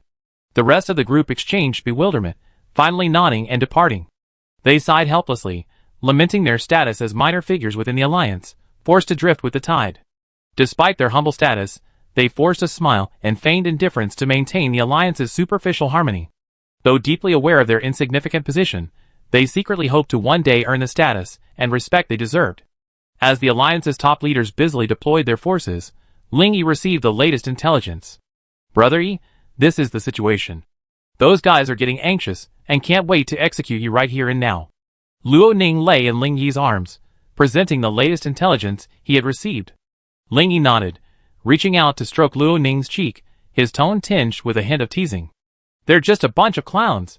I want to execute you right here and now. Faced with Ling Yi's clutches, Luo Ning pouted, her fair skin tinged with a faint blush. After a long moment, Ling Yi contentedly put on his clothes and spoke to the drowsy Luo Ning. Ninger, don't reveal my whereabouts. If Xia and the others ask, just say I'm in seclusion. Luo Ning nodded with difficulty, then yawned in response. Got it, Brother Yi. She felt completely limp, her mind consumed by sleepiness. She simply wanted to lose herself in it, temporarily escape reality, and didn't care what Ling Yi was up to. After a while, her eyelids grew heavy, and she began to drift off into a peaceful dream. Thank you. Looking at the peacefully sleeping Luo Ning, Ling Yi gently kissed her forehead. Then, Ling Yi's figure flashed, reaching the edge of the void. His gaze pierced the blood mist-like passage, his expression complex as he surveyed the once familiar void. Master, just as you expected, they're targeting the Blood Evil Legion and have already left the Pangu Plain. Luo Chen had unknowingly stood behind Ling Yi. Of course. These guys are dying to tear me to pieces. Now that they see Ning Yi's face and confirmed my existence, how could they not go crazy? Hearing this, Luo Chen couldn't help but recall his days with Ing San. He had also been startled when he first saw Ing San's face. He was even more curious about how many clones his master had. Master, what should we do next? Should we try to infiltrate the enemy camp and launch a decapitation operation? Luo Chen, regaining his composure, offered a suggestion. There's no need to take that risk. While your current strength is enough to contend with him, 2 fists can't defeat 4. Besides, with Ing Yi and the Blood Evil Legion here, the coalition forces should be busy for a while. Ling Yi waved his hand, rejecting Luo Chen's suggestion. Luo Chen didn't express dissatisfaction, but simply asked thoughtfully. Master, aside from the Blood Demon's lone army, we don't seem to have any other reinforcements. Isn't this situation too risky? If the Blood Demon can't withstand the coalition's attack, the consequences will be disastrous. Hearing Luo Chen's words, Ling Yi turned and smiled mysteriously. Who told you we don't have reinforcements? Right now, countless planes in the Void harbor the seeds of the Night Corps clan. As soon as our battle officially begins, the zombie viruses hidden by the Night Corps clan will instantly plunge those planes into utter chaos, just like the Pangu Plain. Do you think the coalition soldiers, knowing their families are suffering a catastrophic disaster, will still have the energy to submit to the controller's manipulation? Chapter 674. After hearing Ling Yi's words, Luo Chen's eyes gleamed. He had actually forgotten about the Night Corps clan. Ever since Corpse King Leilig surrendered to Ling Yi, no one had seen him again. Now, hearing Ling Yi mention it, Luo Chen instantly understood. So the Corpse King had been secretly carrying out missions to infiltrate other planes for years. If a zombie virus suddenly broke out, those planes would be transformed into a hellish hell overnight. The soldiers at the front were engaged in a fierce, bloody battle. And the homes behind them were in dire straits, threatened to collapse at any moment. In such a situation, who could maintain the courage to fight the enemy? Master, if that were the case, the coalition forces would be reduced to disarray. We could easily win without a fight. Luo Chen spoke excitedly. Only by catching these people in one fell swoop can we truly address the problem at its root. Instead of futilely pursuing short-term victories, we should focus on the long-term and completely eradicate these scourges. Only by eradicating the root causes of their power can we ensure a peaceful and stable future. Only by doing so can we truly achieve our stated goal. To this end, I devoted considerable effort over the past few years to custom designing a special confinement plane just for them. And now, it's time to close the net. Ling Yi's lips curled up. He had already prepared a place for the Mechanical King and his men. After a pause, Ling Yi said to Luo Chen, "Let's go. Let's also check out the front lines. We won't play the whole game. These old foxes won't be fooled so easily." Hearing this, Luo Chen was startled.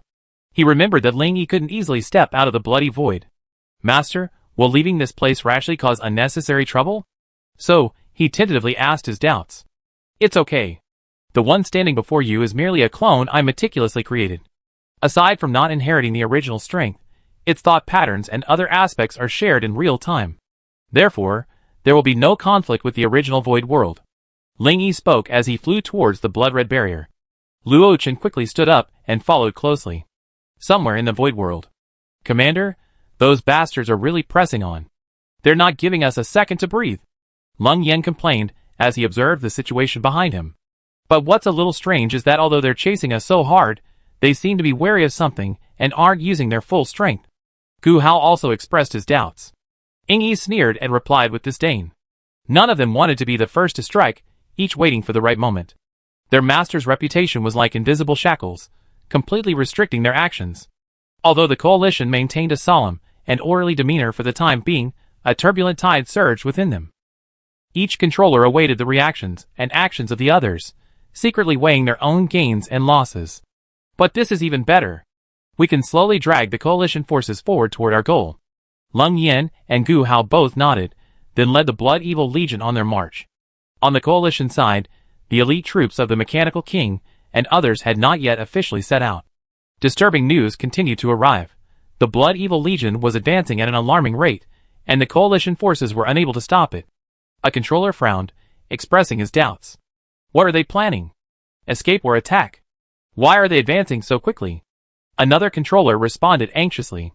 Our troops simply can't hold out. They already breached several layers of defense. According to intelligence, the enemy didn't stop after breaching the defenses, heading straight for the Blood Eye. The Blood Eye is now a strategic location. The coalition leaders have fortified it, and are desperately trying to hold it back. But this hasn't stopped the Blood Evil Legion's advance, leaving the coalition leaders feeling uneasy. What could possibly be the reason for the enemy's impatience to charge there? This previously neglected location now hinges on the entire battle. This seems like a decisive battle. The coalition must find a way to stop the Blood Evil Legion's attack, or face an unpredictable fate. But the current situation is not optimistic. The Blood Evil Legion's advance has exceeded the coalition's expectations, and the coalition forces are struggling to keep up. Meanwhile, the coalition's most powerful force, the main force led by the Mechanical King and his men, had yet to reach their designated location. This exacerbated the already precarious situation facing the coalition forces. Without the support of this massive main force, the coalition's defenses could be completely breached by the Blood Evil Legion at any moment. The coalition command system anxiously issued orders, attempting to mobilize more troops for defense. But the coalition was already in a passive position, in imminent danger of being devoured by the Blood Evil Legion. This had become a desperate race against time. The coalition must wield the utmost resolve and courage to halt the Blood Evil Legion's relentless advance, buying precious time for the arrival of the Mechanical King and his men. Otherwise, the unpredictable event of the Blood Eye Land will drastically alter the entire battle situation. What are they planning? Escape? Their advance is so rapid? A controller frowned in confusion, and their suspicion was not without reason. The Blood Evil Legion's attack was so swift and fierce that one wondered if they had other plans. Is this just the beginning of a mass exodus, or do they have a larger plan? Another controller analyzed cautiously. Intelligence indicates that the enemy has breached the defenses without stopping, heading straight for the Blood Eye Land. This is clearly no simple escape. They must have some major plan or scheme targeting the Blood Eye Land. This further perplexed the coalition's controllers. What was the Blood Evil Legion's true intention? Were they planning to occupy the Blood Eye Land, or did they have other plans? The Blood Eye Land was like a terrifying black hole. Anyone drawn into it would be ripped to shreds. Were the Blood Evil Legion rushing to their deaths? That was too unrealistic. This puzzling question was a crucial point that the coalition's top brass urgently needed to clarify. While the coalition's commanders were still speculating about the enemy's true purpose, the Blood Evil Legion's offensive momentum remained unabated. They surged forward like a tidal wave, crushing the coalition's defenses. The Blood Evil Legion's attacks were like a torrential downpour, their deafening cries echoing through the void. They moved with unstoppable force, their unstoppable force shattering the coalition's defenses. Though the coalition soldiers fought hard, they were unable to withstand the enemy's overwhelming ferocity. Chapter 675. Our soldiers simply can't hold out. The enemy is going crazy, breaking through several layers of defense. A coalition commander reported anxiously. This shocked the coalition commanders. They had never witnessed such a fierce attack. The Blood Evil Legion's morale was high, and their combat effectiveness was extremely formidable. They had easily broken through numerous defenses. If this momentum continued, breaking out of the encirclement would be imminent. The coalition commanders on the scene desperately hoped that their reinforcements would arrive quickly, otherwise they would be completely defeated. On the other hand, Although the Blood Evil Legion had been fighting at an intense pace, they, equipped with various supplemental potions and energy cores provided by Ling Yi, showed no signs of fatigue at all. As for casualties, they were minimal, with only a few unlucky individuals sustaining minor injuries. With the help of potions, they were not a cause for concern. Commander Shadow, these coalition forces don't seem that impressive. They're all vulnerable. Lung Yan's lips curled with a faint smile, his face filled with disdain. They're just a mob. If we give our all, we can easily crush their entire defense. This impending victory will be a piece of cake for us. As he spoke, his eyes blazed with confidence. That's right. Seeing so many bizarre races at first really startled me. Look at those creatures straight out of pre-apocalyptic sci-fi movies, Transformers? Orcs? Elves? However, under our Legion's fierce attack, these seemingly powerful alien races were utterly routed. Their weapons and skills seemed so weak against our elite troops. Given the current situation, I don't think the Lord City Lord's plan is necessary. As long as we keep advancing, we can easily defeat the coalition forces. Gu Hao echoed from the side, occasionally pointing in the direction of the coalition forces. Just then, the space shook, and two figures appeared beside Gu Hao. Who? Ying Yi and the others stood on guard, ready to attack at any moment. When he saw who was coming, Gu Hao couldn't help but breathe a sigh of relief, then complained. I thought they were planning a decapitation operation, but it turned out to be you, Luochen. Please, every time you appear, can you act like a normal person and always startle people? Luochen coughed lightly and said coldly. I didn't expect you to be so timid as to be frightened. I'm just used to appearing this way, but to accommodate your timid nature, I'd be more careful next time. Luochen looked at Gu Hao provocatively, a hint of amusement flickering in his eyes. I sometimes give off a mysterious vibe, but believe me, it's not intentional. I just wanted to give you a little surprise. Gu Hao's mouth twitched, and he muttered softly. I think it was more like a shock. Luochen grinned, then added. Don't worry, I try to be more restrained next time. I call you in advance, so you don't panic too much. After all, we're good friends. After saying this, Luochen gave Gu Hao a gentle smile, as if hinting at a more harmonious relationship in the future. Seeing this, Gu Hao couldn't help but shudder. The more lightly Luochen spoke, the colder he felt. To avoid any awkwardness, he chuckled and turned his attention to the black-robed figure beside Luochen. Hey Luochen, when did you start taking on a disciple? You're really getting more and more. Before Gu Hao could finish his words, Luochen glared at him and cut him off. Shut up, or I'd be merciless. Everyone looked at each other in bewilderment, unsure of Luochen's reaction. At that moment, Ying Yi suddenly sensed something strange, his pupil shrinking sharply. He then knelt on one knee and shouted, Master, you're here. Ying Yi bowed his head respectfully, as if fearing reprimand for not noticing Ling Yi's arrival. Seeing Ying Yi's reaction, all the Blood Demon warriors' eyes lit up, and they followed suit, kneeling. Welcome, Lord City Lord. The black-robed man beside Luochen slowly stepped forward, his gaze from behind his hood stern yet calm. Everyone get up. You done well. Ling Yi's voice was steady and deep, bringing a sigh of relief to everyone present. Gu Hao wished he could bury his head deep into the cracks of the void. After everyone else stood up, he remained kneeling on the ground, not daring to move. Haozi, what are you doing kneeling like an idiot? Hurry up and get up. Ling Yi looked at Gu Hao, who had his butt raised high, and shook his head helplessly. Lord City Lord, I was just rambling. Please don't mind me. Gu Hao still didn't dare look up, his voice timid. Haozi, we're brothers. Do you think I care about this? Or perhaps you think I become heartless now? At this point, Ling Yi glanced at everyone around him and continued. Even with the passage of time, some things endure. No matter how chaotic the world becomes, some people and events remain etched in our hearts, becoming constants in our lives. Through the passage of time, that original aspiration remains unforgotten. Though time passes, the things we cherish within us still shine brightly, lingering in our memories. During the most perilous period of the apocalypse, we shared life and death. In that dark apocalypse, we supported each other, and together resisted the zombie threat. Faced with the hardships of survival, we clung to each other, vowing to find hope in the final light of day, to rebuild our homeland. This bond of life and death will forever be etched in our hearts. Remember, everyone here is my brother, Ling Yi, a comrade in arms who has shared life and death with me. Today, my original aspiration remains unchanged. We stand shoulder to shoulder, swearing to defend our ideals and beliefs to the death. This brotherhood has grown stronger through hardships. No matter how difficult the road ahead, I firmly believe that as long as we unite, we will overcome all difficulties and achieve our great cause. Now, tell me loudly, is Ling Yi your brother? Has your original aspiration changed? Hearing Ling Yi's passionate words, the Blood Evil warrior's eyes blazed with excitement. It seemed as if those inspiring words instantly ignited the burning fighting spirit within them.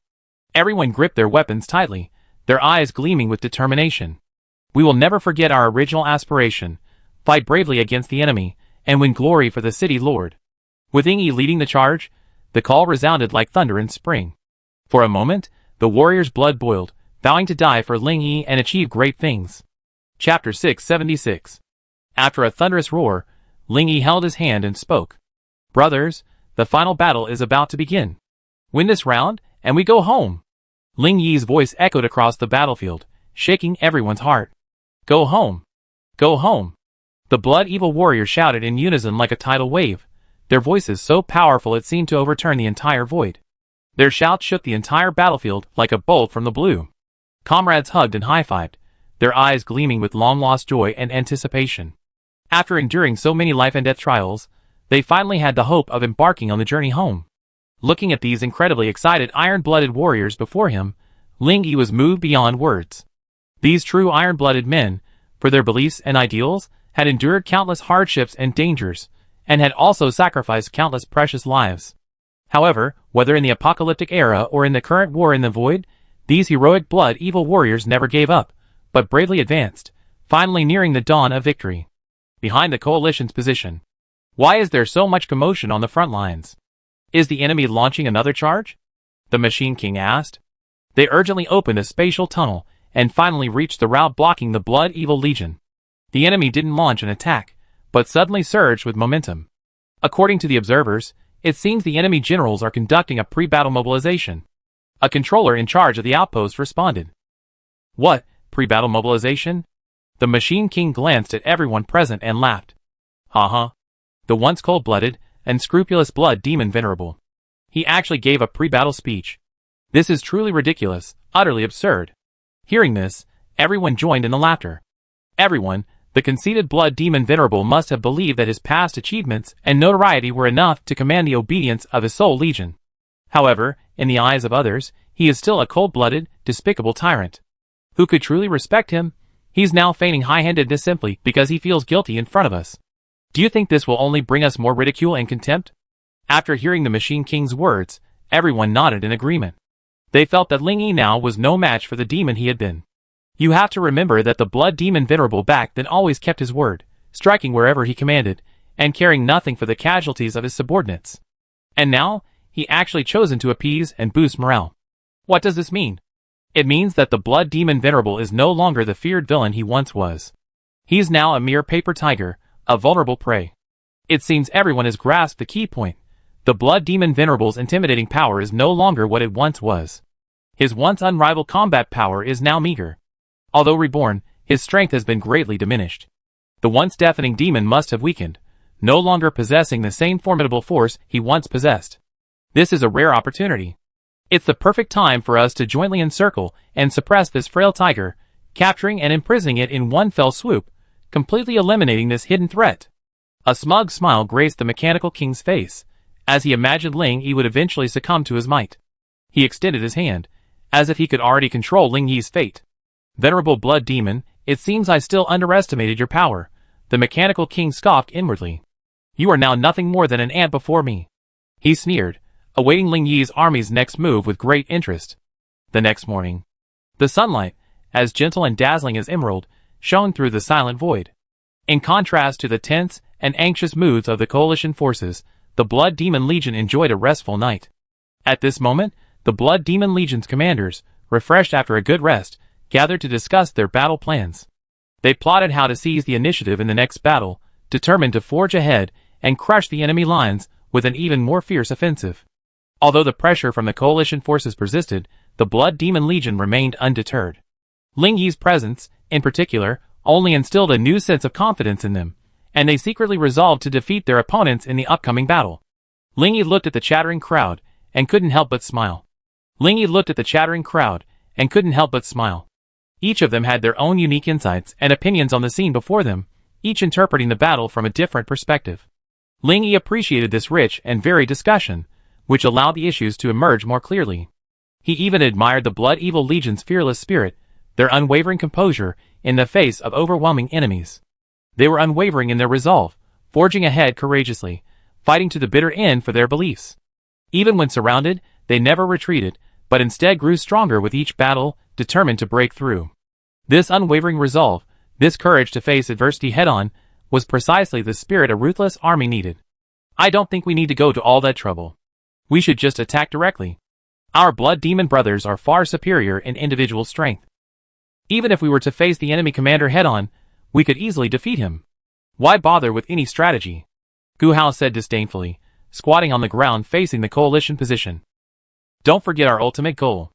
It's not to repel the coalition forces before us, but to capture their leaders in one fell swoop. We must calmly analyze the enemy's deployment, identify their weak points, and capture their leadership in one fell swoop.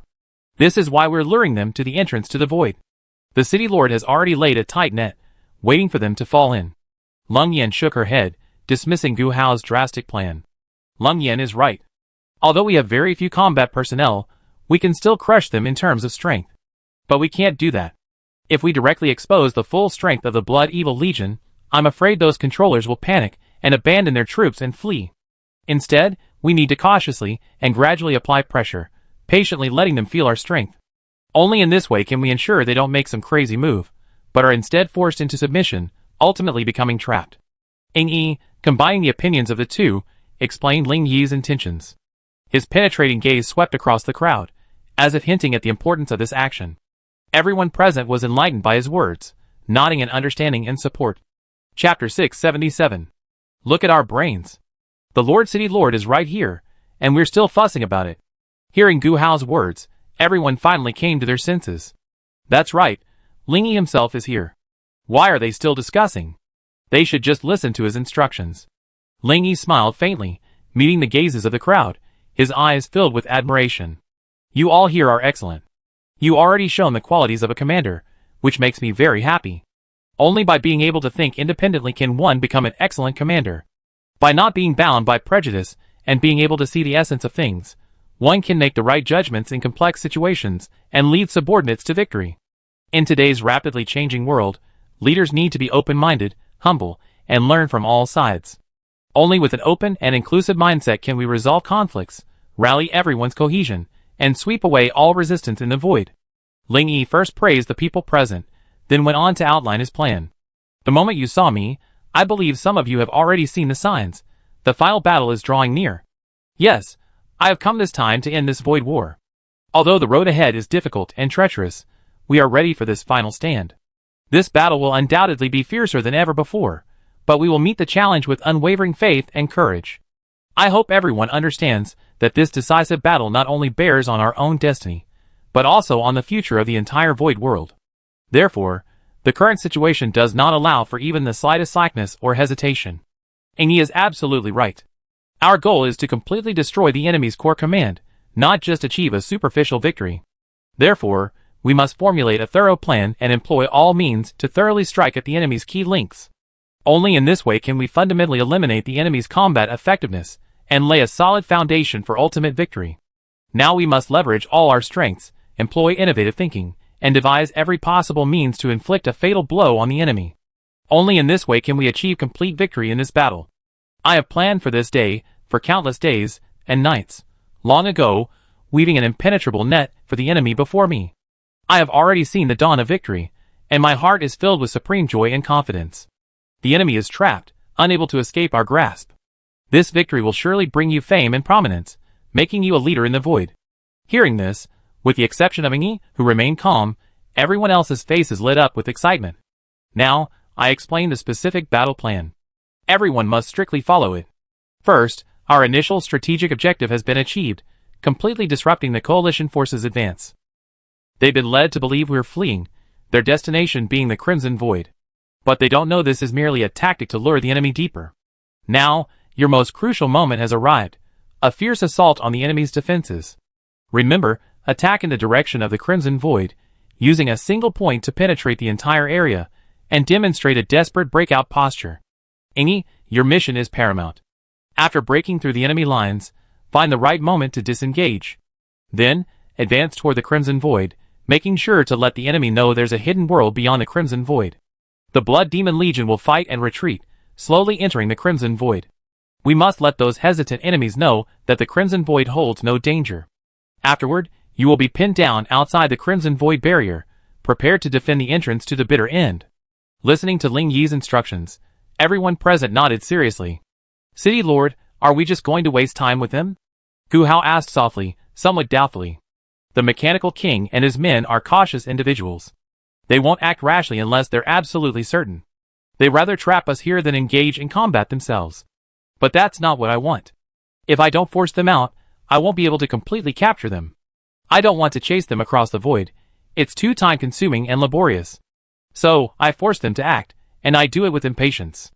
After Ling Yi's explanation, everyone understood that everything was already decided. It seems the City Lord has already made up his mind.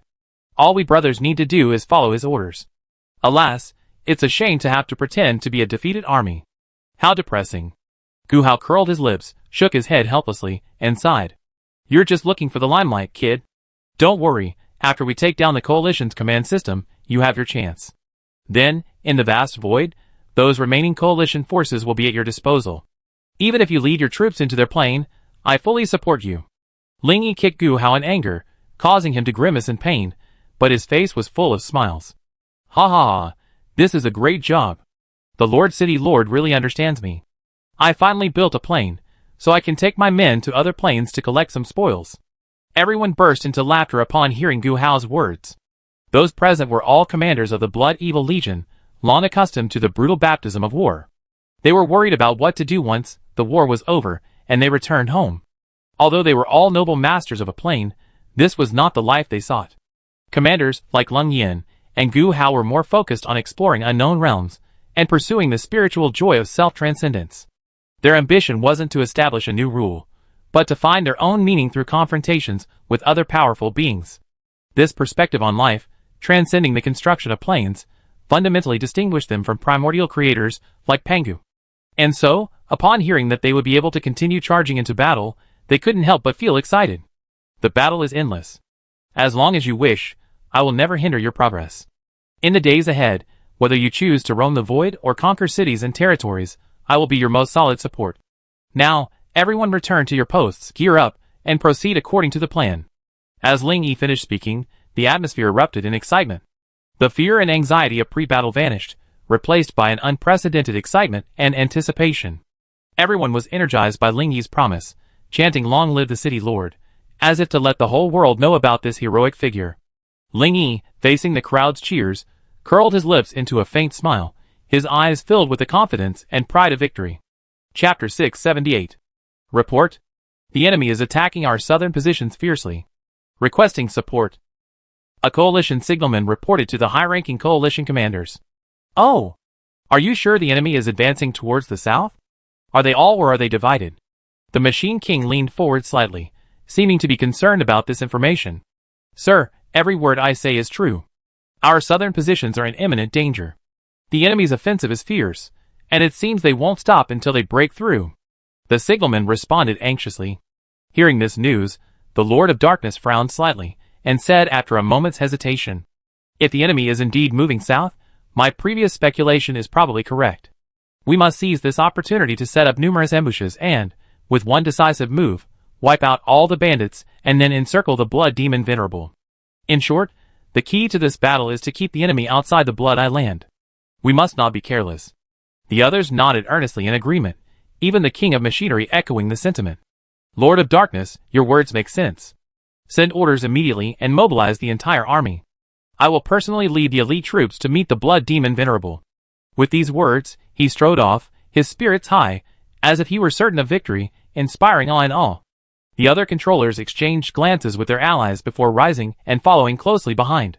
Attack! Completely shatter the enemy's defenses.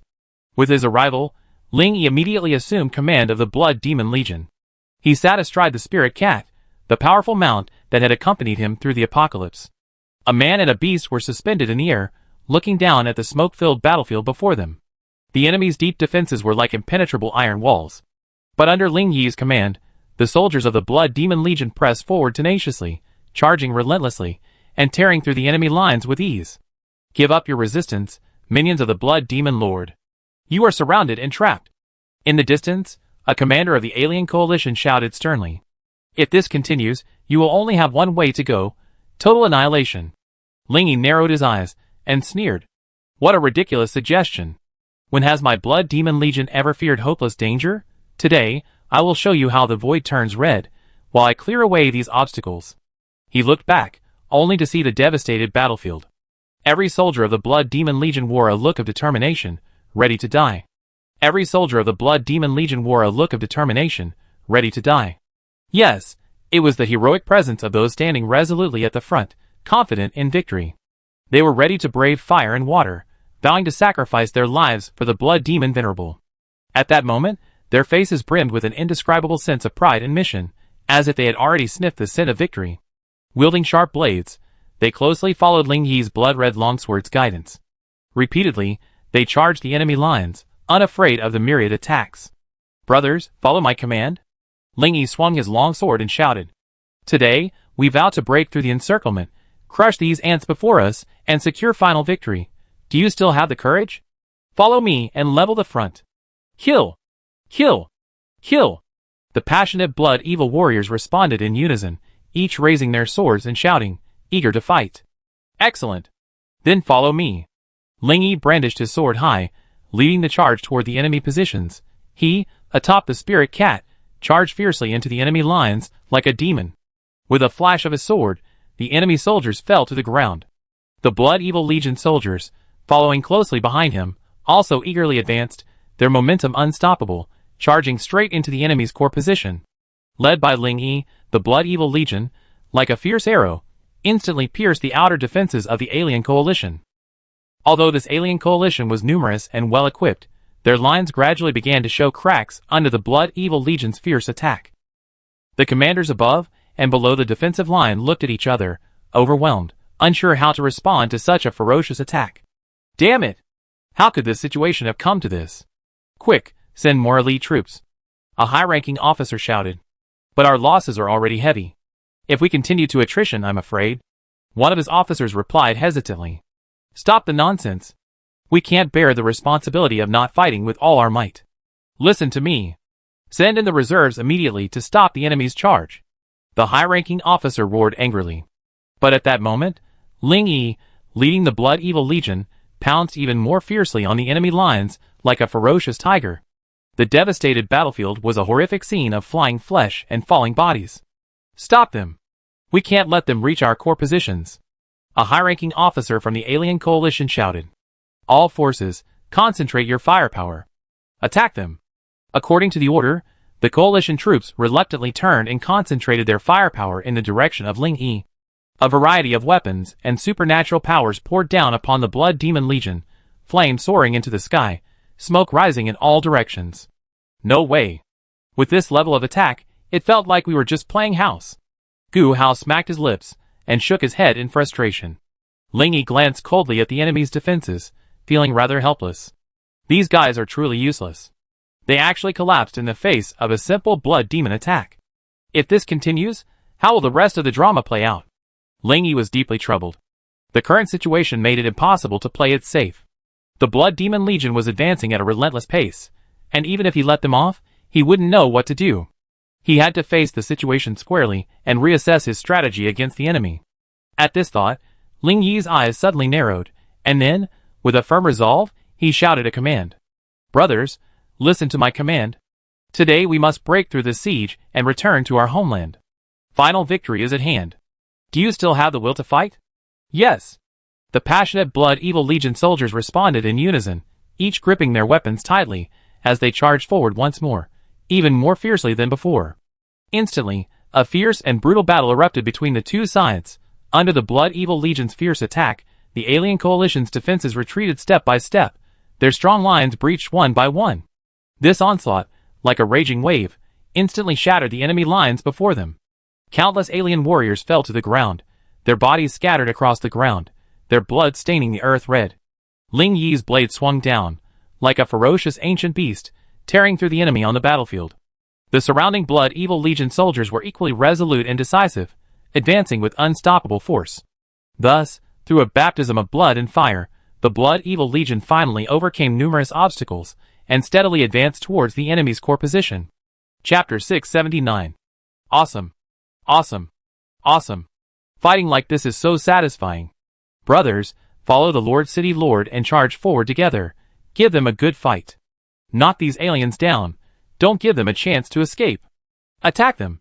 These guys were so arrogant before us, but today we make you cry for your parents. Come on, let's crush their positions together. Gu Hao felt incredibly elated as he watched the defeated enemy lines.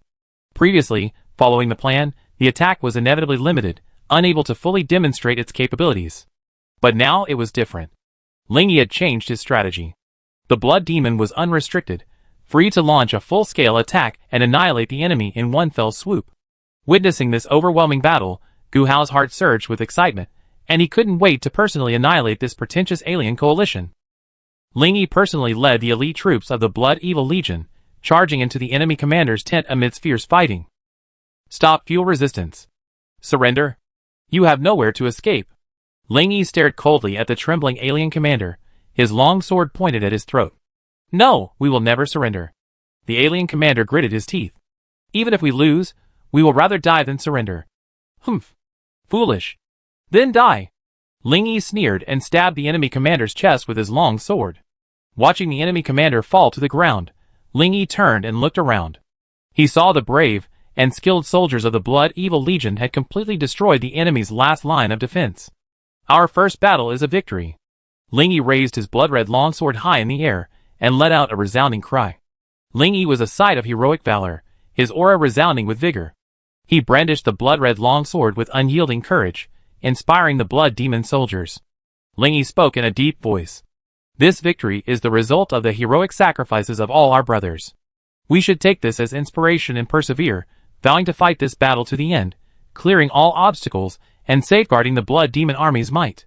Everyone responded in unison, vowing to follow Ling Yi in further battles, and completely thwart the enemy's schemes. Master, by directly breaching the enemy's position, we have already deviated from our strategy of luring the enemy deeper. If we continue to use delaying tactics, it will be of little use, and the enemy will surely become suspicious. Ing Yi frowned and expressed his concerns. Ing Yi's concerns caught the attention of the core Blood Demon members present, and Ling Yi nodded in agreement. After a moment's silence, he turned to the assembled troops and said, Brothers, the question raised by Ing Yi is indeed worthy of our serious consideration. While our victory this time was certainly easy, the subsequent luring of the enemy will likely be even more difficult. I would like to hear your opinions and suggestions. I hope you will speak freely and contribute to our next steps. Ling Yi's actions undoubtedly demonstrate his military wisdom. A good commander should not be complacent, but rather be open-minded and attentive to the opinions of his subordinates. Only in this way can we formulate a more thorough and accurate operational strategy and maximize our chances of continued victory. Everyone responded, with Lung Yan speaking first. The City Lord and Sect Master are absolutely right. Although the enemy has retreated, an even more ferocious counterattack awaits. We must remain vigilant and carefully analyze the enemy situation before we can formulate an appropriate response. Gu Hao then spoke. I think it would be best to press on and launch another fierce attack while the enemy's momentum is still unstable, annihilating them in one fell swoop. This would completely disrupt the enemy's layout and cut off their supply lines, which would be of great benefit to us. Listening to the suggestions of the others, Ling Yi simply shook his head slightly. If this were a standard positional battle between the two armies, these strategies would be understandable. But the current situation is different from an ordinary war. Although the enemy has a superior force, it is difficult for them to fully exert their combat power. The key lies in identifying their core leadership and quickly and precisely striking. After all, the Blood Evil Legion is currently facing only conventional forces from a few planes. The true elite remain in the rear, guarding their supreme controller. These high-level combatants are poised for action, and once deployed, they will be unstoppable.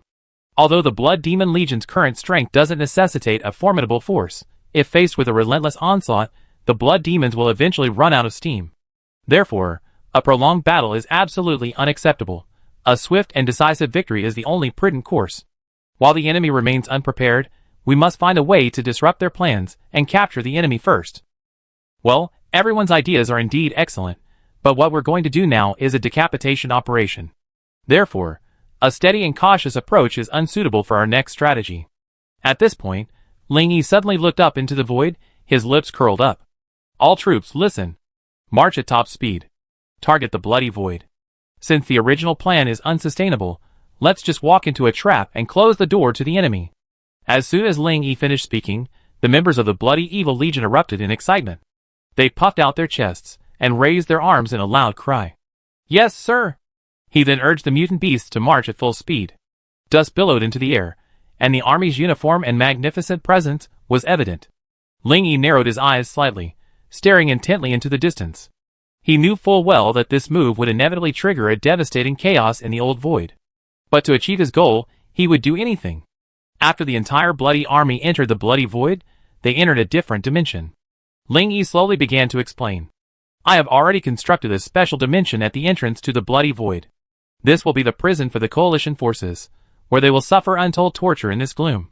No matter how they struggle, they will ultimately be trapped forever within this tiny cage. I have arranged countless nightmarish tactics to completely crush their will. Now, follow my instructions and form legion squads to hide and ambush at various locations.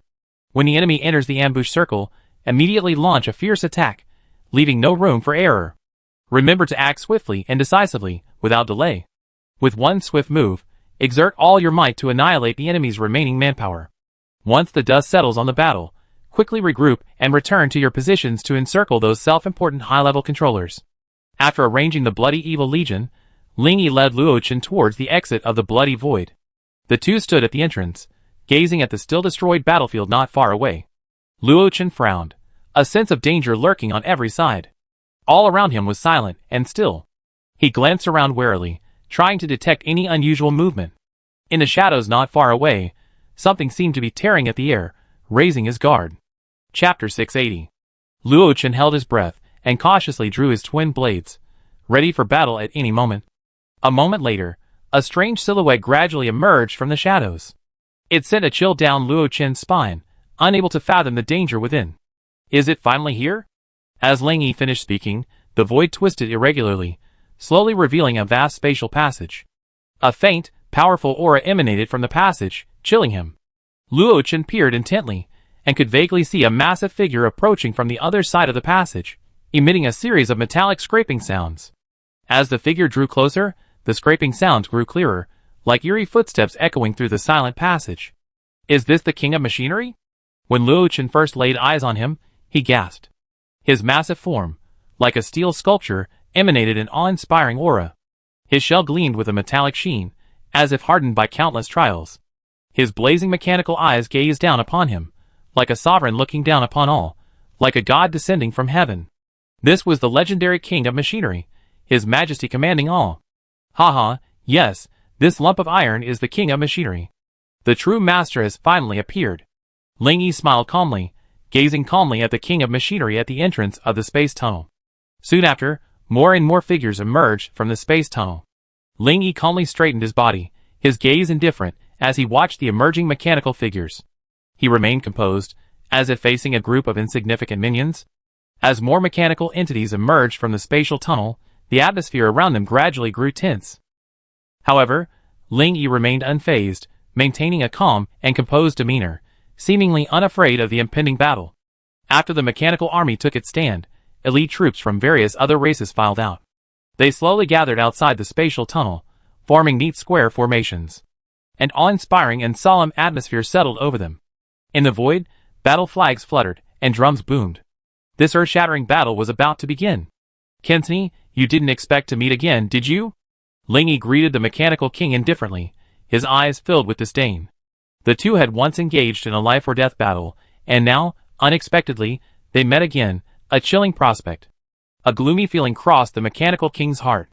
He didn't want anything to do with this man. However, fate, as a cruel twist of fate, left them unable to escape this encounter. Looking around, the vanguard troops that had been deployed to stop the blood demon Venerable had long since been reduced to ashes. The sight was filled with devastation, smoke filled the air, corpses scattered, and the battlefield was littered with tragic debris.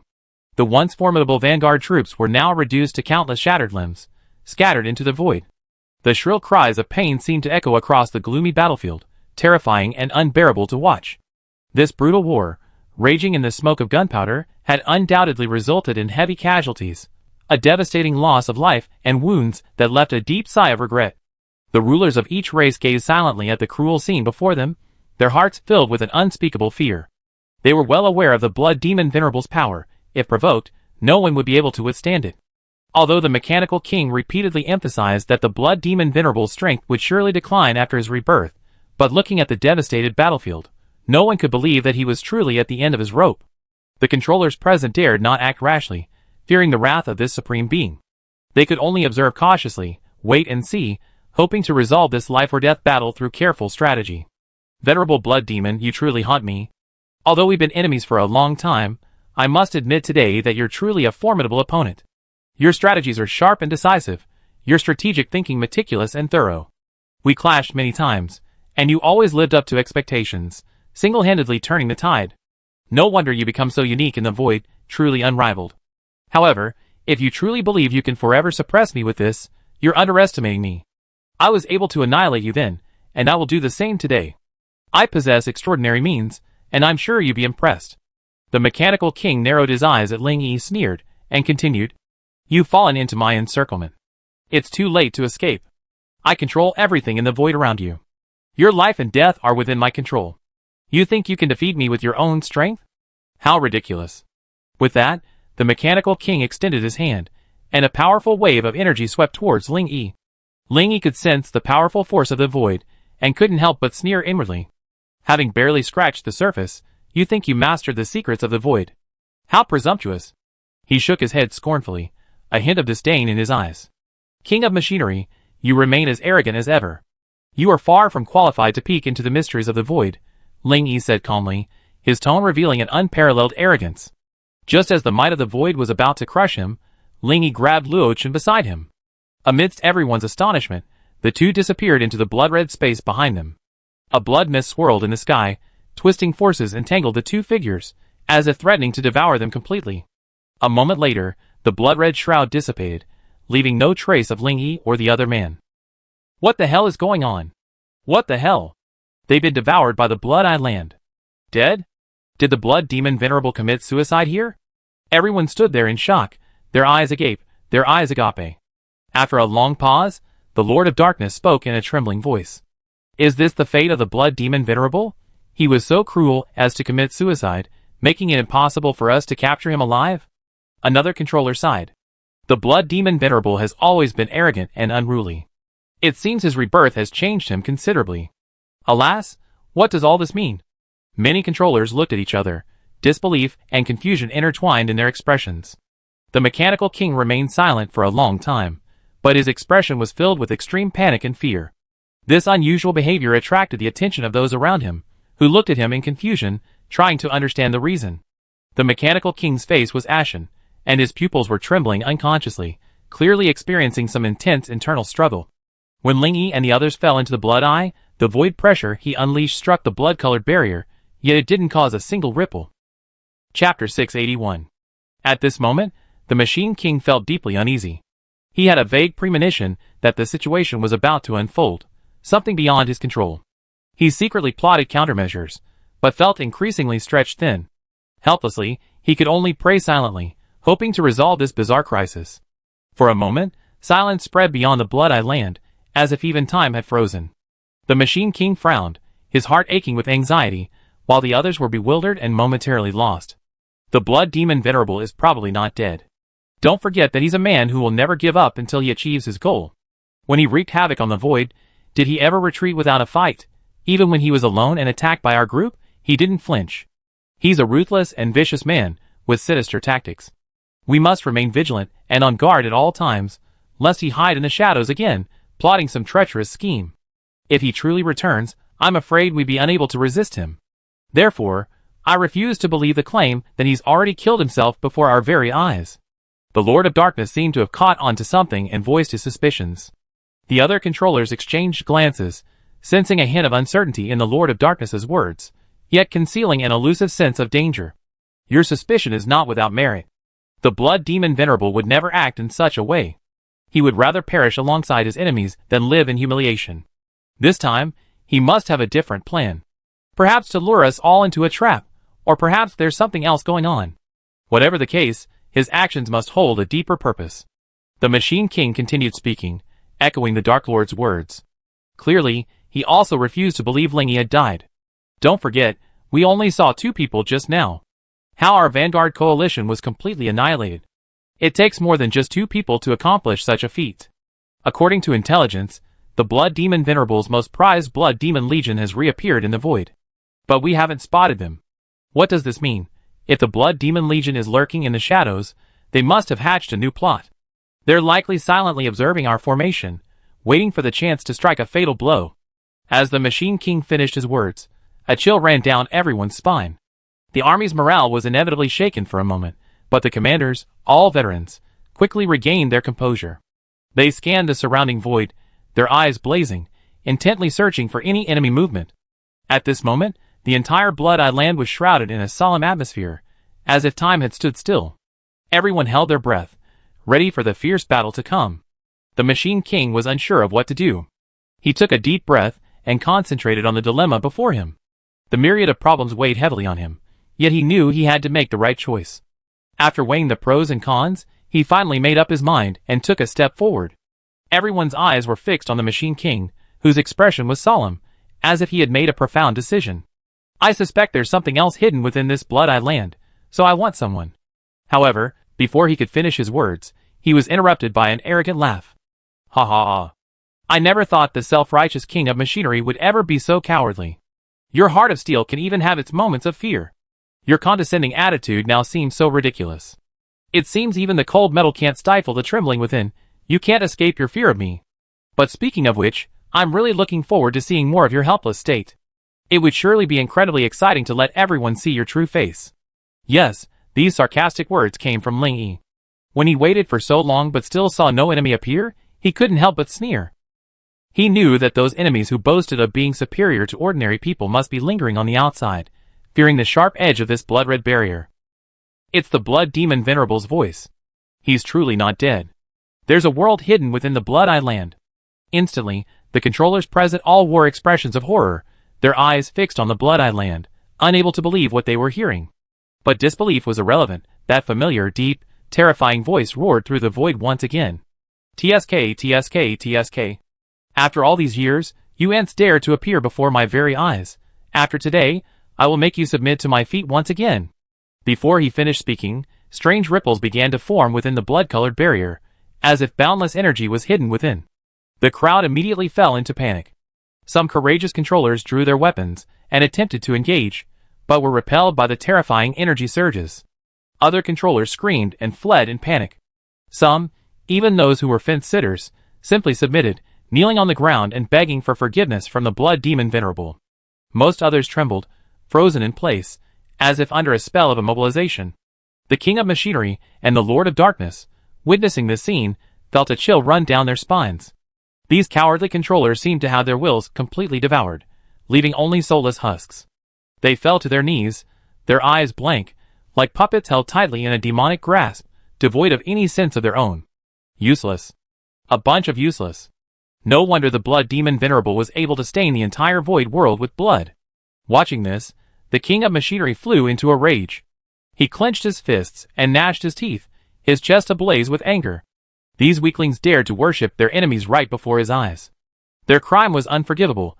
The King of Machinery's mind raced, wishing he could crush these cowards' bones with his own hands. He believed that as long as he destroyed the Blood Demon Venerable, he would utterly crush these pretentious individuals with his unrivaled power, bringing the entire void world to its knees. They are useless, but what about you, the de facto commander of the coalition, Mechanical King? In my opinion, you are a fighter among useless, a coward. My plane of existence is now completely open to you. Why are you standing still? Why not lead your army to attack? Have you given up your ambition to conquer? Come on. Let me see what you truly possess, or are you just a flash in the pan? Ling Yi's voice echoed again at an inopportune moment, his words filled with provocation, as if awaiting a response. The Mechanical King's eyes blazed with fury, and a faint electric current flickered across his thick armor. He slowly raised his arm, and a faint glow emanated from the muzzle of the energy cannon in his palm, revealing the destructive power waiting to be unleashed. His stern face betrayed no trace of pity. Only a burning desire, reduced to ash. Chapter 682. Oh, you're angry. That's good. Let's have a good fight. This clash is destined for us both. King of Machinery, since you're ready, don't hesitate any longer. Let's see who's the true Void Mighty. If you possess sufficient courage and determination, you surely annihilate this so-called demon in one fell swoop. Come on, give it your all. I fight you with 100% strength. Let's compose this epic symphony that will shake the heavens and earth.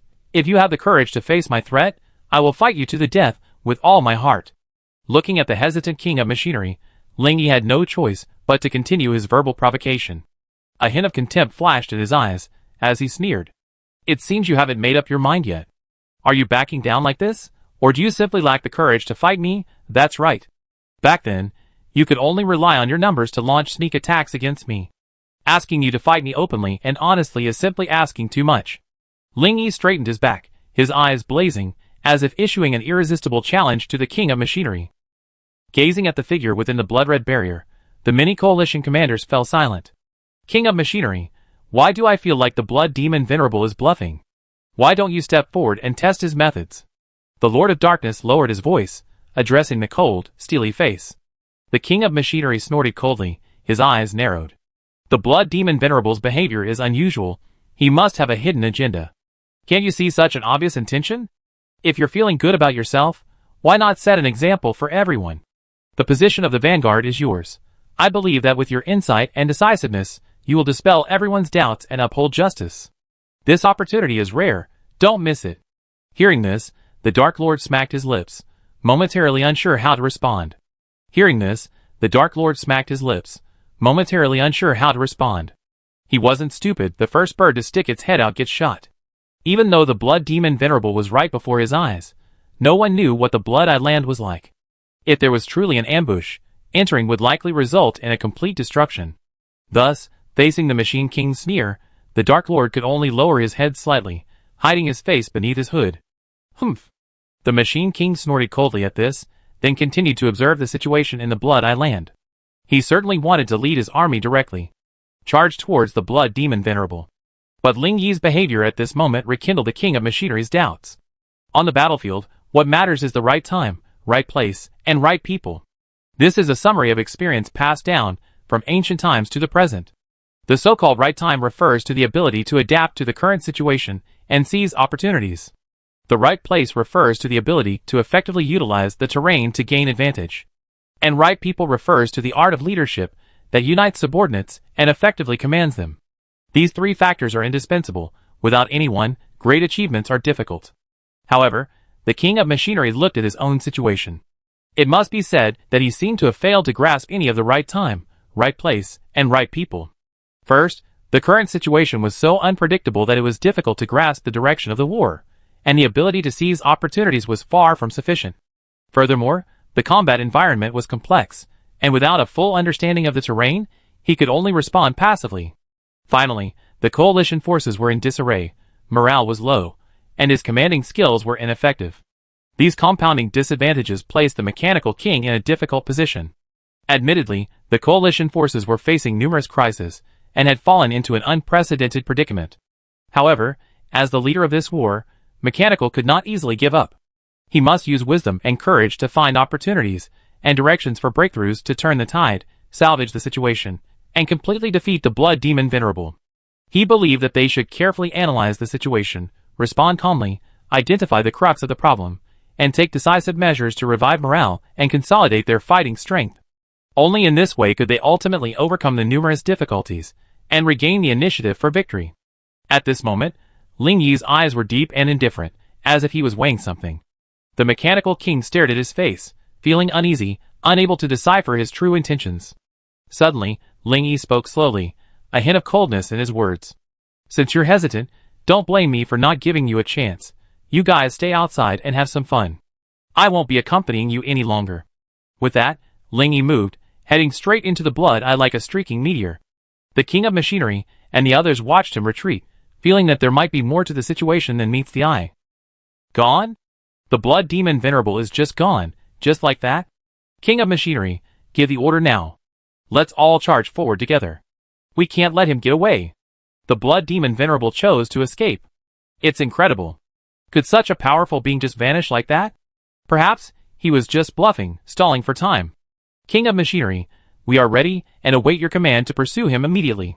We swear to create glory with you, and will never let such a powerful enemy escape. Everyone, remain vigilant. Although the blood demon Venerable appears to have fled, there's a chance he may be luring the enemy deeper. We must heighten our vigilance and remain alert, preventing him from taking advantage. Pursuing the blood demon Venerable is a top priority. We must set out immediately. We must contain the blood demon Venerable within this plane, and will not let such a formidable foe go. Only by destroying him can we rest assured. The King of Machinery tried to calm everyone down. He was truly troubled by the chaotic situation.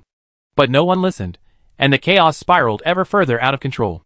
He glanced anxiously around, searching for a way to resolve the impasse. Just as everyone was about to give chase, the Machine King spoke calmly. Wait a minute, the blood demon Venerable is no pushover.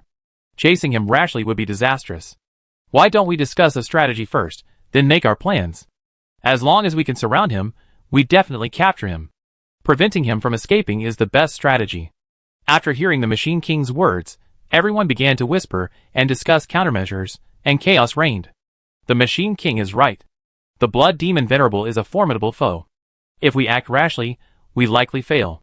Why don't we discuss carefully and formulate a thorough plan? Chapter 683. Luo Chen followed Ling Yi away, a look of confusion on his face. Luo Chen quickened his pace to keep up with Ling Yi, his confusion growing. Master, didn't you just say we were going to lure the enemy deeper? Why are you leaving so hastily now? Those guys haven't dared to act rashly yet. Do you have any backup plan? Luo Chen couldn't help but ask. Ling Yi smiled faintly, his expression calm. You understand soon. Follow me closely. I have everything under control. Although Luo Chen still had some doubts, he followed obediently. He had always been obedient to Ling Yi. Outside the blood-red barrier, the coalition leaders were still arguing. They had serious disagreements regarding the prospects of the battle. One faction advocated an all-out attack for a quick victory, while the other advocated a cautious defense to preserve strength. Behind the endless debate lay the conflicting interests and demands of each faction, which were difficult to reconcile. However, regardless of the final decision, they must face this crucial issue, which touched upon their own interests and their very existence. A major decision. At this moment, a group of signalmen hurried and panicked. Anxiety was evident on their faces, their brows furrowed, their eyes flickering. They clearly had something urgent to report. When they reached the main tent, one of them hurriedly bowed and spoke in a trembling voice. Mechanical King, we have urgent news from the rear. Please check immediately. As soon as he finished speaking, another signalman added breathlessly, Master, time is running out. Please review this as soon as possible. Upon hearing this, the Mechanical King's expression suddenly grew serious. He waved his hand, ordering his subordinates to immediately check the emergency intelligence. What? A riot has broken out in each of the planes we're in. The rebels are all flying under the banner of the Blood Demon Venerable. And there's also an outbreak of the Night Corps clan virus. How despicable. The controllers present all paled upon hearing this ominous news. Everyone was terrified, and a hushed silence fell. After a long moment, someone asked in a trembling voice. What the hell is going on? Isn't the Blood Demon Venerable trapped here by us? Where did those rebels come from? How did they start this rebellion in our plane? One controller took a deep breath and spoke slowly. This news isn't a good sign. We must act immediately to prevent it. Another, appearing extremely anxious, shouted. The situation is extremely dire. The alliance between the Blood Demon Venerable and the Night Corps clan is bound to cause chaos across all planes.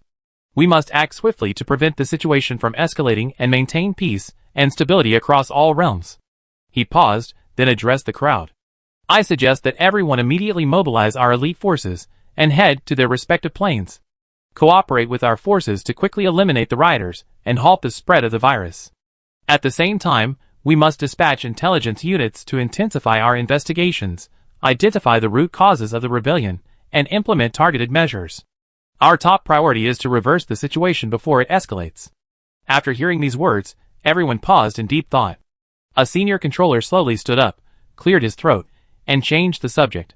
Since everyone agrees, why don't we take action immediately? Time is of the essence.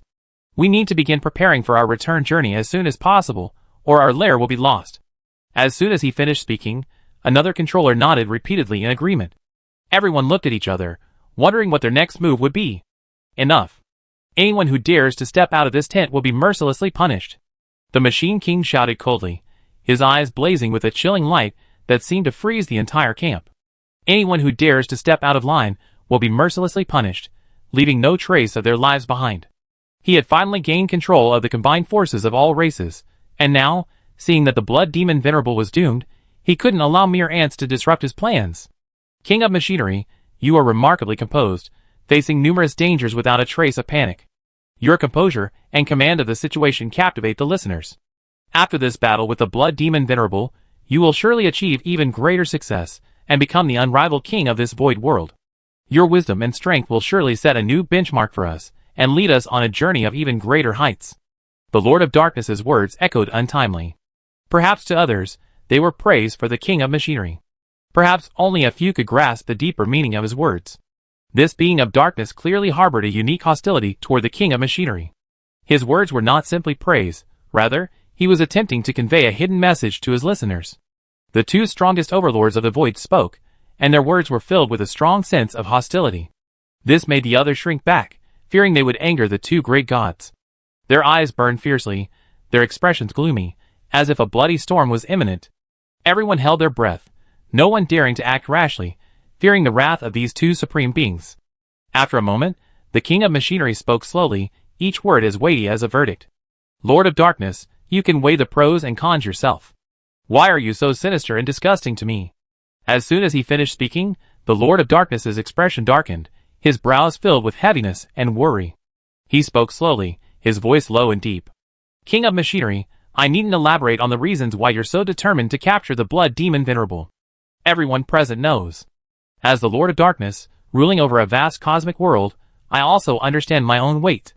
What I did today wasn't out of resentment, but rather out of helplessness. The hand of fate is too cruel, forcing me to do this. All the cosmic worlds are about to face the same dire straits they once faced. I must make a decision for them. After speaking, the Lord of Darkness sighed and turned to leave, but he hesitated, finally falling silent. Lord of Darkness, this is clearly the Blood Demon's machinations. He's simply trying to divert attention and keep us all on the run.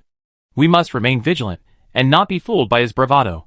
Only by uniting together can we see through his subtle tactics and thwart his schemes.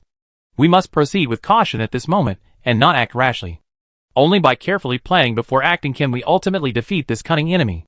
Before the Machine King could finish, the Dark Lord suddenly shouted.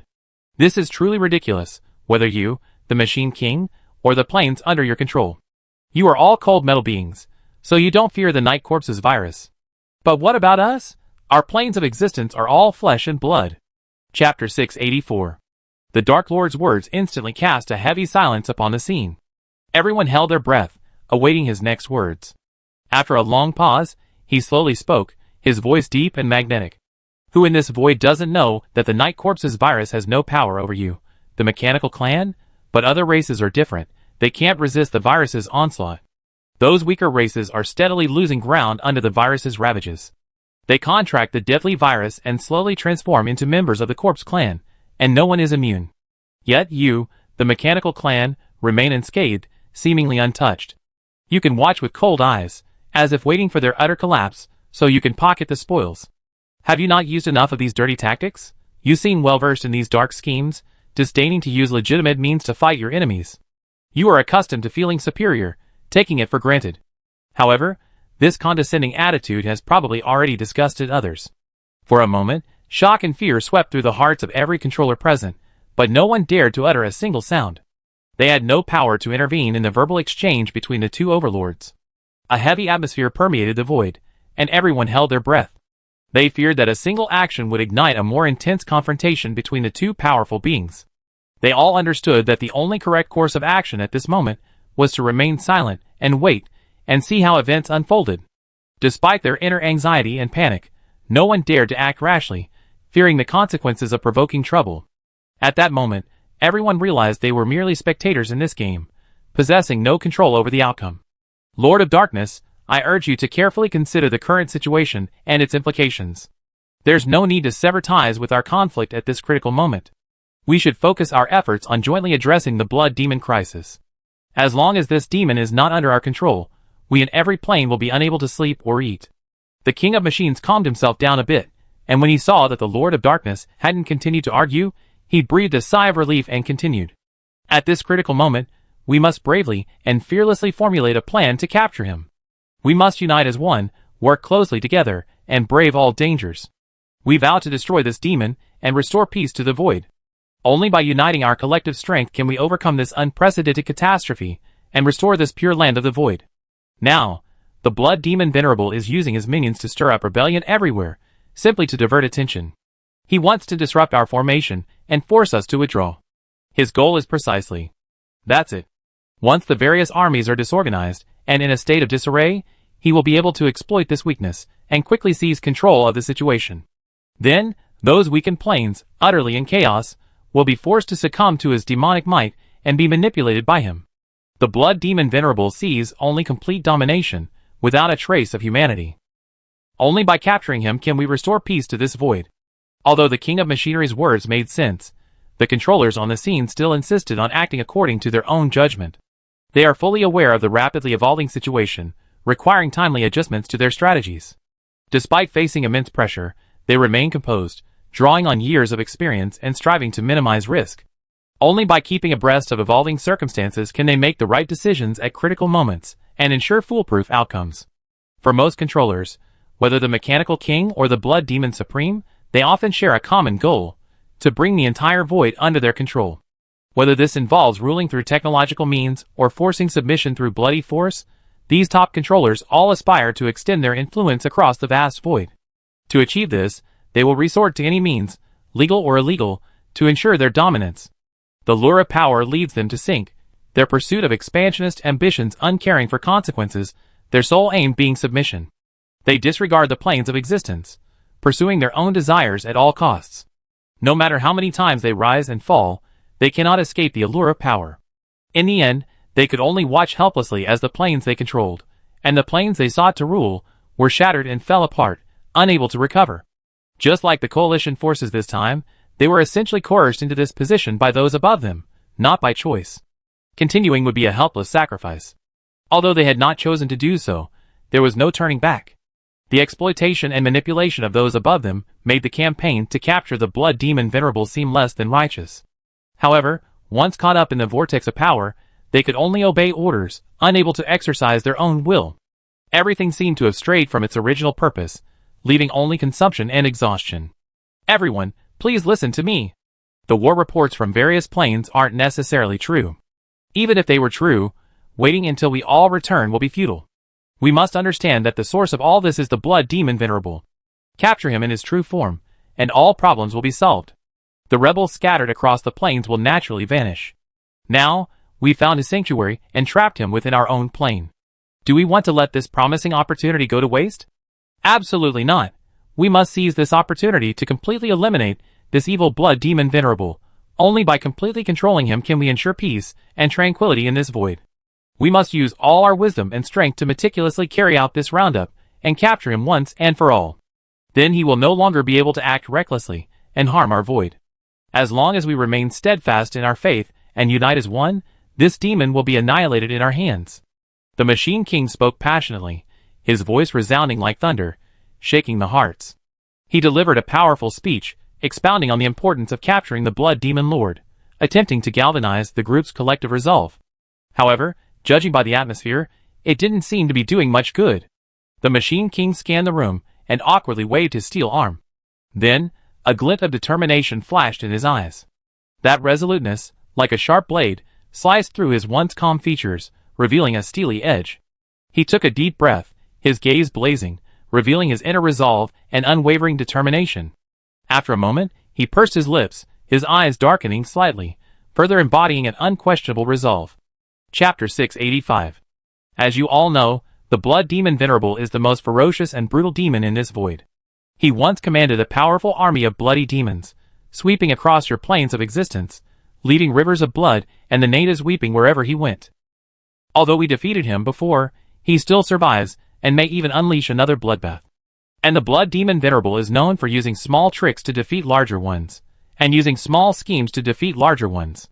Back in the day, he frequently sent spies around our army, giving us instructions, fanning the flames, and sowing discord. He attempted to sow discord among our generals, and lead them to infighting. At the same time, he dispatched elite troops on a detour, attempting to lure our army deeper into the area, so he could exploit their weakness and annihilate our main force in one fell swoop. At this moment, he was trying to repeat his old trick, a brilliant tactic designed to lure our army away from its mountain pass. If our army fell for his trick and retreated, we would have fallen into his trap. Then the Blood Demon Venerable would surely seize the opportunity and annihilate our army. Hearing the Machine King's incitement, the coalition commanders looked at each other in bewilderment, and for a moment, no one responded. After all, the Blood Demon Venerable was a formidable figure back then.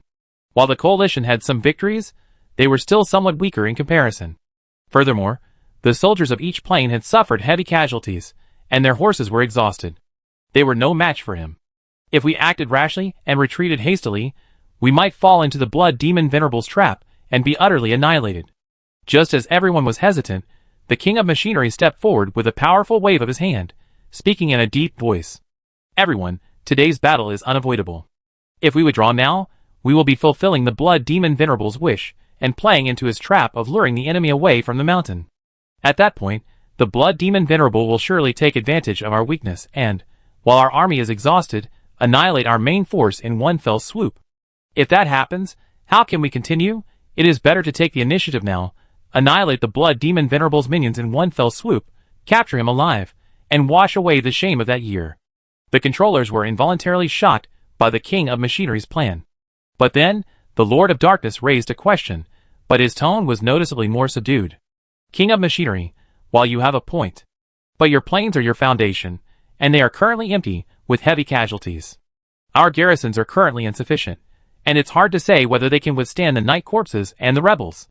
If we truly charge in, and we get stuck in a stalemate, we might fall into the Blood Demon Venerable's reinforcements trap, and then all our planes will be completely destroyed. A vast army of zombies and rebels will form a mighty force, attacking from behind. Have you considered this possibility? Don't let it be too late to regret it. Therefore, I think it's best to leave a group behind to continue the siege. After the various armies return to annihilate the rebels, they can rest and recuperate, then return to join the battle. The Machine King pondered for a moment, then slowly shook his head and spoke. I know that the controllers are concerned about their own planes and fear their destruction. But our coalition has finally cornered the Blood Demon Venerable here, and we have a large and well-trained force. If we adopt a strategy of dividing our forces, our favorable situation will be lost. If the Blood Demon Venerable takes advantage of this opportunity, our coalition will surely be annihilated. If then, not only our coalition, but the entire void will once again fall under the Blood Demon Venerable's rule, with disastrous consequences. It would be better to take the initiative now, and annihilate the Blood Demon Venerable in one fell swoop. Although the risks are great, if successful, not only can we wash away the shame of our coalition, but we can also free the entire void from the threat of the Blood Demon Venerable's rule and restore peace and freedom. I believe that although everyone is dissatisfied with their current lives, but compared to being ruled by the Blood Demon Venerable, these shouldn't be anything, right? As the Machine King had said, the Blood Demon Venerable's rule would undoubtedly bring about an even more brutal dark age. Those present must not forget that it was under the control of this terrifying ruler. The various planes of existence suffered greatly, and life was a living hell. While the current situation was not ideal, facing the oppression of the Machine King and his ilk, it was generally acceptable, wasn't it? After hearing the Machine King's words, the controllers all nodded in agreement. Although this decision was risky, it was necessary for the benefit of themselves and the planes.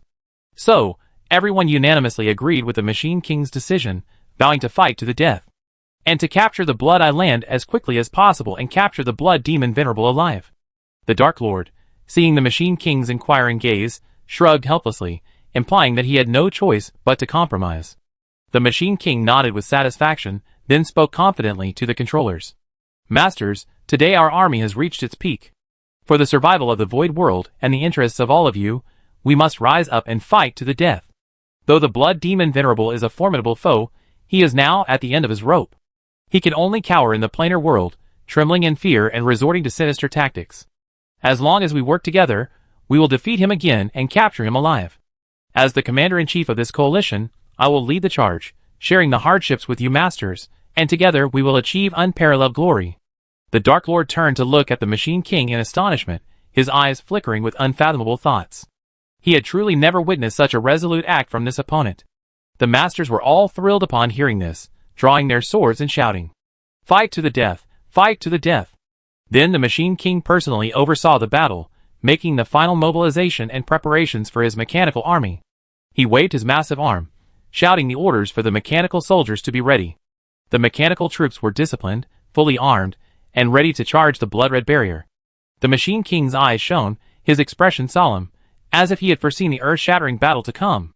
He took a deep breath, determined to annihilate the Blood Demon Lord's forces in one fell swoop and secure his ultimate victory. Scouting Corps. At the Machine King's command, hundreds of reconnaissance robots soared into the air. Long, spear-like arms lifted high, their engines roaring with a deafening roar. They charged towards the Blood-Eye land at a furious speed, fearless and determined to rip the blood-colored barrier apart. The Machine King waved his arms, and a vast curtain of light appeared in the void. He gazed intently at the scene within, the very imagery captured by the reconnaissance robots. The curtain of light revealed a strange, seemingly hierarchical world. The entire world was divided into 18 interconnected, interlocking layers, like a majestic pyramid. Chapter 686. The uppermost layer resembles a sacred heaven, while the lowermost is a gloomy and dark hell. In between lies the human world and various bizarre subplanes. These planes, high and low, bright and dark, good and evil, interweave into a dazzling, intricate, and bizarre landscape. Each plane seems to have its own unique rules and operating principles. Some planes are clear and vibrant, while others are shrouded in dark clouds and a bleak and murderous atmosphere. Some planes are ruled by intelligent and higher beings, while others are ruled by savage and brutal monsters. These planes are interconnected, yet seemingly isolated, forming this bizarre, complex world. The most famous and feared of these is the 18 layers of hell, the lowest plane. Lingy identifies this place as the source of all evil, the source of all sin. The ruler here is a powerful being known as the King of Hell, one of Ling Yi's avatars. He oversees the darkest, most gloomy, and terrifying regions of the entire plane. The bizarre 18 levels of hell greeted everyone with a horrifying spectacle. In the pitch-black sky, gloomy dark clouds drifted, obscuring all light. A biting, chilling wind howled, as if freezing the souls of all life. The surface was covered with cracks and gullies, with bare rocks and no grass. Walking through, one could hear the groans of pain and despair everywhere. The cries of countless victims echoed across this gloomy and terrifying land. Some were tortured under instruments of torture, others burned alive. Some had their limbs brutally torn apart, others had their skin and flesh peeled off. These were the tortures endured by the sinners of hell, punishment for their sins. Lingy modeled this plane after the 18 levels of hell from mythology, dividing it into zones according to the severity of their sins. At the top were relatively minor sins, such as greed, laziness, and stupidity. The deeper one went, the more serious the sins, and the more brutal the punishments. At the very bottom were the most wicked criminals, who endured the most horrific tortures. Each of the 18 levels of hell existed independently. Some areas resembled blazing hellfire, scorching greedy sinners. Others were like ice and snow, freezing cold-blooded criminals. Still, venomous snakes and thorns tore at the treacherous traitors. Others are filled with terrifying monsters, devouring brutal criminals. Each layer of hell possesses its own unique punishments, utterly chilling. The creatures within endure constant pain and despair, unable to escape. This is the terrifying scene of the 18 layers of hell depicted in the video, a sight that is unimaginable. What kind of plane is this? It doesn't seem to belong to the blood demon venerable. The figure in black armor and mask is the master of this plane. Gazing at this strange plane, the king of machinery muttered with a frown. In the video, Ling Yi's clone gazed up at the reconnaissance robot flying above the plane. He was clad in black armor, his mask a ferocious and terrifying sight, and his eyes gleamed with an icy light. He seemed the embodiment of this hell, brimming with evil and cruelty. Behind him stood a vast army of terrifying jailers and powerful beasts, overseeing the order and lives of all under hell. These jailers and beasts had distinct roles and responsibilities. Some guarded the prisoners, while others specialized in inflicting various tortures. They appeared brutal and inhumane, torturing victims to death and then resurrecting them, repeating the cycle endlessly. Under the rule of the King of Hell, the entire Hell region was divided into distinct jurisdictions, each governed by a different group of demons. They assigned specific tortures to each crime. The greedy endured eternal torment of hunger and thirst, while murderers had their flesh torn apart. The betrayer was eternally imprisoned, and the hateful were tortured to the point of losing their sanity. These were the strict rules of hell, and no one could escape them. The victims wailed in agony, their cries echoing endlessly. They longed for release, yet they could never find forgiveness. In this hell, they could no longer receive any mercy or sympathy, only despair and agony tormented them. Ling Yi's creation offered a world of death, with no escape possible. Once inside, escape was nearly impossible. The king of hell commanded countless jailers and terrifying monsters, constantly monitoring the entirety of hell. Anyone attempting to escape would be brutally hunted and tortured. In short, entering hell was an extremely dangerous undertaking. No one could be sure of escaping safely. This eerie and terrifying land was filled with unknown threats and predicaments. Faced with this uncharted territory, all the controllers looked at each other in bewilderment. Unknown shadows roamed, as if constantly stalking their prey. In the distance, terrifying roars echoed, trembling with fear. Everyone was mired in an inescapable panic, at a loss as to what to do. Everyone, this is the situation on this plane. No matter what conspiracy lies within, we have no way out. The Machine King glanced around at everyone and continued. Although the road ahead is uncertain, we must move forward without hesitation. Destiny is always in our own hands. As long as we hold fast to our beliefs and persevere, we will surely overcome all obstacles and achieve our goals.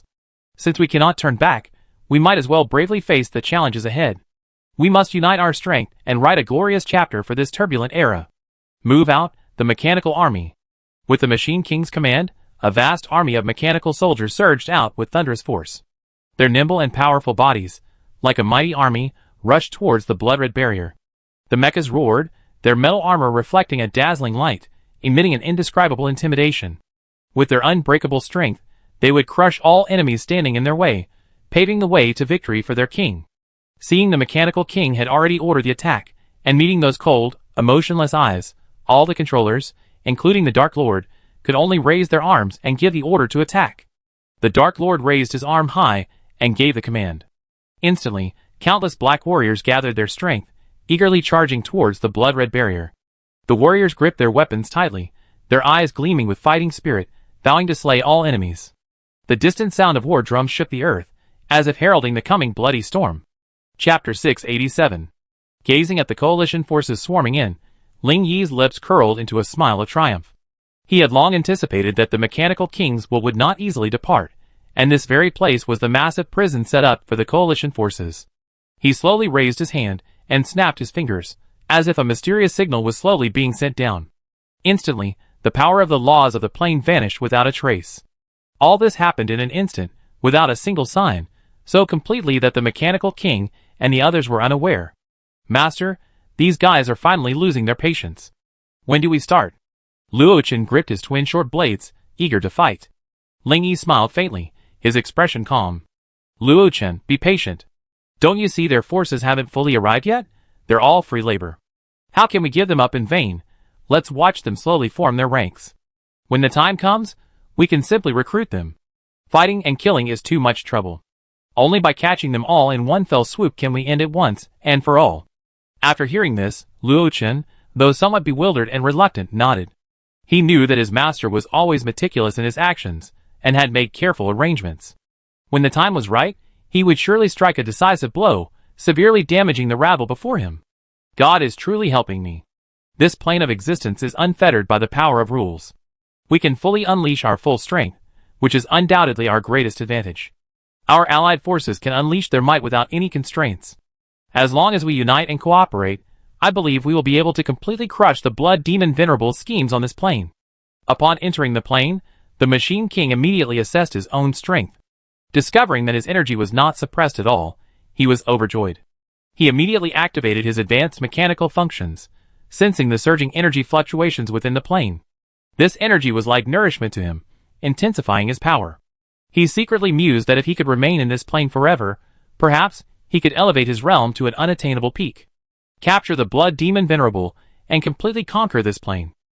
This was the Machine King's heartfelt thought at that moment.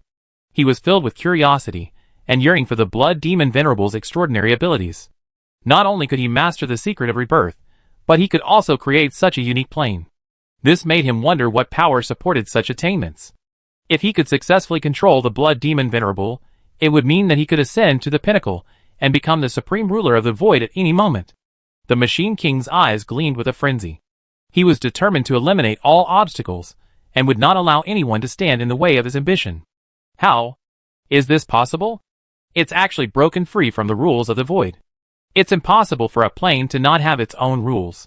The Dark Lord's eyes were filled with shock, filled with disbelief at what he saw. He shook his head slowly, unable to comprehend what was happening. Countless questions raced through his mind, leaving him feeling an unprecedented sense of confusion and helplessness. Suddenly, he had a vague premonition that all this seemed to indicate a vast conspiracy. Everyone, form up according to the battle plan. Today is the end of Blood Demon Venerable. The Mechanical King's rumbling voice instantly resounded throughout the entire plane. Oh, you really do look like the leader of the coalition. You're still so self-righteous and arrogant, as if the entire void revolves around you. A lazy voice suddenly echoed, and then Ling Yi's figure slowly appeared before the coalition. Blood Demon Venerable, it's you? I can't understand how you escaped back then. Your actions back then are still appalling. What are you trying to achieve now that you've been reborn? The Mechanical King simply blocked Ling Yi's sarcastic remarks. How dare you ask me why? Ling Yi asked, pointing at his nose in disbelief. Since my rebirth, I haven't provoked hypocritical beings like you. But you, Mechanical King, who considers yourself the righteous leader of the void, have pursued me.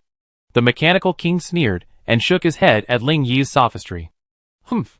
Venerable Blood Demon is guilty of countless crimes, and he deserves death. Your crimes are well known and heinous. We, the righteous, stand to uphold justice and punish the wicked.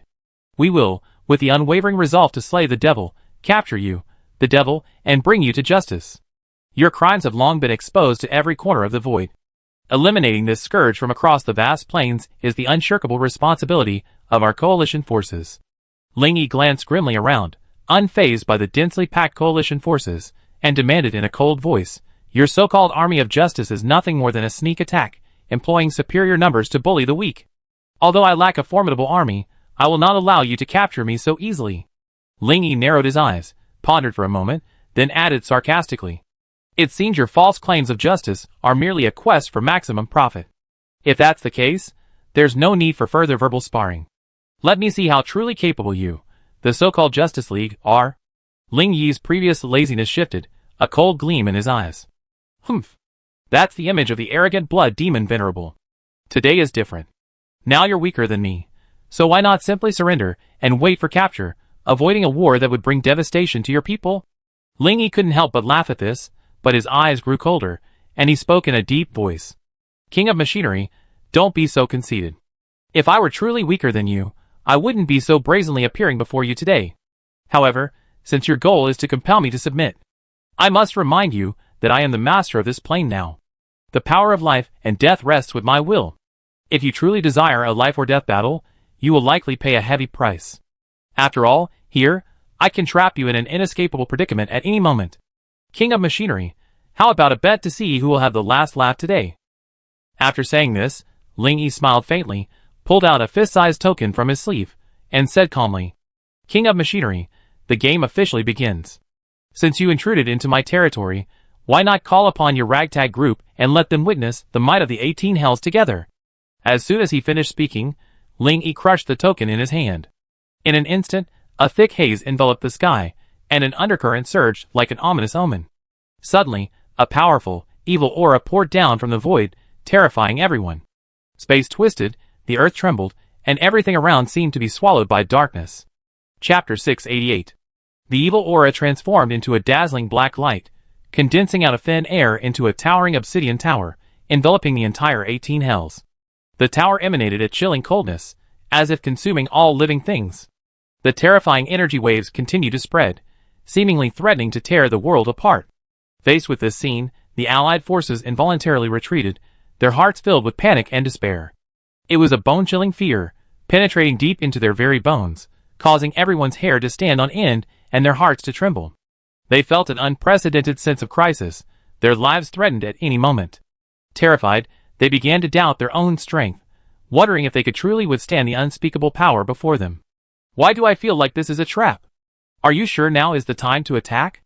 The Dark Lord's own energy leaned towards evil, and facing the overwhelming energy before him, he could more directly sense the danger within. Feeling the threat of the overwhelming evil energy, the Lord of Darkness took a deep breath, a trace of caution and prudence in his eyes. He knew a direct confrontation was impossible, he had to find another way out. After a moment, the corners of his mouth curled up slightly, as if he had already thought of a countermeasure. Today, there's no retreat. The blood demon Venerable has set our backyard on fire, posing a dilemma for all of us. Retreating would release the tiger, while attacking would ensure a permanent solution. Given the blood demon Venerable's immense power, and the significant threat it poses, we now have no choice but to resolutely capture it once and for all. Only by attacking its vital points, and cutting off its source of power can we ensure ultimate victory over this vicious enemy, and bring peace and tranquility to the void. We swear to do our utmost to completely eliminate this evil, and not allow him to escape. The mechanical king narrowed his eyes, as he surveyed the eerie black tower, his heart brimming with fighting spirit. I waited for ages, yet you still haven't attacked. Are you afraid? Ling Yi shouted at the coalition forces, who were only shouting but not taking action. Humph. As you wish. The mechanical troops will advance in formation, with our army as the vanguard. The mechanical king finally gave the order to attack. Hidden in the shadows of the Blood Evil Legion, Leng Yan gazed at the mechanical troops gathering in the distance, and snorted coldly. Humph. A bunch of lifeless iron lumps. I tear you all apart. He was filled with doubt and disdain for this mechanical army commanded by an intelligent system. Can these damned iron lumps truly stand up to the enemy, relying on intelligent control systems? There's no guarantee they won't malfunction or be infiltrated by enemy technology at a critical moment. The flesh and blood warriors we personally train are the truly reliable fighting force. Engi clasped his hands behind his back, his eyes fixed sharply on the mechanical troops in the distance, ready for action. With the mechanical king's command, thousands of mechanical warriors began to advance in an orderly fashion, forming into neat square formations. Their movements were coordinated and orderly, like the operation of a precision machine. The towering battle mech stood tall, blue arcs of electricity dancing across its frame, emitting a murderous aura. Following closely behind were unmanned tracked armored vehicles and drones, forming an exceptionally powerful mechanical combat force. It seems this mechanical corps is quite capable. It gives me the feeling of watching a sci-fi blockbuster. Gu Hao frowned, feeling a faint sense of unease. Just as he was debating whether to take any action, a soldier hurried forward to report. Reporting to the deputy commander, the enemy's main mechanical force is approaching. The city lord ordered your troops to penetrate and cut off their rear. I like this order. Brothers, follow me. Gu Hao climbed onto the mutant beast and led his troops towards the flanks and rear of the mechanical army. In the distance, the mechanical corps rushed out like a ferocious beast, swiftly crashing into the 18 layers of Hell's lines. The heavy mecha seemed ready to crush the outer barrier defenses. High-energy weapons drew dazzling arcs in the air, attempting to reduce the barrier to dust. A formation of drones swooped down, like a flock of birds of prey, precisely devastating the front lines with lasers and missiles. The coalition soldiers followed closely behind, witnessing this breathtaking and ferocious attack by the mechanical army. They couldn't help but cheer, as if victory was just around the corner. However, this unstoppable mechanical storm didn't last long. With the appearance of the Blood Demon Legion, they suddenly launched a fierce counterattack. A dense barrage of supernatural powers and powerful skills rained down, inflicting severe damage on the once unstoppable mechanical forces. How is this possible? Has the Blood Demon Venerable found an effective way to deal with mechanical armor? Watching the falling mechanical army in droves, the mechanical king's eyes widened, momentarily unable to believe the scene before him. One combat mecha after another was struck, disintegrating into blazing flames in midair. Tracked armored vehicles were also bombarded with supernatural energy, their armor gradually peeling away, revealing the delicate components and circuit boards within. The drone swarms were also subjected to massive interference and attack, losing control and crashing. Damn it! The situation isn't looking good. We need reinforcements immediately, or this mechanical army will be annihilated. The mechanical king anxiously ordered the coalition forces behind to charge forward. As the coalition soldiers charged, a strange scene suddenly unfolded. The barrier of the 18 layers of hell seemed to offer no resistance to these life forms. They crashed headfirst into it, without a trace of hesitation. Unlike the mechanical army's previous encounter, no matter how hard they attacked, they struggled to break through the thin barrier. The coalition soldiers who entered the barrier felt a surge of black energy from the depths of hell sweeping over them like a tide, a biting chill that sent shivers down their spines. The soldiers' pace gradually slowed, as if restrained by some invisible force. Suddenly, a deafening roar echoed through the sky. Gaga! Welcome to hell. You will be its first inhabitants. You will dedicate your lives to my lord, until they are reduced to ashes. Ling Yi's clone emerged from the darkness, smirking at the stunned coalition soldiers. As the commander, the Lord of Darkness eyed the shadow before him warily. He remained vigilant, his right hand tightly gripping his long sword. "Who are you? Why are you here? Retreat immediately, or I will be rude." The clone let out a deep laugh and spoke slowly with disdain. "I am the Master's incarnation, commanding all things in hell. Since you are the commander of this coalition, you cannot escape the fate of being a slave. From today on, everything you have belongs to the Master, including your life and soul." Chapter 689. The Lord of Darkness's eyes flashed red as he spoke, each word drawn out. "Arrogant! You truly overestimate your own abilities and look down on others. You think you can compel me to submit to you with just a clone of the blood demon Venerable? How ridiculous." As he finished his words, he sneered, his eyes filled with contempt and disdain. Faced with Ling Yi's clone's arrogant and domineering attitude, the controllers present all sweated in fear, their heads bowed in anticipation. For the Lord of Darkness, the clone's strength might not be enough to truly suppress him. But for the others, the clone's aura was simply too overwhelming, terrifying. Just as everyone held their breath, the Lord of Darkness smiled calmly. "A mere clone. How truly arrogant and ridiculous. Even if you possessed the terrifying power of the blood demon Venerable himself, you would find it difficult to shake my mind." As soon as he finished speaking, he slowly raised his hand, and a mighty dark aura swept out like a tide, instantly enveloping the clone. The other controllers present were also terrified by this terrifying aura. They retreated, but only the Lord of Darkness stood still, his calm yet majestic demeanor inspiring awe. A frog in a well sees only the water and sky, unaware of the vastness of the world. Confined to this small world his entire life, how could he have witnessed the vastness and mysteries of the vast universe? Only by looking outward can one truly understand oneself and discover the infinite possibilities of the void. And you, like an ant. The clone simply waved his hand gently, and before the Lord of Darkness's horrified gaze, the dark energy he released dissipated within this special space in the blink of an eye. Impossible. The Lord of Darkness witnessed his clone's actions, and couldn't help but look on with horror. He had no idea that this being before him, whom he despised, could so easily dissolve his dark power. "My master said, don't waste time, let this game end quickly." Ling Yi's clone smiled faintly, then transformed into a streak of light, disappearing before everyone. "Everyone, be careful and alert.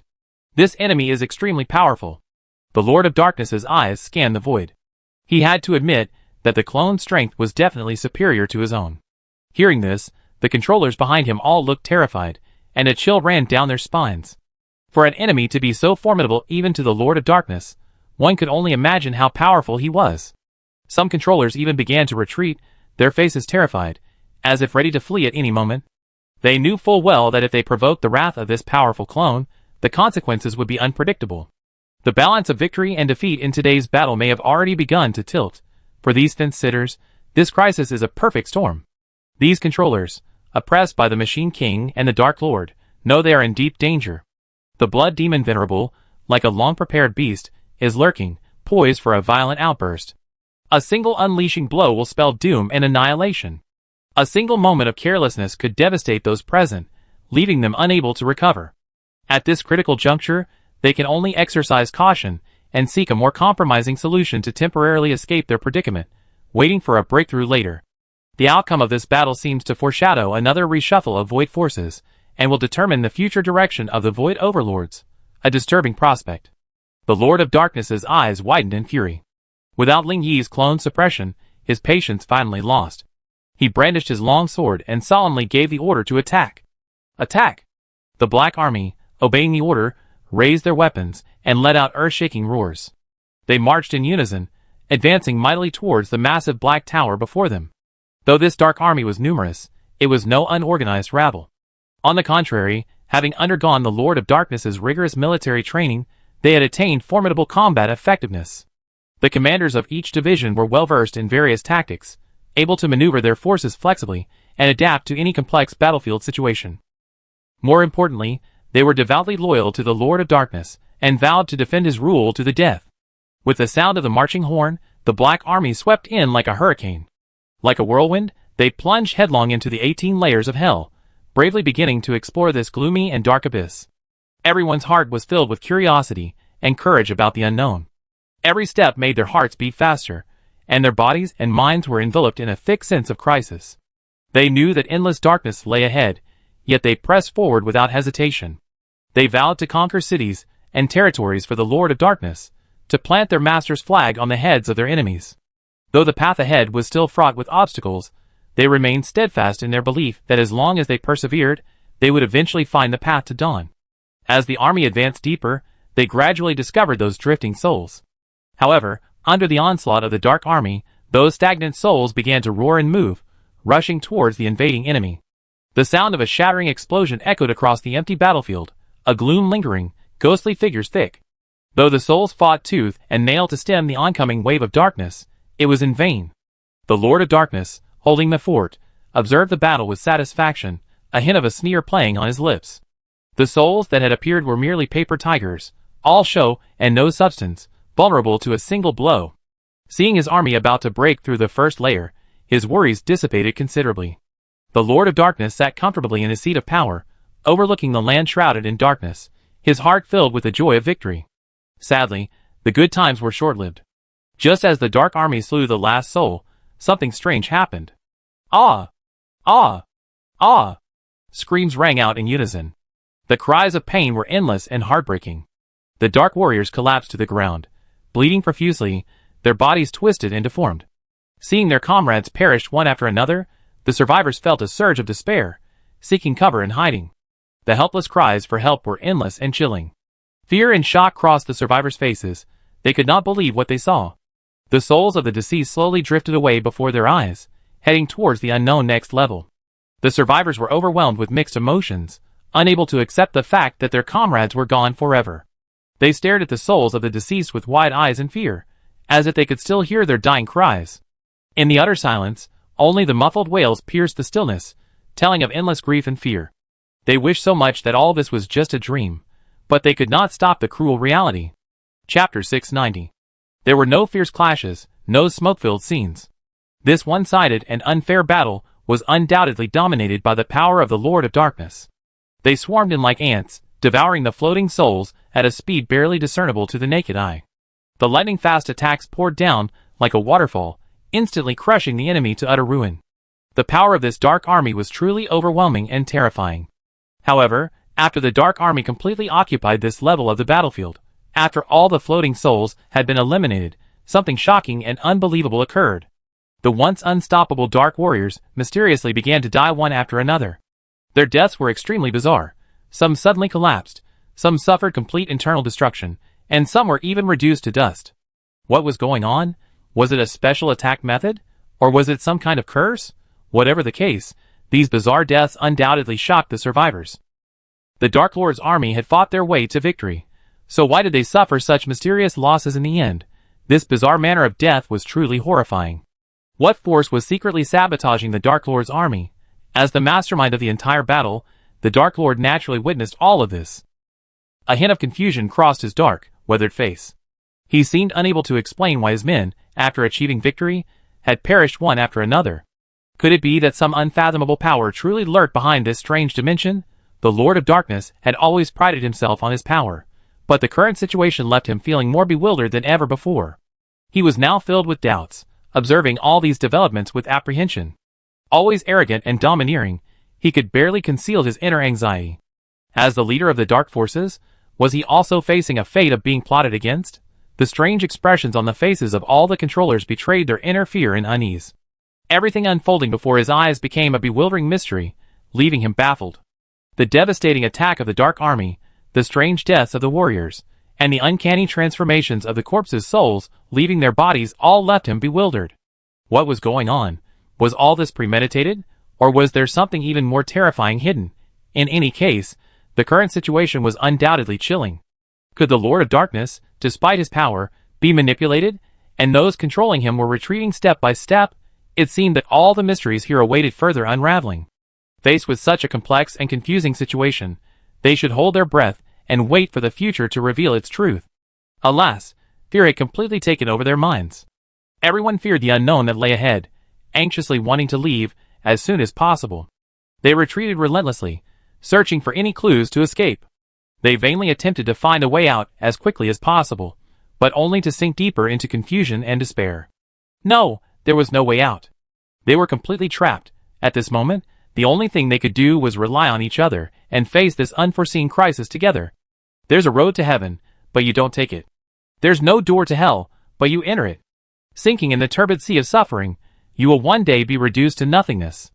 The fire of desire burns fiercely, unable to extricate yourself, and you will be reduced to ashes. Since you have entered my hell, you shall be reborn. Useless struggle and resistance will only increase suffering. Only by completely letting go and adapting can you find the dawn of liberation. Despite the countless temptations of the void world, you can only atone for your sins in the 18 hells. As the allied soldiers panicked, Ling Yi's resounding voice suddenly echoed above the 18 hells. A majestic figure slowly descended from the vast darkness, emanating a majestic aura that caused the allied soldiers to unconsciously retreat. Blood Demon Venerable. The Lord of Darkness roared through gritted teeth, his eyes burning with rage. His dark army had suffered heavy losses for no apparent reason, and now he was seething with rage.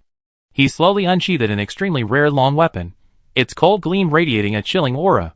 Today, you will die by this shadow spear. The Lord of Darkness, weapon in hand, inched closer and closer to Ling Yi, who was already standing before him.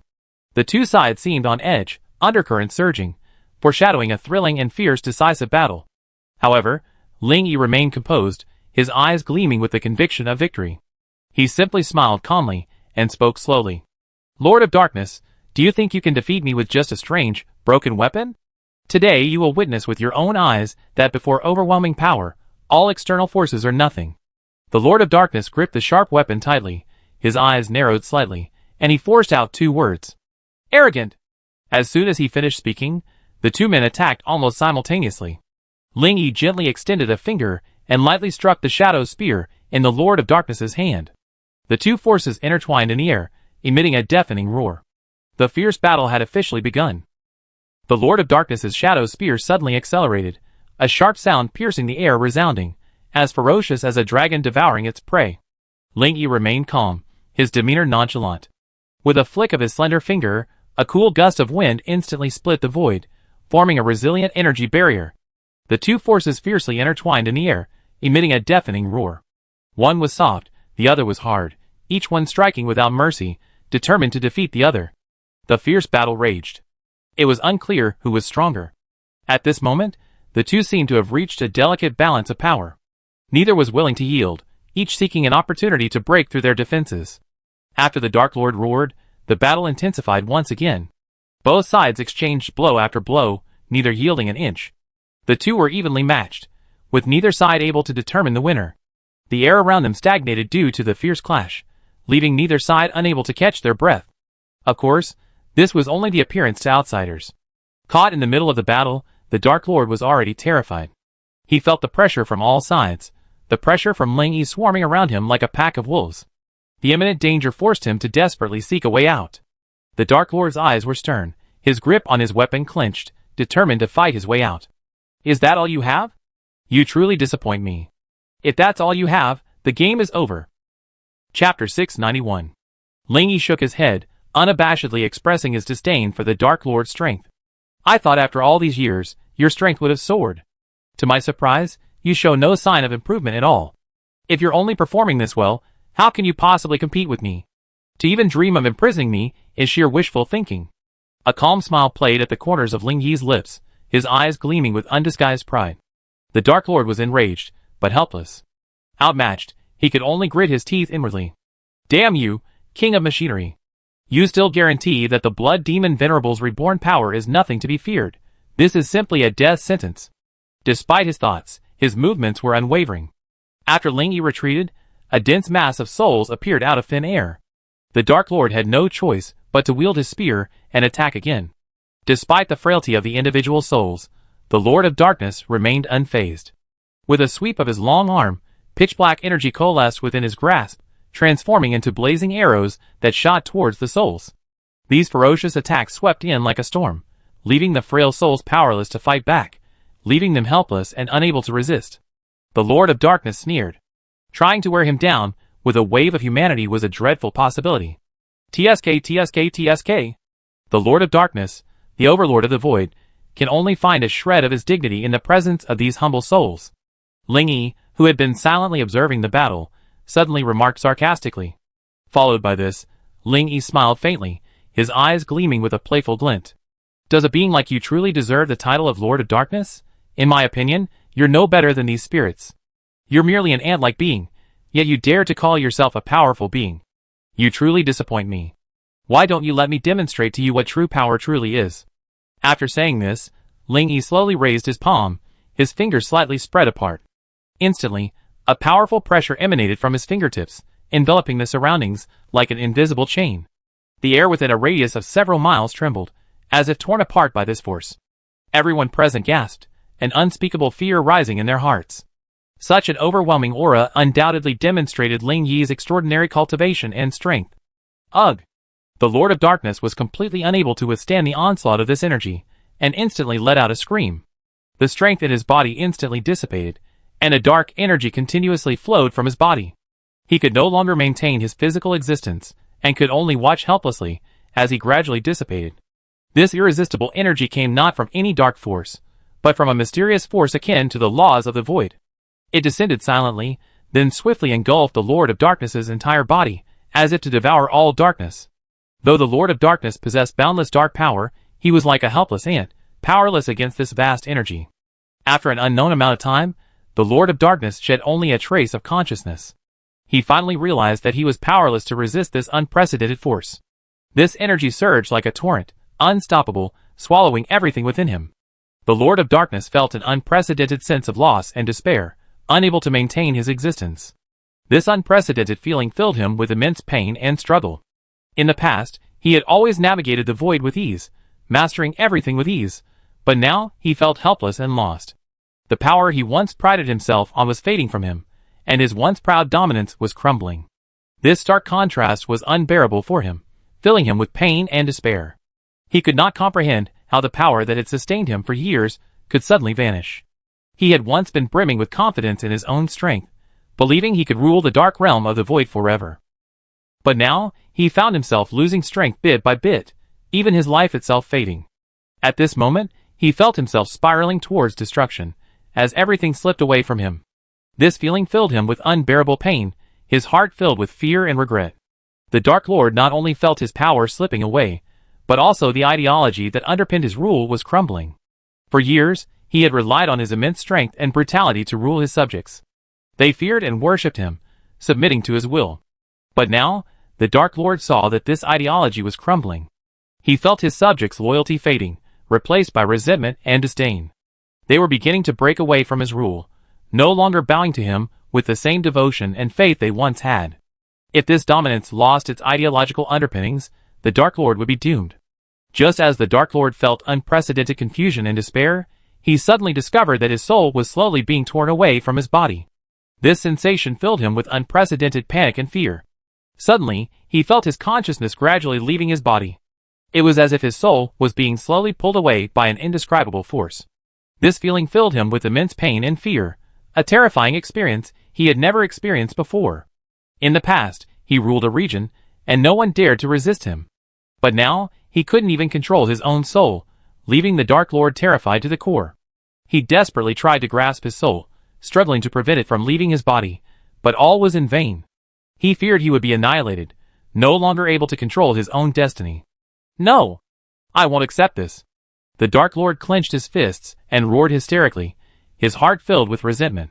This was not the outcome he wanted. He could not accept what he was seeing. It was as if the world had collapsed overnight, and all the beautiful plans had come to nothing. Finally, the life of the Lord of Darkness, the great Overlord of the Void, came to an end. His body completely collapsed, his soul completely separated from his body. He died helplessly, a pitiful, abandoned soul. The once almighty ruler was now reduced to a hollow shell, forever lost in the void. The survivors of the coalition forces, the controllers present, stared at the drifting soul with their mouths open in disbelief. The owner of that soul, the Lord of Darkness, who once loomed over them, was now a legend of the Void Age. Chapter 692. Those controllers seemed frozen in time by this sudden scene, standing there, bewildered. A wave of panic washed over them, and they began to wonder what had happened to cause the once intimidating Lord of Darkness to perish. What had the blood demon Venerable done to deserve the death of the powerful Lord of Darkness in the blink of an eye? Gazing at the bewildered, wandering soul, Everyone grew increasingly uneasy, wondering what would happen next. At that moment, a chilling, murderous aura enveloped the battlefield. The ringleader has been slain. Your life or death depends on a single thought. Even before the words had finished, a surge of murderous intent, like a ferocious beast, leaped out in all directions. The allied soldiers trembled in fear, as if possessed by a specter. Such a powerful aura was like an ancient beast descending upon Earth, swearing to crush all who rebelled. The controllers felt their breath catch, their hearts pounding like thunder, unable to raise their heads to face such terrifying pressure. The battlefield fell silent for a moment, everyone trembling with fear. When the murderous intent receded, some of the coalition soldiers finally came to their senses and knelt, resigned to their fate and awaiting judgment. Of course, there were still some who clung to their end, loyal to the Lord of Darkness. In compliance with my Lord's will, in the name of Hell's King Yama, I will stamp out all resistance. Where are the bull-headed and horse-faced demons? Lead the soul-catching envoys of Hell and execute the criminals on the spot, forever imprisoning them in the 18 layers of Hell. As soon as the words had uttered, the bull-headed and horse-faced demons scurried out from the darkness, their ghostly aura chilling. Wielding sharp blades, their eyes blazing, they advanced directly toward the coalition camp. Behind them, countless hellish spirits followed. A deep roar echoed from the silent darkness, like the howling of a demon, chilling to the bone. Though the coalition soldiers who swore to the death fought bravely, their fate remained unchanged. As time passed, their souls ripped from their bodies, dragged by invisible forces into layers of hell. They would suffer in purgatory, becoming demons in hell, tormented by eternal darkness. Their souls would never be freed, mocked and lashed by the netherworld. Warriors once arrogant and fearless could only lie on the ground, wailing in agony, lost in darkness for eternity. The defeated, their heads pressed against the ground, trembled with fear, as if cut off from the world. They let out a long breath, grateful for their decisive decision. After all, even the slightest hesitation or wavering could have reduced them to spiritual ruin. At this moment, they were thankful to have managed to preserve their last remaining dignity and escape this disaster. Thus, when the Oxhead and Horseface approached to recruit them, these defeated warriors were remarkably submissive. They knew their fate was irreparable, with no room for resistance, and could only beg for mercy. Faced with overwhelming power, they could only retreat in silence, allowing themselves to be manipulated. While this fearless attitude evoked sympathy, the war was ultimately over, and returning to their new master might be their only hope. On the battlefield outside Hell, the Machine King's army continued to fight fiercely. Faced with the overwhelming might of the Blood Demon Legion, the mechanical army was clearly struggling. Damn it! Is this all an illusion? Why is the Blood Demon Lord's army so formidable? Could it be that the one who was annihilated wasn't the Blood Demon Lord himself? The Machine King growled, gritting his teeth. This is something I never expected. The Blood Demon Legion is even stronger than before, and so formidable. Have all our efforts been in vain? He frowned, pondering for a moment before continuing to ponder. It seems I must reassess the situation and find a new way to defeat them. Otherwise, I'm afraid this battle is hopeless. The machine gazed at the horrific scene of the battlefield in the distance, his heart filled with endless doubt and anxiety. He truly couldn't fathom what had happened. Could there be something missing somewhere? Are you confused? Are you surprised? Everything is beyond your expectations, right? Ling Yi's enchanting voice suddenly echoed in the Machine King's ears, causing him to shudder. The Machine King glanced around warily, but still couldn't locate the source of the voice. Do you think I'm still a master like you? Do you think that just scratching the surface of the void's rules will render me helpless? But the truth is, the moment you stepped into that void barrier, you were doomed. For I am the master here. Ling Yi's voice rang out again, carrying an elusive chill. A chill washed over the Machine King. Could it be that all this had been planned? He tensed, bracing himself for the next surprise. Are you surprised and confused? You soon understand the truth. My strength is beyond your comprehension. You're all just cattle waiting to be slaughtered. Ling Yi said calmly, a hint of teasing in his tone.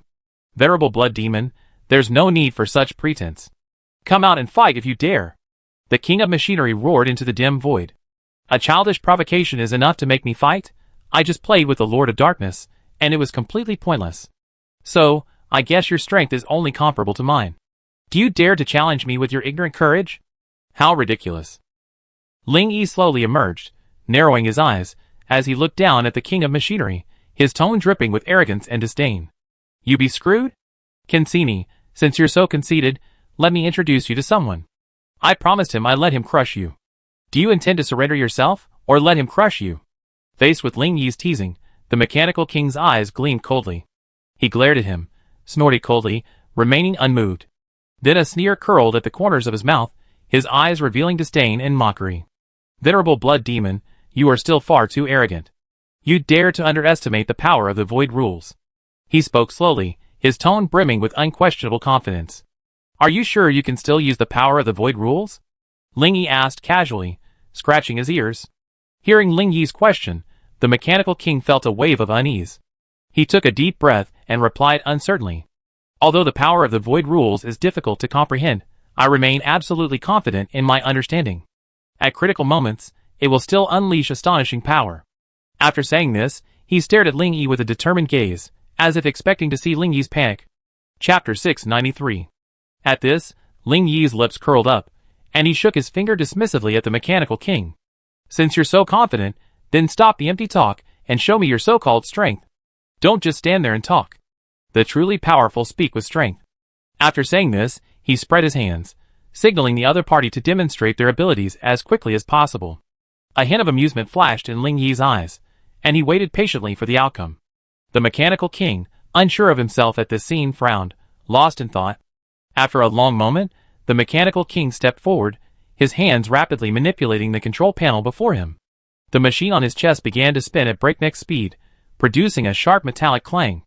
Seeing this, Ling Yi smiled softly and called out behind him. Carl, it's time to fulfill my promise to you. The mechanical king looked up in confusion at this. A sturdy mecha slowly emerged from behind Ling Yi. The mechanical king frowned slightly, examining the agile mecha with interest. He was certain he had never seen one before. The mecha before him had a tough exterior plating and intricate internal structure, undoubtedly a masterpiece of meticulous design and engineering. A closer look revealed a subtle awe-inspiring aura, one that filled him with awe. He couldn't help but wonder, besides his own mechanical star, where else could such a mecha have come from? Carl stared at the once awesome mechanical king before him, his eyes flickering with undisguised mockery. Haha, my once great mechanical king, I never thought you'd find your day. He sneered, as if he could see through the heart of the massive machine before him.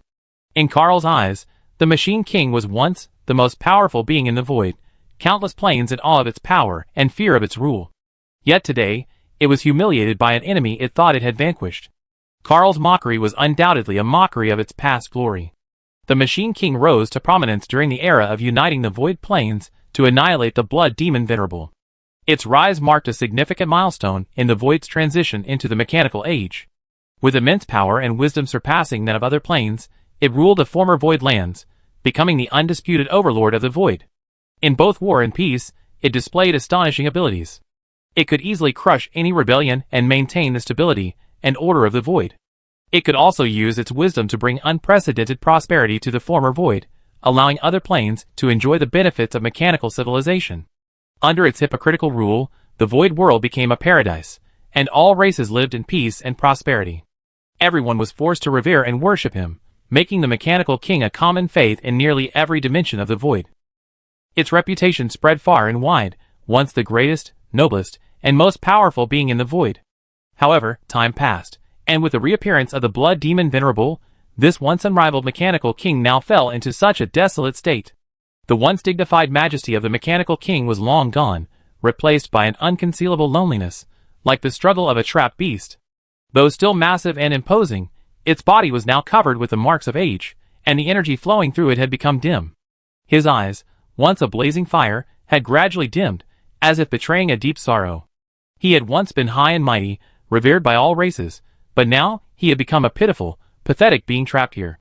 His glory was gone, his power would gradually fade, and his former intimidation would soon be gone forever. At this moment, Carl coldly gazed upon the once invincible mechanical king, his eyes filled with contempt and mockery. Haha, compared to my current master, you're nothing more than this, Carl said coldly. Back then, our various planes feared your power, and were forced to submit to your will. Now, it seems, you're nothing more than a vast, hollow, and dilapidated machine. Carl ignored the mechanical king's gradually distorted face, and continued to sneer, as if mocking its former glory. You have fallen, and you will never escape the fact that you are essentially a machine. Your so-called greatness is but a temporary illusion. In the future history of the void, you will be nothing but a pathetic joke. Carl regarded the Machine King with disdain, as if declaring the end of his era. Sad Machine King, your reign is over. The former Machine Kingdom will cease to exist from today. The Machine King listened quietly to Carl's mockery, a wave of emotion welling up within him. The power and intimidation he once prided himself on were now the subject of ridicule, a humiliation to his former glory. Sir, we share a common origin. Why do you humiliate me so? We should have been brothers, building an ideal Machine Kingdom together. Yet you have willingly become the enemy's barking dog, wantonly trampling on my dignity. Don't you find that ridiculous? This behavior is truly unkind and unjust and must be rectified urgently. I wish to work with you to achieve great things and create a prosperous void world together. Carl coldly gazed at the once mighty mechanical king before him, his eyes gleaming with hatred. Ha ha ha. How ridiculous. We share the same origin. How dare you say that? Carl continued with a sneer. I once had a peaceful plane of existence, but you, a hypocritical villain, coerced and bribed me into this state. The void world is full of controllers like mine, all destroyed by your hands. We have gradually become pawns in your conquest of other planes, or tools for creating new controllers. Carl stared grimly at the Machine King, his hatred evident. You will never know the suffering and hardships we controllers have endured. We have been forced to shoulder the burden of your conspiracy to maintain your rule over the void world, which has led us to lose our true selves. You have even stripped us of our last moments of freedom, leaving us mere pawns at your mercy. You are responsible for all this, and now you must pay the price for your actions.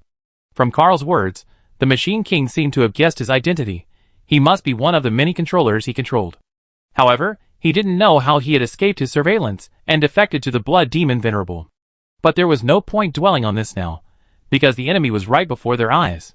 Chapter 694. There's no point in saying more. A traitor will always be a traitor. Pointless explanations only add to the ridicule.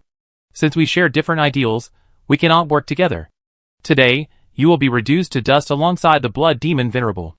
The King of Machinery sneered, slowly extending his palms across his chest. A cold glint flashed in his eyes, a murderous intent filling his air. Then don't blame me for being rude. Today, I will let you experience for yourself the power of the void that I have comprehended. Repeated electromagnetic waves swirled rapidly within the King of Machinery's palms, and a blue-white light radiated in all directions like lightning. Primeval energy converged around him, and space began to warp and deform. This is the true power of the void, powerful enough to rip everything in its path apart. Did you ever imagine that from today on, I would dominate all things in the void? He coldly gazed down at his enemies, his eyes filled with unparalleled arrogance and conceit. Everyone watched as the mechanical king's body rose higher and higher, like a blazing fire, gleaming brightly in the sky. Those unawares held their breath, their eyes wide with curiosity, as they watched this bizarre spectacle. Oh my! He's actually floating. Why does he look like a little sun? Do you think he explode? Ling Yi's voice shattered the oppressive atmosphere, shocking everyone. Self-destruction? Are you kidding me? Can't you see the mechanical king is gathering strength, preparing for his ultimate move? Looking at his fierce stance, it felt like he was about to unleash immense power, crushing everything to smithereens. Shouldn't we carefully observe his every move now? Perhaps we spot his weakness in the next second. Venerable blood demon, die. The Machine King's voice resounded throughout the void, as if ripping the very world apart. His gaze was like lightning, resounding and powerful, as if he could completely annihilate everything before him. The Machine King seemed to have seen the blood demon lord let out a shrill roar, as his body began to disintegrate under the violent energy onslaught. Then, the blood demon lord would transform into a cloud of flying dust, completely vanishing from the void. The entire void would fall silent, celebrating the destruction of this evil. He had long since abandoned the idea of capturing him alive. Now, with the enemy outnumbered, he could only gamble everything. The blood demon lord's life or death depended entirely on the strength of the void's power. Idiot, explode! Ling Yi snapped his fingers softly, his words whispered softly, yet every word reached the Machine King's ears. Explode? Explode what? The mechanical king was momentarily bewildered. Hearing the word explode, alarm bells suddenly rang in his heart. He frowned, cautiously glancing around, fearing something might have happened. It would have been fine if he hadn't looked, but when he did, he was startled. The elite mecha warriors behind him suddenly exploded one after another. Those sophisticated mecha warriors burst into flames, like fireworks in the air. The entire battlefield instantly descended into chaos. The expensive, sophisticated mecha equipment exploded in midair, sending metal fragments flying everywhere. The explosions were like deafening thunder, causing the mechanical king, ruler of the mechanical empire, to have a ringing in his ears. He widened his eyes in disbelief, unable to comprehend what had happened. These mechas were his ace warriors, so proud of themselves. How could they suddenly become useless? The mecha warriors, once feared by the enemy, were instantly reduced to dust as they exploded one after another. Metal fragments flew through the air, some striking other mechas nearby, instantly triggering a new chain reaction. Smoke filled the air, flames shot up into the sky, and the entire battlefield was engulfed in flames. This sudden development caught the ruler of the mechanical empire completely off guard. He had been confident in these latest mecha models, believing they would easily crush the enemy. Who could have known that these seemingly indestructible mechas would explode into dust one after another? What was going on? Why were these expensive and sophisticated mechas suddenly exploding one after another? Is it a system malfunction? Or were they sabotaged by the blood demon Venerable? The mechanical king was filled with doubts. Are you filled with confusion, mixed with immense fear? You're next. Ling Yi's gloomy voice, like a demon, reached the mechanical king's ears. The machine king looked around at the shattered remains of his mechas, and a deep chill ran through his heart. At this moment, he couldn't help but feel terrified, unsure of what would happen next. Undoubtedly, he was in unprecedented danger, and it was hard to predict what thrilling situation would unfold next. In a split second, he had gone from commanding a vast army of mechas to a lone, isolated figure. Until a few minutes ago, he had been an unassailable force, his many subordinates respectfully addressing him as the Machine King. But now, all of that seemed to have vanished. What he hadn't anticipated was the suddenness of his downfall. As a Void Overlord, he was renowned throughout the Void world for his exceptional strategic vision and indelible military achievements. Whether commanding a 100-meter-tall mecha behemoth or personally commanding troops on the battlefield, he handled everything with ease. Under his leadership, the once barren star region has now become a vibrant land, brimming with life. However, fate often takes unexpected turns. Just as he was basking in the complacency of his past achievements, an unexpected event shattered his arrogance. His status vanished in an instant. Power, position, wealth, and even his life were stripped away in an instant. From the pinnacle of success, he plummeted to the abyss, finding himself, unprepared, a lone figure. Through the thick smoke, the mechanical king vaguely spotted several figures moving toward him. He instinctively headed in that direction, only to discover it was none other than the blood demon Venerable. He suddenly realized he was trapped, surrounded by danger. He had to escape quickly, or face certain death. Panic seized him. He looked around for an escape route, only to find himself surrounded by a tight circle of bloodthirsty warriors. Having fallen to such a state, he felt a deep sense of isolation and helplessness he had never felt before. In the past, no matter what adversity he faced, he had always relied on his power and the support of his subordinates to overcome it. But now, he had no one to turn to. All the elite troops, who had once supported him, were now reduced to dust. He was left standing alone in the ruins, facing a terrifying future. At this moment, the Machine King's only wish was to escape this nightmarish situation as quickly as possible. He had to find a way to overcome the threat and rebuild his status and dignity. Chapter 695. What? Are you trying to escape, my great mechanical king? Watching the retreating mechanical king, Ling Yi approached slowly, leisurely. But a sharp edge lurked in his deep eyes. Like a ferocious beast waiting for its chance, he glared intently at the mechanical king, about to become its prey. With that, Ling Yi's thin lips curled slightly, a chilling murderous intent emanating from him. Instantly, the mechanical king sensed an unprecedented danger. The energy within him began to circulate frantically, desperately searching for a chance to escape. But Ling Yi's relentless pressure left it helpless, and it could only retreat in panic. This is impossible. This is all an illusion. How on earth did you do it? How could my army be reduced to ashes in the blink of an eye? The mechanical king still couldn't believe what he was witnessing. He felt a wave of bewilderment. He took a deep breath, trying to regain his composure. What exactly happened? What exactly happened? I clearly possessed absolute power of the void, so why did everything vanish into thin air? Did I miss some crucial factor? Ling Yi stared at the Machine King, his gaze like a sharp blade piercing its armor. He approached slowly, step by step, as if toying with his prey. Void power? The void power you thought existed vanished after entering the blood-red barrier. Are you curious why this plane isn't bound by any laws? You look so pitiful. I tell you the truth. Because the space you're in is the void I created. You, as a mere plane controller, are challenging the authority of a void lord. How dare you so ignorantly tread into my void realm? Ling Yi's voice rang out with unquestionable authority. This is the void world I control. How dare you, a mere insignificant being, attempt to challenge my authority? How ridiculous. Hearing this, the king of machinery felt a chill run through his heart. It turned out that all this was a trap set by the blood demon Venerable, and he was merely a pawn being manipulated. He couldn't help but wonder if his actions had been a deliberate signal from the blood demon Venerable. Lord of the Void, this was the realm he had yet to reach. At this moment, the king of machinery suddenly realized his own insignificance and trembled uncontrollably. Though he had believed himself to be carrying a heavy responsibility, he had actually become worthless. Facing the blood demon Venerable, such a powerful being, he suddenly felt insignificant, filled with fear and helplessness. Ling Yi sneered at the cowering mechanical king. Surveying the twisted void elements around him, a hint of amusement flashed in his eyes. After my rebirth, I originally did not wish to dwell on past grudges, much less to annihilate you all. But you, self-righteous overlords. If you repeatedly challenge my limits, don't blame me for being rude. With that, an invisible force instantly attacked the mechanical king, as if to shatter him completely. The machine king suddenly felt as if his mechanical bones were being crushed, sparks flying all over his body. He roared in anger, straining his might to resist the terrifying force, but he was powerless and retreated step by step. In this scene, the arrogant overlord finally paid the price for his arrogance. Damn it! Damn it!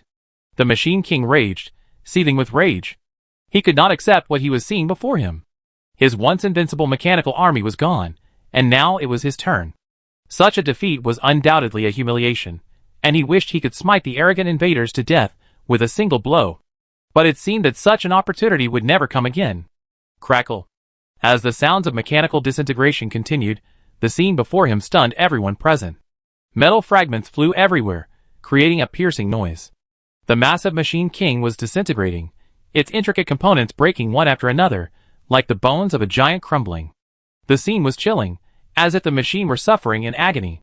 Everyone held their breath, waiting for the dust to settle before their eyes. No!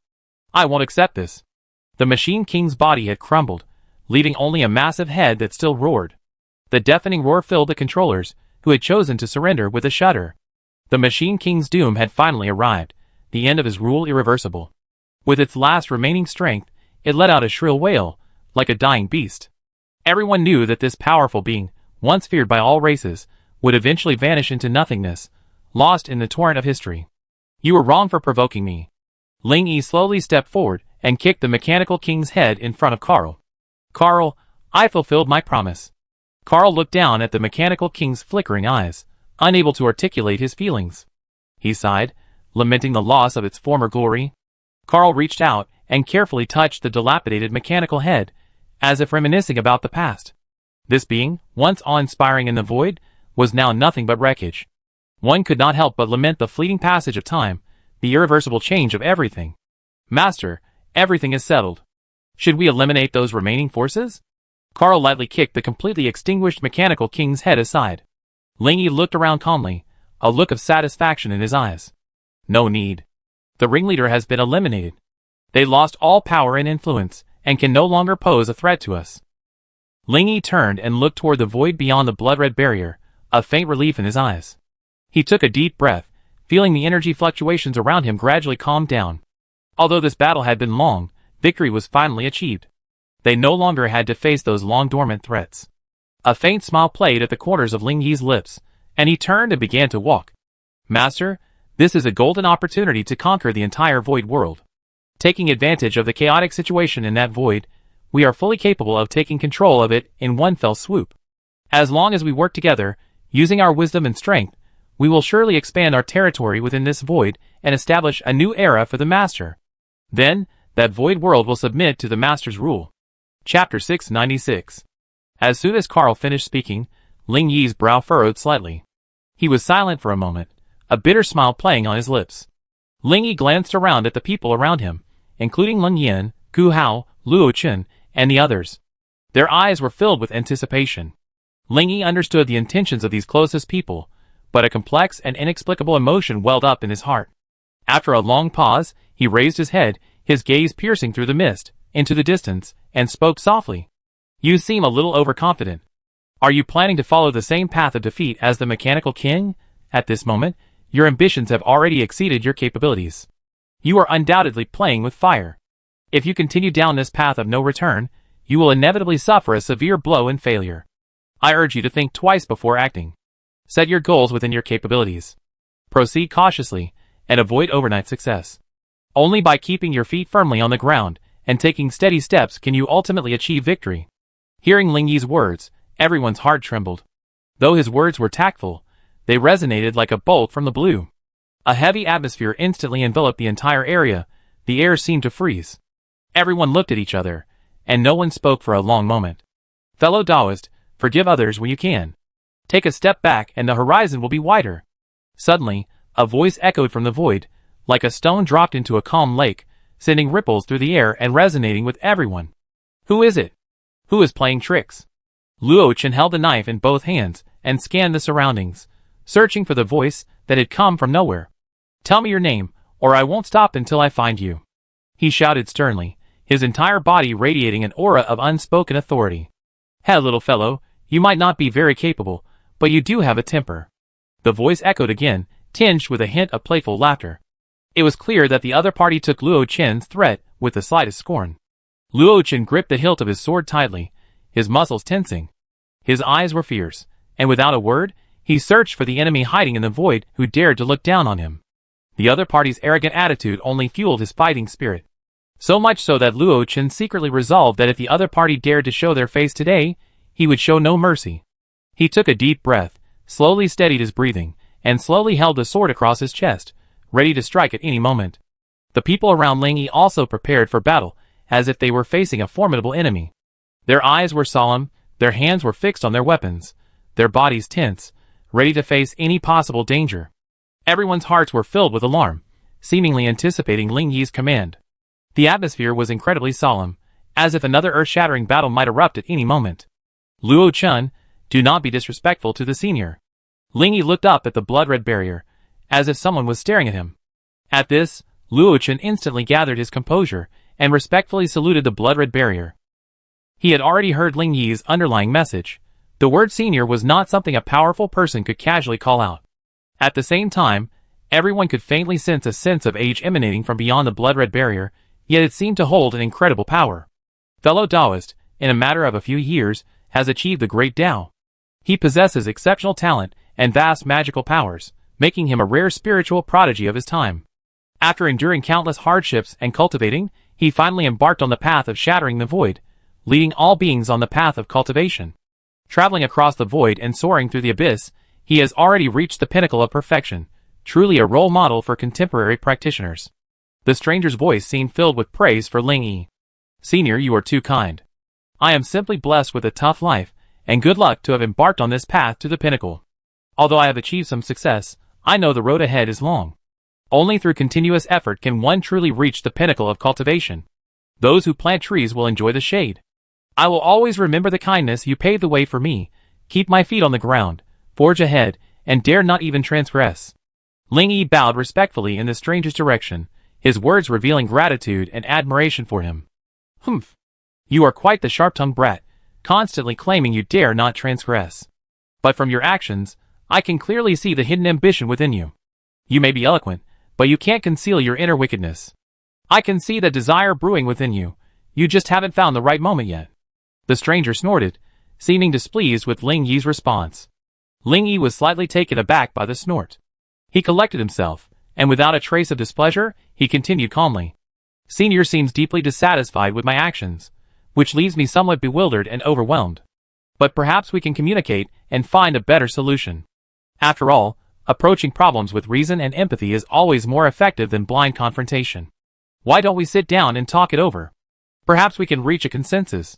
Ling Yi spoke sincerely, hoping to resolve the current impasse peacefully. He didn't react to the stranger's snort, instead choosing to resolve the disagreement with a gentle attitude. Ling Yi's attempt to resolve the current conflict with reason and wisdom left everyone present looking at each other in bewilderment.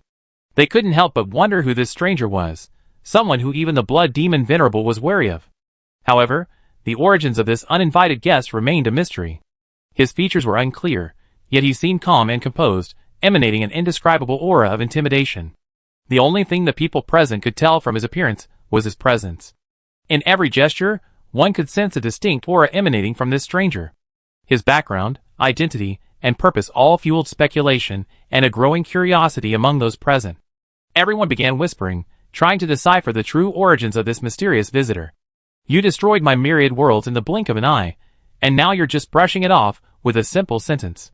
Do you think you can get away with this? Do you seriously think a simple statement can erase your heinous crimes? I'm not known for my kindness, but I never considered destroying someone's possessions so ruthlessly. What on earth do you want to do? How dare you act so recklessly? If you try to get away with this, I make you pay. The stranger spoke coldly, his gaze like a knife piercing Ling Yi's calm eyes. I see my guess is pretty close. After hearing the stranger's words, Ling Yi couldn't help but breathe a sigh of relief. He had already vaguely guessed the stranger's identity. Chapter 697. He must be the former Lord of the Void. Ling Yi muttered inwardly. If my guess is correct, Senior must be the Lord of the Void. Ling Yi bowed respectfully, startling everyone around him. Lord of the Void? What kind of being is this? Questions instantly filled everyone's minds. Although they still knew nothing about the identity of the Lord of the Void, this sudden question piqued their curiosity. They exchanged guesses and doubts, trying to find clues. Is this some legendary powerful being? Or some unknown force? Everyone's expression was solemn, waiting for the next clue to emerge. For they understood that uncovering the true identity of the Lord of the Void was beyond their level of understanding. Huh? You're quite capable. You actually guessed my identity. The stranger seemed a little surprised that his identity had been guessed, and he looked at Ling Yi with admiration. Although Ling Yi had long suspected this, the confirmation still made him gasp. If this mysterious man's identity was truly as he claimed, then he must possess incredible power. Ling Yi wondered if he could ultimately suppress the other party's might. The vicissitudes of life had made him realize that he was merely a mere mortal. How could he possibly contend with this veteran Void Lord? However, he harbored a glimmer of hope, hoping that if he exerted his utmost strength, there might still be a glimmer of hope. Furthermore, he was unwilling to let his efforts go to waste. After careful consideration, he finally decided to avoid the spotlight for the time being. I am truly grateful for your condescension, Senior. I cannot help but feel a surge of admiration for meeting you here. You are profoundly knowledgeable, highly respected, and immensely capable. You are truly a role model for me to emulate. This meeting will surely benefit me immensely, and be a lifelong memory. Ling Yi lowered his posture completely, praising the Lord of the Void before him. A true man is able to bend and stretch. He knew that only humility and respect could offer a glimmer of hope. No matter how much you boast, I will execute you here today. Otherwise, how can I be worthy of the billions of lives that have been reduced to dust? The Lord of the Void spoke with a stern gaze, emphasizing each word. The Void world can no longer tolerate such an arrogant thug as you, one who tramples upon the lives of all living beings. As the Lord of the Void, you should act with compassion and prudence, not with arrogance and extremism. Now, you have one last chance to repent and reform, or be prepared to accept punishment. The Lord of the Void paused, his eyes narrowed slightly, his tone tinged with unquestionable resolve. I will render a fair judgment, and will never disappoint the expectations of all living beings. If you persist in your wrongdoing, then please accept the judgment of heaven. His words reverberated like thunder within the realm of the Void, each word weighty, demonstrating his undeniable authority and resolve. Ling Yi lowered his head, narrowing his eyes slightly. A cold glint flashed in his eyes, but in an instant, clarity returned. Excuse me, Senior, what is heaven's way? Ling Yi raised his head and gazed directly at the Lord of the Void, his tone tinged with a hint of doubt. Is the way of heaven merely your judgment? Or does it hold deeper mysteries? His question undoubtedly challenged the Void Lord's authority. In this void, perhaps only someone like Ling Yi could so bluntly question the way of heaven. But Ling Yi wanted to take a gamble. The powerful despise the humble most. Since lowering his stance wouldn't work, he might as well give it a try. It's just a matter of death, anyway. The Void Lord was momentarily stunned, then his expression darkened. He certainly understood that Ling Yi's doubts were not without merit.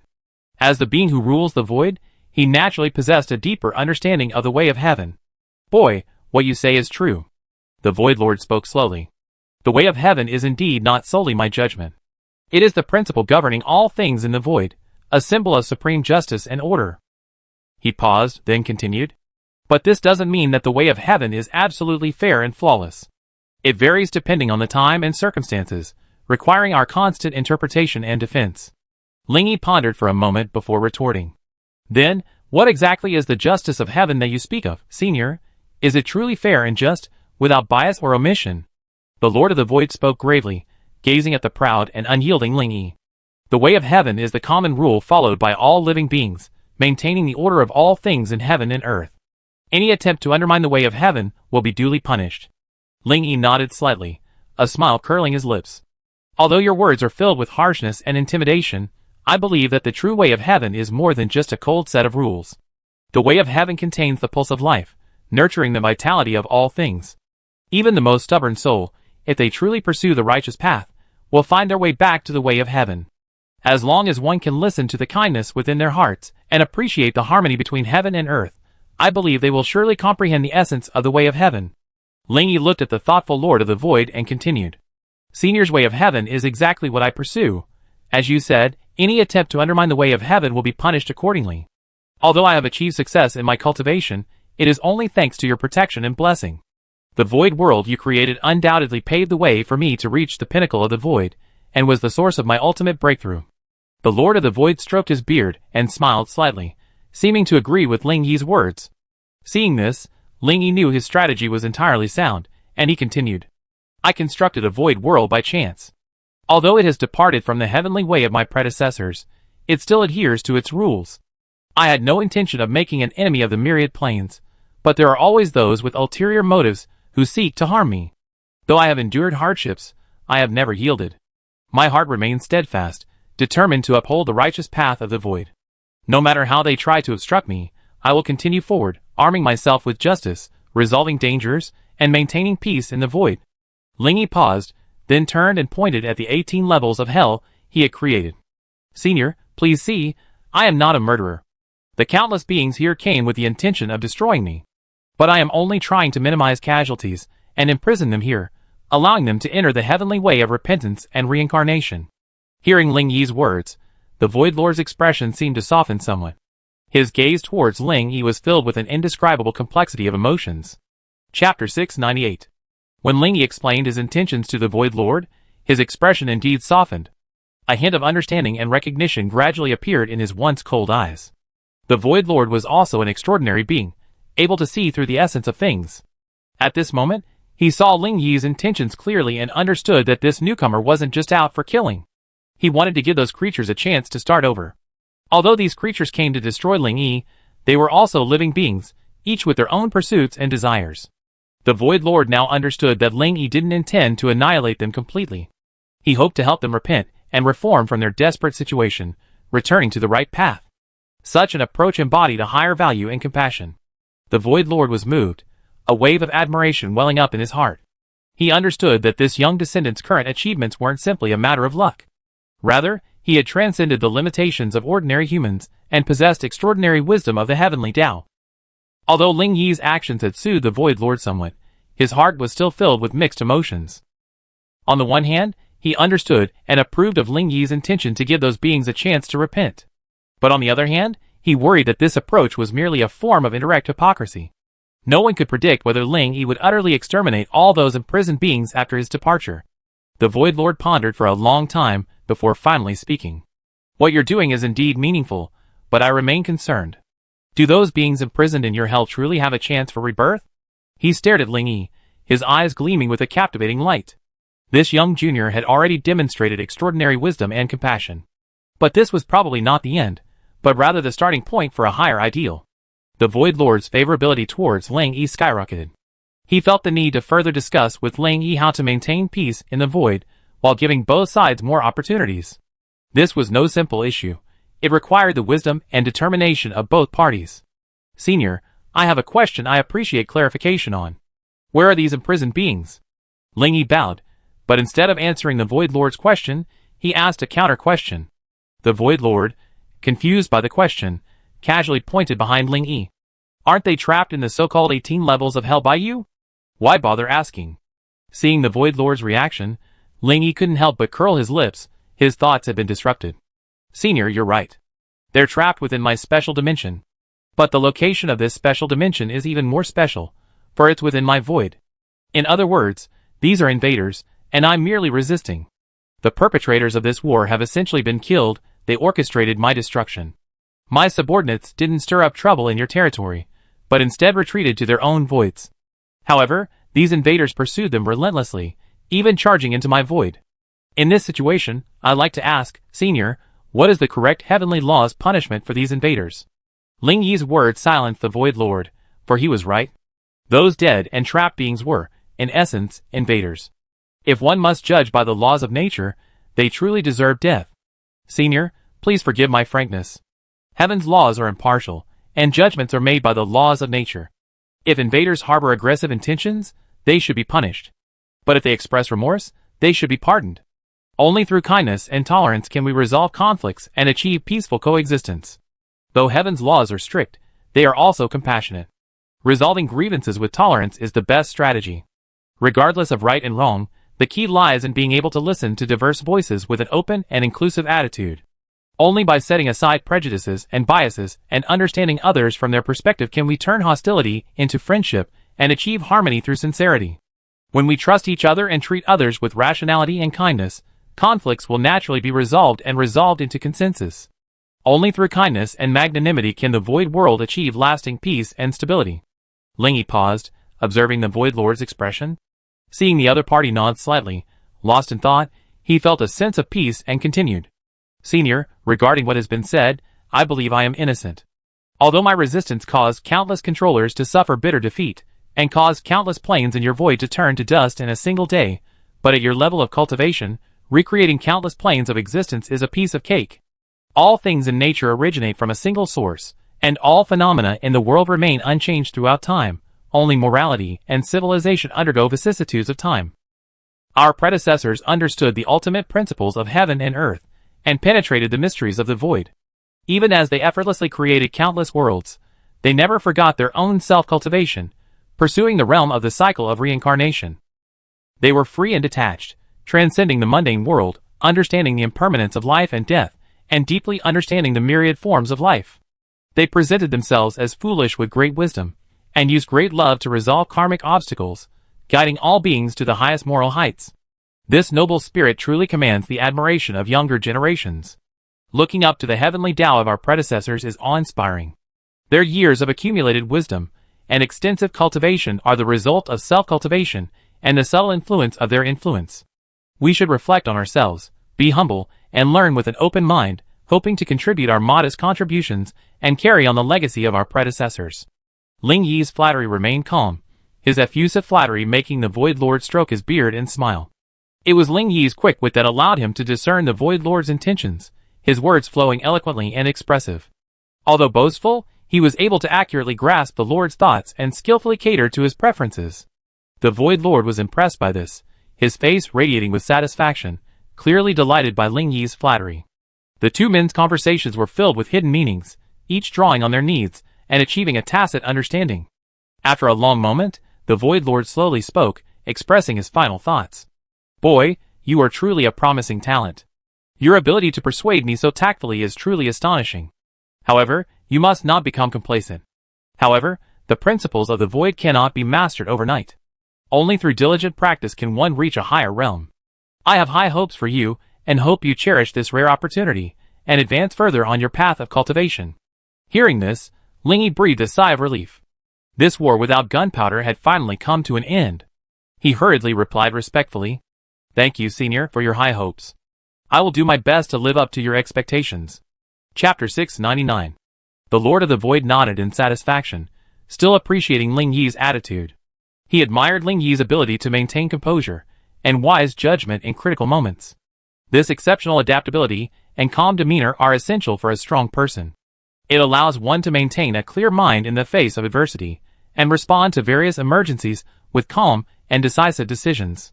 Such composure and fortitude earn the admiration and trust of others, enabling one to resolve crises and rise to prominence. Only by possessing these qualities can one remain unmoved in the face of ever-changing circumstances, respond calmly, and ultimately achieve great success.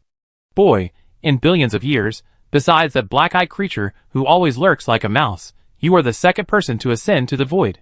Your appearance has undoubtedly broken the silence of this void, drawing the attention of all beings. But this attention isn't well-intentioned, it instead reflects their fear and suspicion of the unknown. You are like a captivating mystery, tempting all beings to explore your inner world, yet also making them wary. I offer this advice: the higher you stand, the longer your shadow will be. You must always maintain humility, and not become complacent because of your status. Though all beings fear and suspect you, they also yearn for your grace and guidance. You must dispel their guard and treat them with an open and inclusive mindset. Guide them with wisdom and courage, allowing them to recognize your kindness and integrity. Only in this way can you earn their trust and respect. Let them follow you voluntarily, rather than being forced to submit to your authority. Remember, a truly great leader doesn't rule through force and intimidation. Rather, he influences others with kindness and wisdom, drawing their voluntary allegiance. Only in this way can you truly become a respected Void Lord, a shining guiding star in the void. The Void Lord's words deeply touched Ling Yi. He understood all these principles. But coming from someone he had just met, and speaking with such earnestness, clearly demonstrated the Void Lord's admiration for Ling Yi. Although it was difficult to grasp the Void Lord's intentions at first, Ling Yi felt a surge of respect. He listened humbly, sensing the wisdom and depth in his words. This unknown elder possessed a profound understanding of the world, a perspective beyond the ordinary, and was fully aware of his potential as a member of the later Jin dynasty. This unexpected encounter must have been forged through a special connection. Ling Yi pondered, anticipating. Gaining further enlightenment from the senior, he hoped to embark on a more profound path of cultivation. However, the Void Lord showed no interest in continuing the conversation. "Boy, we meet again." As soon as he finished speaking, Ling Yi saw the Void Lord's body slowly dissipate. Though the Void Lord's figure gradually faded into the void, Ling Yi could still feel his deep gaze piercing his soul. That gaze seemed to tell him that this encounter was only the beginning, and that they would surely meet again on the road ahead. "Senior, I dare you to leave your name. Although I may be of limited talent and learning, I have been deeply influenced by your teachings. Your noble character and integrity command my deep respect. If we meet again in the future, I will surely repay your kindness."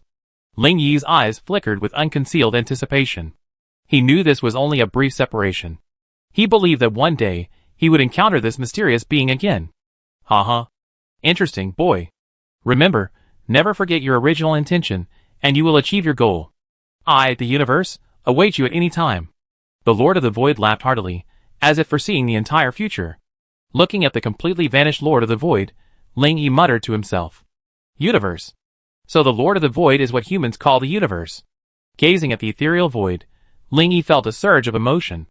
How much unknown power does this mysterious Lord of the Void truly conceal? He roams among the stars, ruling over the void plains. He is undoubtedly an unparalleled being. I can't help but long for the day when I can face his terrifying power head-on and see his true face. Luo Chen sighed, standing aside, gazing at the place where the universe vanished, his eyes filled with longing. Haha, then you have to practice hard. The pressure he exerts on me makes me feel like I can't withstand a single blow. Ling Yi chuckled self-deprecatingly, feeling no shame at all. He took a deep breath, accepting that his strength wasn't yet up to his opponent's level. One day I become even stronger, and then we have a fair fight. Ling Yi spoke with a determined gaze, determined to pursue even greater strength in the future. Everyone present gasped at Ling Yi's words. They had assumed the mysterious old man was powerful, but they hadn't expected even Ling Yi to say he couldn't withstand a single blow. Instantly, a sense of awe rose in everyone's hearts. At the same time, their definition of strength also deepened. They realized that true power didn't come from superficial displays of strength, but from inner cultivation and concentration. This composure inspired awe, and one couldn't help but marvel at the existence of such unfathomable figures within the void. City Lord, what should we do next? Gu Hao pondered for a moment, his eyes brimming with fighting spirit and passion. We achieve fruitful results, but there are still more planes to conquer. Why not send the blood demon out again to expand our influence and bring more planes under your rule? Before Gu Hao could finish his words, Leng Yan, standing beside him, slapped him on the forehead, looking at him like he was idiot. Are you stuffing your ears with donkey hair? You've been dozing off, haven't you? If we go out again with our current strength, that old man will reduce us to void trash in the blink of an eye. Leng Yan glared at Gu Hao with dismay, then emphasized his point. Also, don't call me City Lord anymore. Didn't you hear what that old man said? Our City Lord has reached a supreme level, on par with him. We should change our title to Lord of the Void. After hearing Leng Yan's words, everyone present was stunned, then knelt on one knee in Ling Yi's direction. Your subordinate greets the Lord of the Void? Although everyone bowed their heads in obeisance, Ling Yi's face betrayed no trace of pride. He spoke slowly. There's no need for this, everyone. Although I have obtained the supreme power of the Void, I am still your brother. From now on, please treat me with a normal attitude and don't be obsessed with empty titles. Our previous shared goal was to eliminate the zombie plague and protect our loved ones and friends. From now on, our goal is to cultivate and maintain the void world that belongs to us all. After saying this, he reached out and pulled Ling Yin up, looking at the crowd calmly. Everyone present was moved and admired Ling Yi even more. Chapter 700. I have ordered all clones and the Night Corpse clan to evacuate the universe's void world. From now on, the blood void will enter a sealed state, and we will begin working to create a perfect void world. Ling Yi's voice resounded throughout the room, invigorating everyone, who involuntarily responded in unison. I will obey the orders of the Lord of the Void. Ling Yi's gaze drifted towards the 18 layers of hell, where countless beings from different planes were trapped. The cycle of heaven and earth was just a slogan. What he desired were the true forms of these beings. With them, constructing various dimensional worlds would be much simpler. Simply provide the appropriate living environment and introduce beings with similar characteristics. A plane could enter the civilized era directly, without embarking on a lengthy evolutionary process. Looking back on the long years, Ling Yi could say that he had endured countless hardships and challenges, finally ushering in his own era. As the supreme being in this endless void, he would lead those around him on a new journey. Although the vast, uncharted world lies ahead, leaving the familiar cosmic void will inevitably bring many unknowns and challenges. But it is precisely this unknown that gives Ling Yi the opportunity to reshape the new void. As the master of the blood-colored void, Ling Yi knows that the void world must be diverse and must not be limited. Because the new void will be filled with disorder, chaos, and darkness, it will be difficult to achieve the ideal void order he envisions.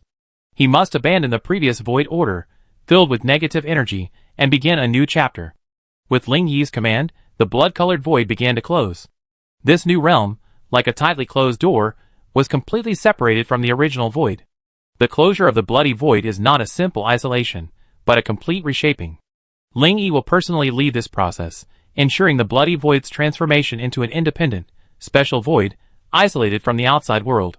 The 18 layers of hell beneath his feet, a unique plane filled with darkness and terror, will become a sealed container, purging all the rampant negative forces. Ling Yi will seal it tightly, blocking out all outside interference. It will become a completely isolated space, a place of exile belonging to the bloody void. Free from external threats and interference, this brand new void will be Ling Yi's ideal blueprint. He will realize his beautiful visions one by one, creating a void world of order and positive energy.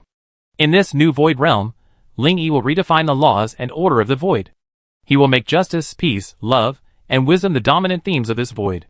All living beings will abandon the chaos, evil, and destruction of the past universe, replacing them with harmony, progress, and innovation. He would personally forge this new void, making it a perfect space. He would pour all his heart and wisdom into ensuring that this void embodied beauty and ideals at its very foundation. From the formation of nebulae, to the birth of galaxies, to the orbiting of planets, every detail would be meticulously crafted, transforming this void into an immortal masterpiece. Here, those who had always followed Ling Yi would become the core members of the new void, possessing limitless possibilities. Ling Yi was determined to grant everyone new power and wisdom, allowing them to rise to prominence anew in this new void. He hopes to see these heroes flourish in this vast world, and become an indispensable force in this void world. Ling Yi will personally lead everyone in exploring this new void territory. He will serve as a guide for everyone, pointing the way forward. Ling Yi's primary task now is to establish a new void order. This order must not only ensure the peace and stability of the void, but also allow all living beings to find a sense of belonging. First, Ling Yi has decided to establish a comprehensive set of void laws. These laws will become the fundamental basis for maintaining void order. He will formulate a series of fair and just principles for all living beings in this void to follow. He will make justice, public morality, and benevolence the cornerstones of this void, guiding all living beings towards a lofty moral realm. Second, he will build an efficient void system. Establish a comprehensive administrative structure to ensure the orderly operation of all aspects of the void. This involves the core team around him. Ling Yi will appoint outstanding managers and law enforcers to ensure the smooth operation of all affairs in the void. At the same time, he will establish a robust oversight mechanism to prevent corruption and injustice. Finally, Ling Yi aims to foster a void culture imbued with positive energy. He wants peace, love, and wisdom to become mainstream values. He will promote these values through various cultural initiatives. Let all living beings experience the positive and uplifting atmosphere of the void. Ling Yi believes that only through this kind of cultural influence can all beings truly achieve self-improvement. Finally, Ling Yi must ensure a perfect balance in the void's resource allocation. He will rationally plan the distribution of various resources, ensuring that all beings on all planes receive their needs fairly. At the same time, Ling Yi will also dedicate himself to the development and utilization of renewable resources to maintain a long-term ecological balance throughout the void. This will prevent the blue plane from facing the constant threat of resource depletion, as it did previously. Ling Yi firmly believes that when he successfully creates this brand new void, a new era will be ushered in. This will not only liberate the shackles of the original void world, but also mark the beginning of a new chapter for the bloody void. Of course, this will not be achieved overnight. On this long road, Ling Yi will face countless unknown challenges. After all, he is still groping in the dark regarding the development of the void world. However, Ling Yi believes that as long as they uphold their ideals and beliefs and unite as one, they will be able to overcome numerous difficulties and ultimately realize their ideal void blueprint. These issues will also be the next direction of his research and reflection. After becoming the Lord of the Void, the improvement in his strength was no longer as noticeable. Ling Yi suspected that simply practicing in seclusion and cultivation would no longer allow him to improve. Somewhere in his heart, he had a hunch that the key to further increasing his strength lay in perfecting the void world he had created. What is the Lord of the Void? He roams the boundless void, commanding limitless power. All things are born from his will, and all living beings admire and revere him. The vast universe, boundless and limitless, lies within the Lord of the Void's control. Who can glimpse its full picture and grasp its true meaning? Only the Lord of the Void knows himself and holds the secrets of the void. Chapter 701. In the vast blood-red void, there lies a deep blue plane. It floats quietly at the core of the void, called Earth. This is where Ling Yi resides, and where the blood-red void's decrees are issued. Located at the center of the void, Earth is the most unique place in this void. This is unlike any ordinary plane. It is a plane containing a unique energy field. The sky here is perpetually azure, the sun shines brightly, and the air is refreshingly fresh. Vast continents and vast oceans intertwine to form this beautiful blue planet. The energy field of this plane gives Earth many unique properties. First, it isolates itself from external interference and invasion, making it a safe and stable place to live. Second, it possesses a powerful vitality and miraculous self-repairing abilities, making its ecological environment far superior to other planes. Furthermore, Earth possesses a unique space-time structure, where the passage of time follows its own laws. These unique features have brought Ling Yi numerous advantages for his residence and life here. Ling Yi is the master of the bloody void, but he still longs for life on the Panga plane. Although he now possesses extraordinary wisdom and power, those unique experiences seem vivid and never fade away. In his past, he had endured countless tribulations and hardships, ultimately reaching the pinnacle of the void. So he created this azure plane of existence, Earth. On Earth, Ling Yi led his family to a peaceful and prosperous life. He admired the beauty of the land and immersed himself in the tranquility and peace. He also enjoyed exploring this new and wonderful world, discovering and improving more living conditions. Gradually, he developed a deep attachment to this land, viewing it as his permanent home. Ling Yi's life on Earth was extremely fulfilling. While he dedicated himself to improving his own strength and cultivation, he also passionately sought to help the creatures of this world. Utilizing his unique abilities, he sometimes transformed himself into a healer, healing sick animals.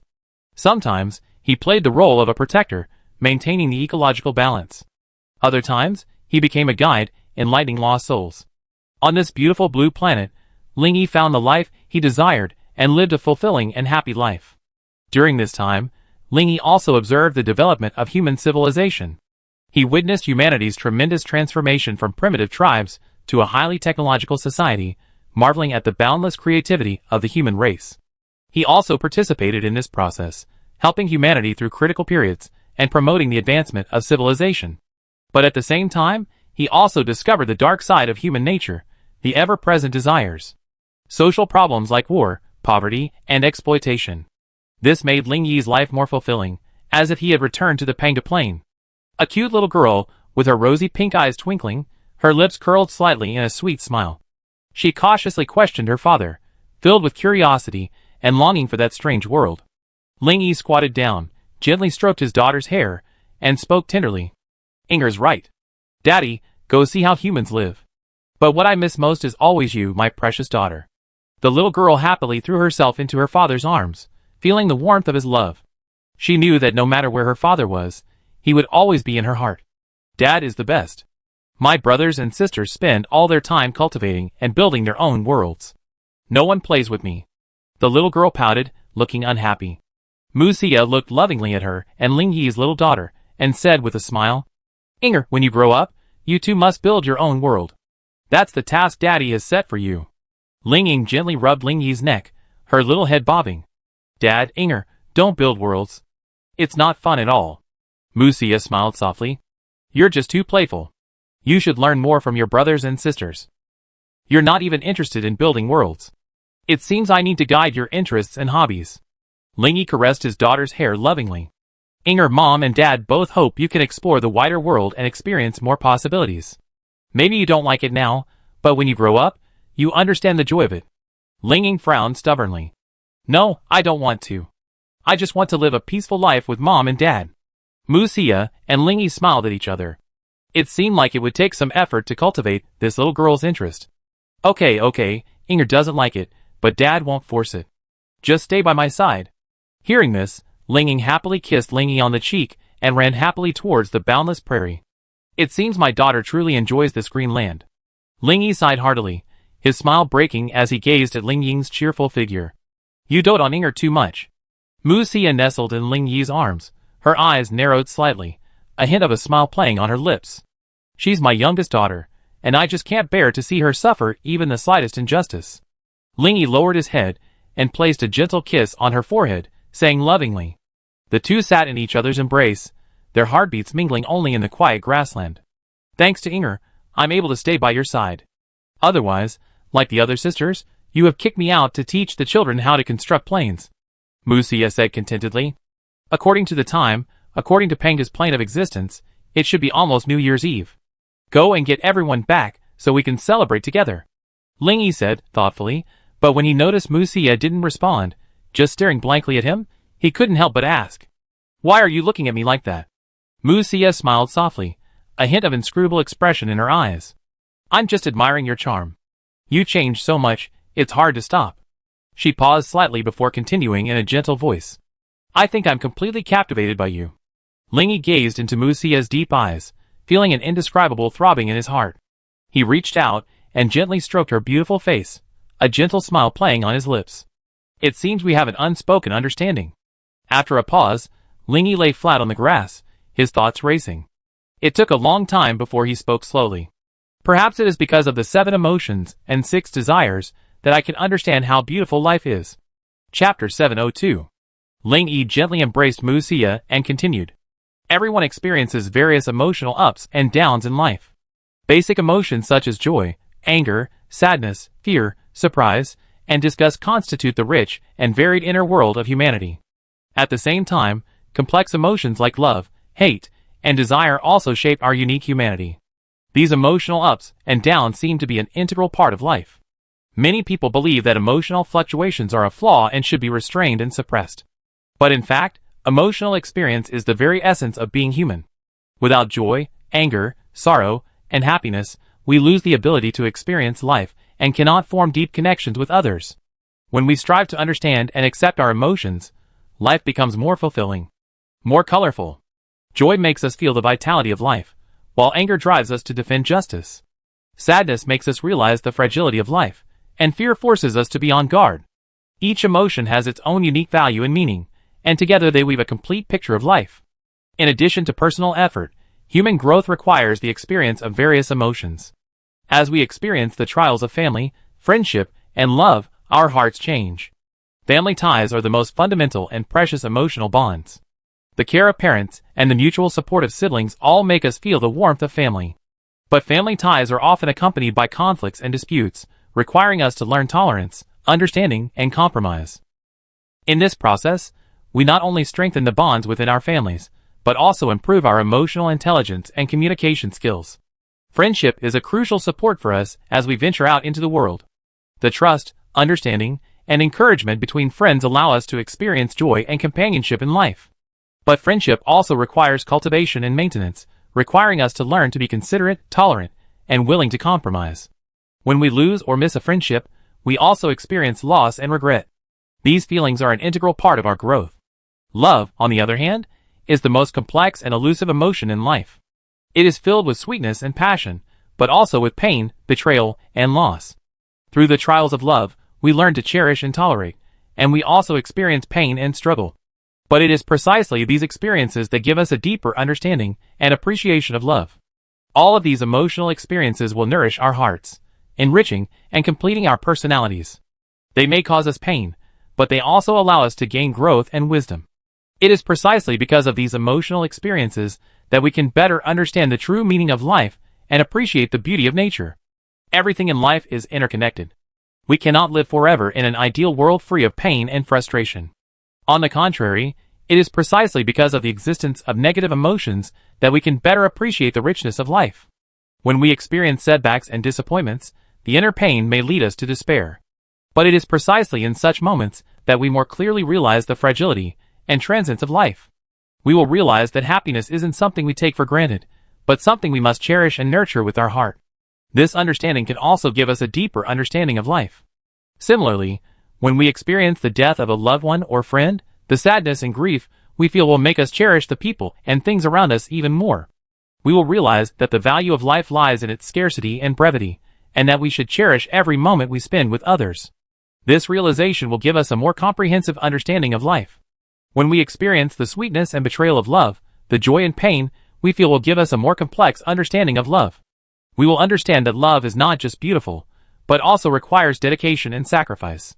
This insight will give us a deeper understanding of human nature. In short, it is precisely because of our complex emotional experiences that we can truly understand the essence of life.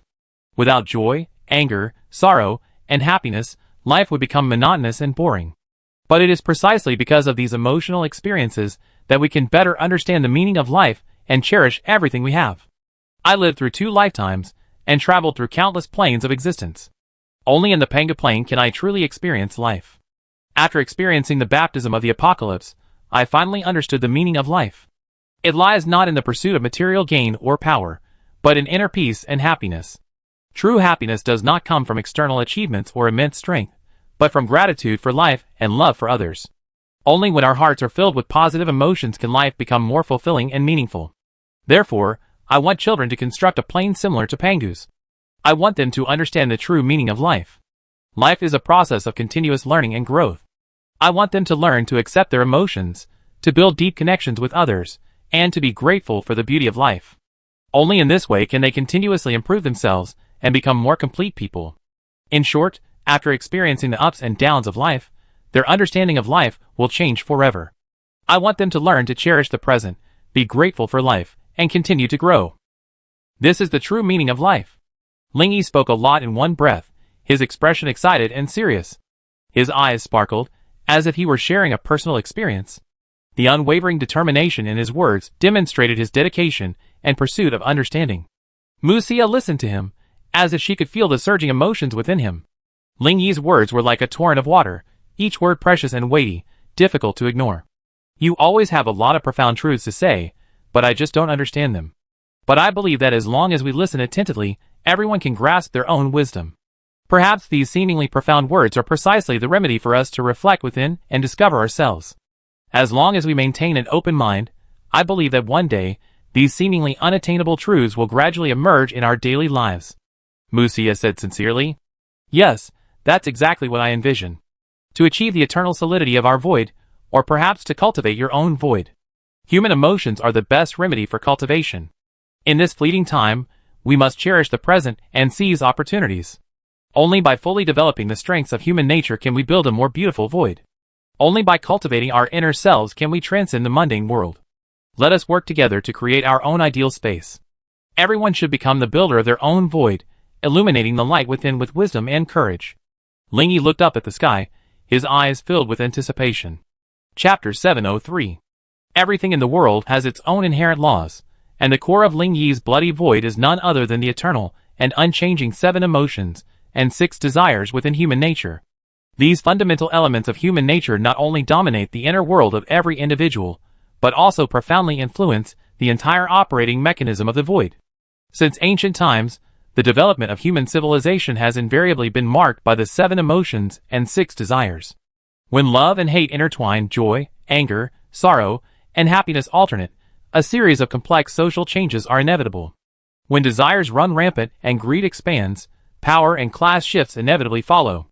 It can be said that the most primitive and instinctive forces within human nature have long been deeply engraved in every aspect of human society.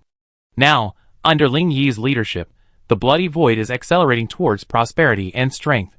The most crucial factor in this is precisely his insight into the 7 emotions and 6 desires. He holds a dominant position within the void and decisively adopts them as the fundamental guiding principle for the bloody void's development. Under this guidance, the various planes of the Crimson Void are rapidly advancing their development, centered on the 7 emotions and 6 desires, showcasing a diverse and rich diversity.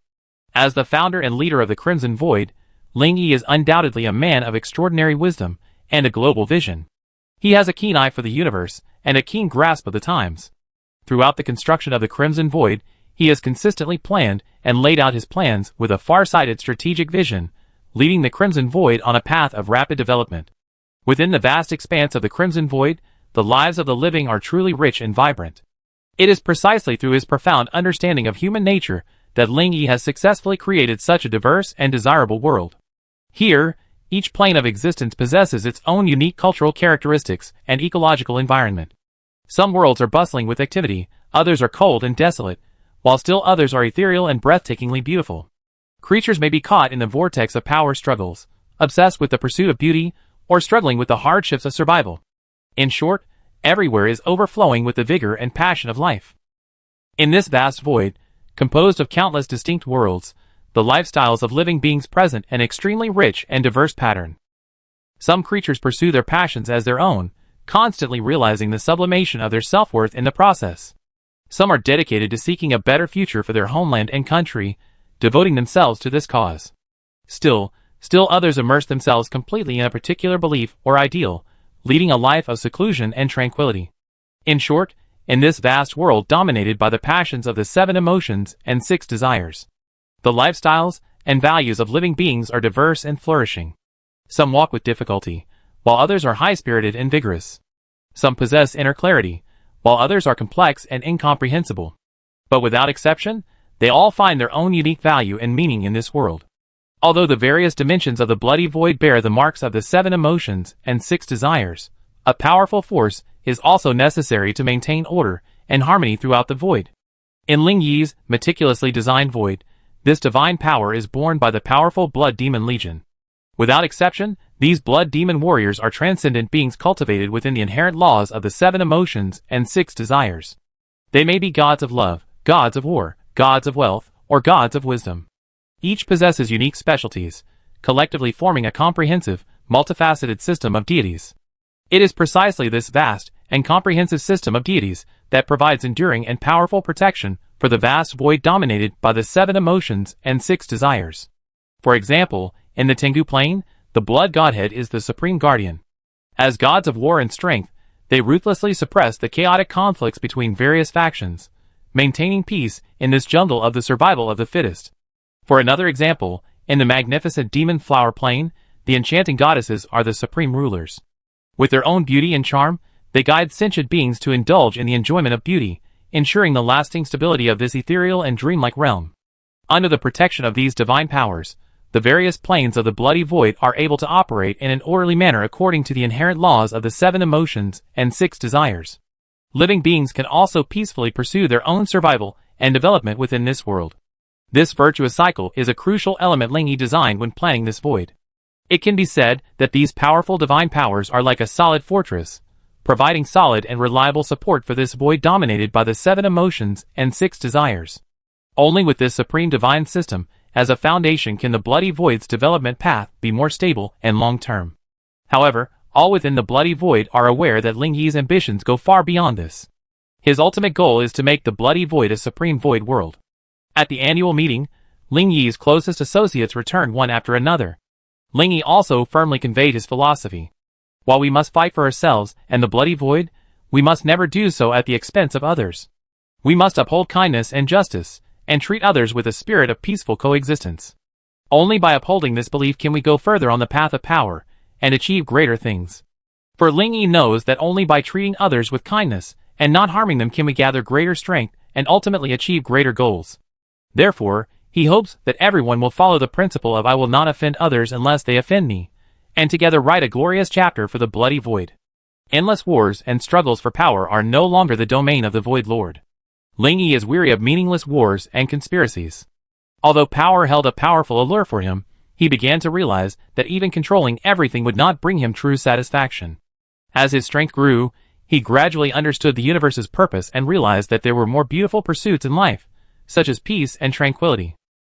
From then on, Ling Yi was no longer driven by the ambition to dominate the world.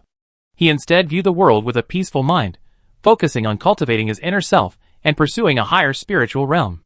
Ling Yi understood that only inner peace and wisdom could truly interpret the meaning of life. Only through unremitting self-improvement could he transform the bloody void into a powerful nation that no one could underestimate. Only through continuous hard work and perseverance could he establish an unshakable position in the void. Thus, he could protect his loved ones. Chapter 704. Time flies, and in the blink of an eye, the bloody void has already undergone centuries of vicissitudes. Under Ling Yi's leadership, the bloody void is increasingly radiating with vitality. This once desolate void world is now following a new path of development, continuously moving towards the goals of prosperity, civilization, and harmony. Although Ling Yi has been teaching those around him how to create their own void, it seems that this cannot be achieved simply by teaching by example. The void creation methods taught by Ling Yi truly require long-term practice and accumulation. Even with his hands-on guidance, success cannot be achieved overnight. It requires each individual to comprehend and explore on their own. Only then can they truly master the secrets. Only through unremitting effort can the door to the void be opened, unlocking the path to inner insight. 211 years into the bloody void calendar, this is a moment that will be forever remembered. That day, the blood-red void barrier reopened, and the three void lords gathered, ushering in a new era of the void path. The three void powers surged, an unprecedented mystical power sweeping over them. The three void lords joined forces, vowing to carve out a new territory. They discussed their plans and laid out new schemes. At that moment, the entire void continent was shaken, and all living beings were moved. Clad in blood-red armor, a blood-slaying longsword dangling from his back, Ling Yi slowly strode within the barrier shared by the three voids. A mysterious force field enveloped him, and he hovered in the air with a formidable aura. Although his face could not be seen clearly, his blood-red, cold eyes revealed the burning fighting spirit within him. Suddenly, a powerful dark force attacked from all directions. This was Black Eye, one of the three Void Lords, or what humans call a black hole, attempting to block Ling Yi's path. The dark force, filled with endless malice and murderous intent, seemed intent on utterly annihilating Ling Yi. However, Ling Yi remained undeterred by these dark forces. Instead, he grew stronger with each battle. He brandished his bloody evil blade, a dazzling crimson light emanating from the air, completely crushing the dark forces. Followed by this, another dazzling ray of light suddenly appeared. A white-haired old man, another Void Lord, the universe, slowly emerged. Behind him, the boundless starry sky unfolded before his eyes, as if demonstrating his boundless power. He gazed at everything before him, as if pondering something. After a long pause, he slowly spoke, his voice full of wisdom and experience. Haha, in just 100 years, you achieved such accomplishments. It's truly astonishing. This achievement undoubtedly signifies that your cultivation has reached the level of a gnomon, capable of traversing the void with ease. You are truly a rare talent. Ling Yi smiled calmly, then bowed, his tone filled with humility. It's only by chance that I achieved this level of cultivation. I wouldn't dare compare myself to you two seniors. I'm truly honored to receive your invitation. He bowed slightly, his eyes filled with sincere gratitude. When he looked up again, his expression was calm and composed, as if the humility he had just shown had completely vanished. You're quite impressive. In such a short time, your cultivation level has reached my level. It's truly astonishing. It seems you have immense potential and a bright future. You will surely advance further and further on the path of cultivation, even reaching the pinnacle. I admire you greatly. Today, we rarely meet. Why not share a drink with me to celebrate? Look forward to seeing you often in the future, and I will certainly discuss matters with you. A smile crossed He Tong's face, clearly pleased with Ling Yi. Senior, you're joking. My achievements today are inseparable from your guidance. Ling Yi responded respectfully. Oh, what do you mean? This is our first meeting, isn't it? He Tong raised an eyebrow, looking at Ling Yi with confusion. It is indeed our first meeting, But the reason I was able to successfully enter the Void Realm is entirely due to my imitation of your black hole principles.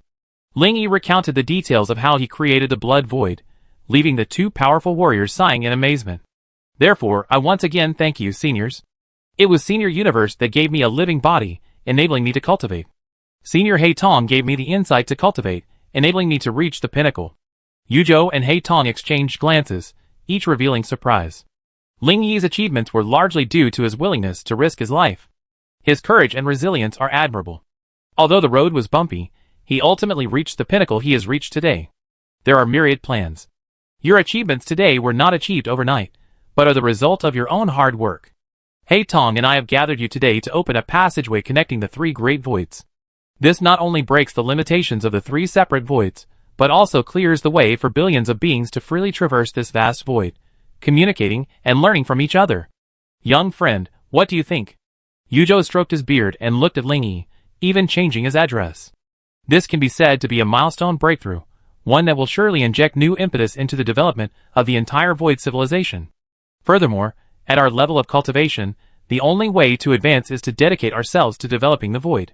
Therefore, we have unanimously decided to open our respective Void worlds, ushering in a new era of true integration and exchange among billions of living beings. Haitong silently expressed his true thoughts. The words of the two elders brightened this junior's eyes. This way, billions of living beings can freely travel and share their wisdom, technological achievements, and cultural treasures without hindrance. This will not only greatly expand their horizons and cognition, but also provide them with vast resources for innovation and development opportunities. More importantly, as long as we consistently uphold the concept of win-win, insisting on mutual benefit, sharing, and helping each other, it will surely enable all living beings in the three voids to actively communicate and learn from each other, jointly promoting the prosperity and development of Void civilization. Ling eagerly awaited this approach. Despite mastering the immense power of the Void Lord, he still constantly pursued higher levels of cultivation.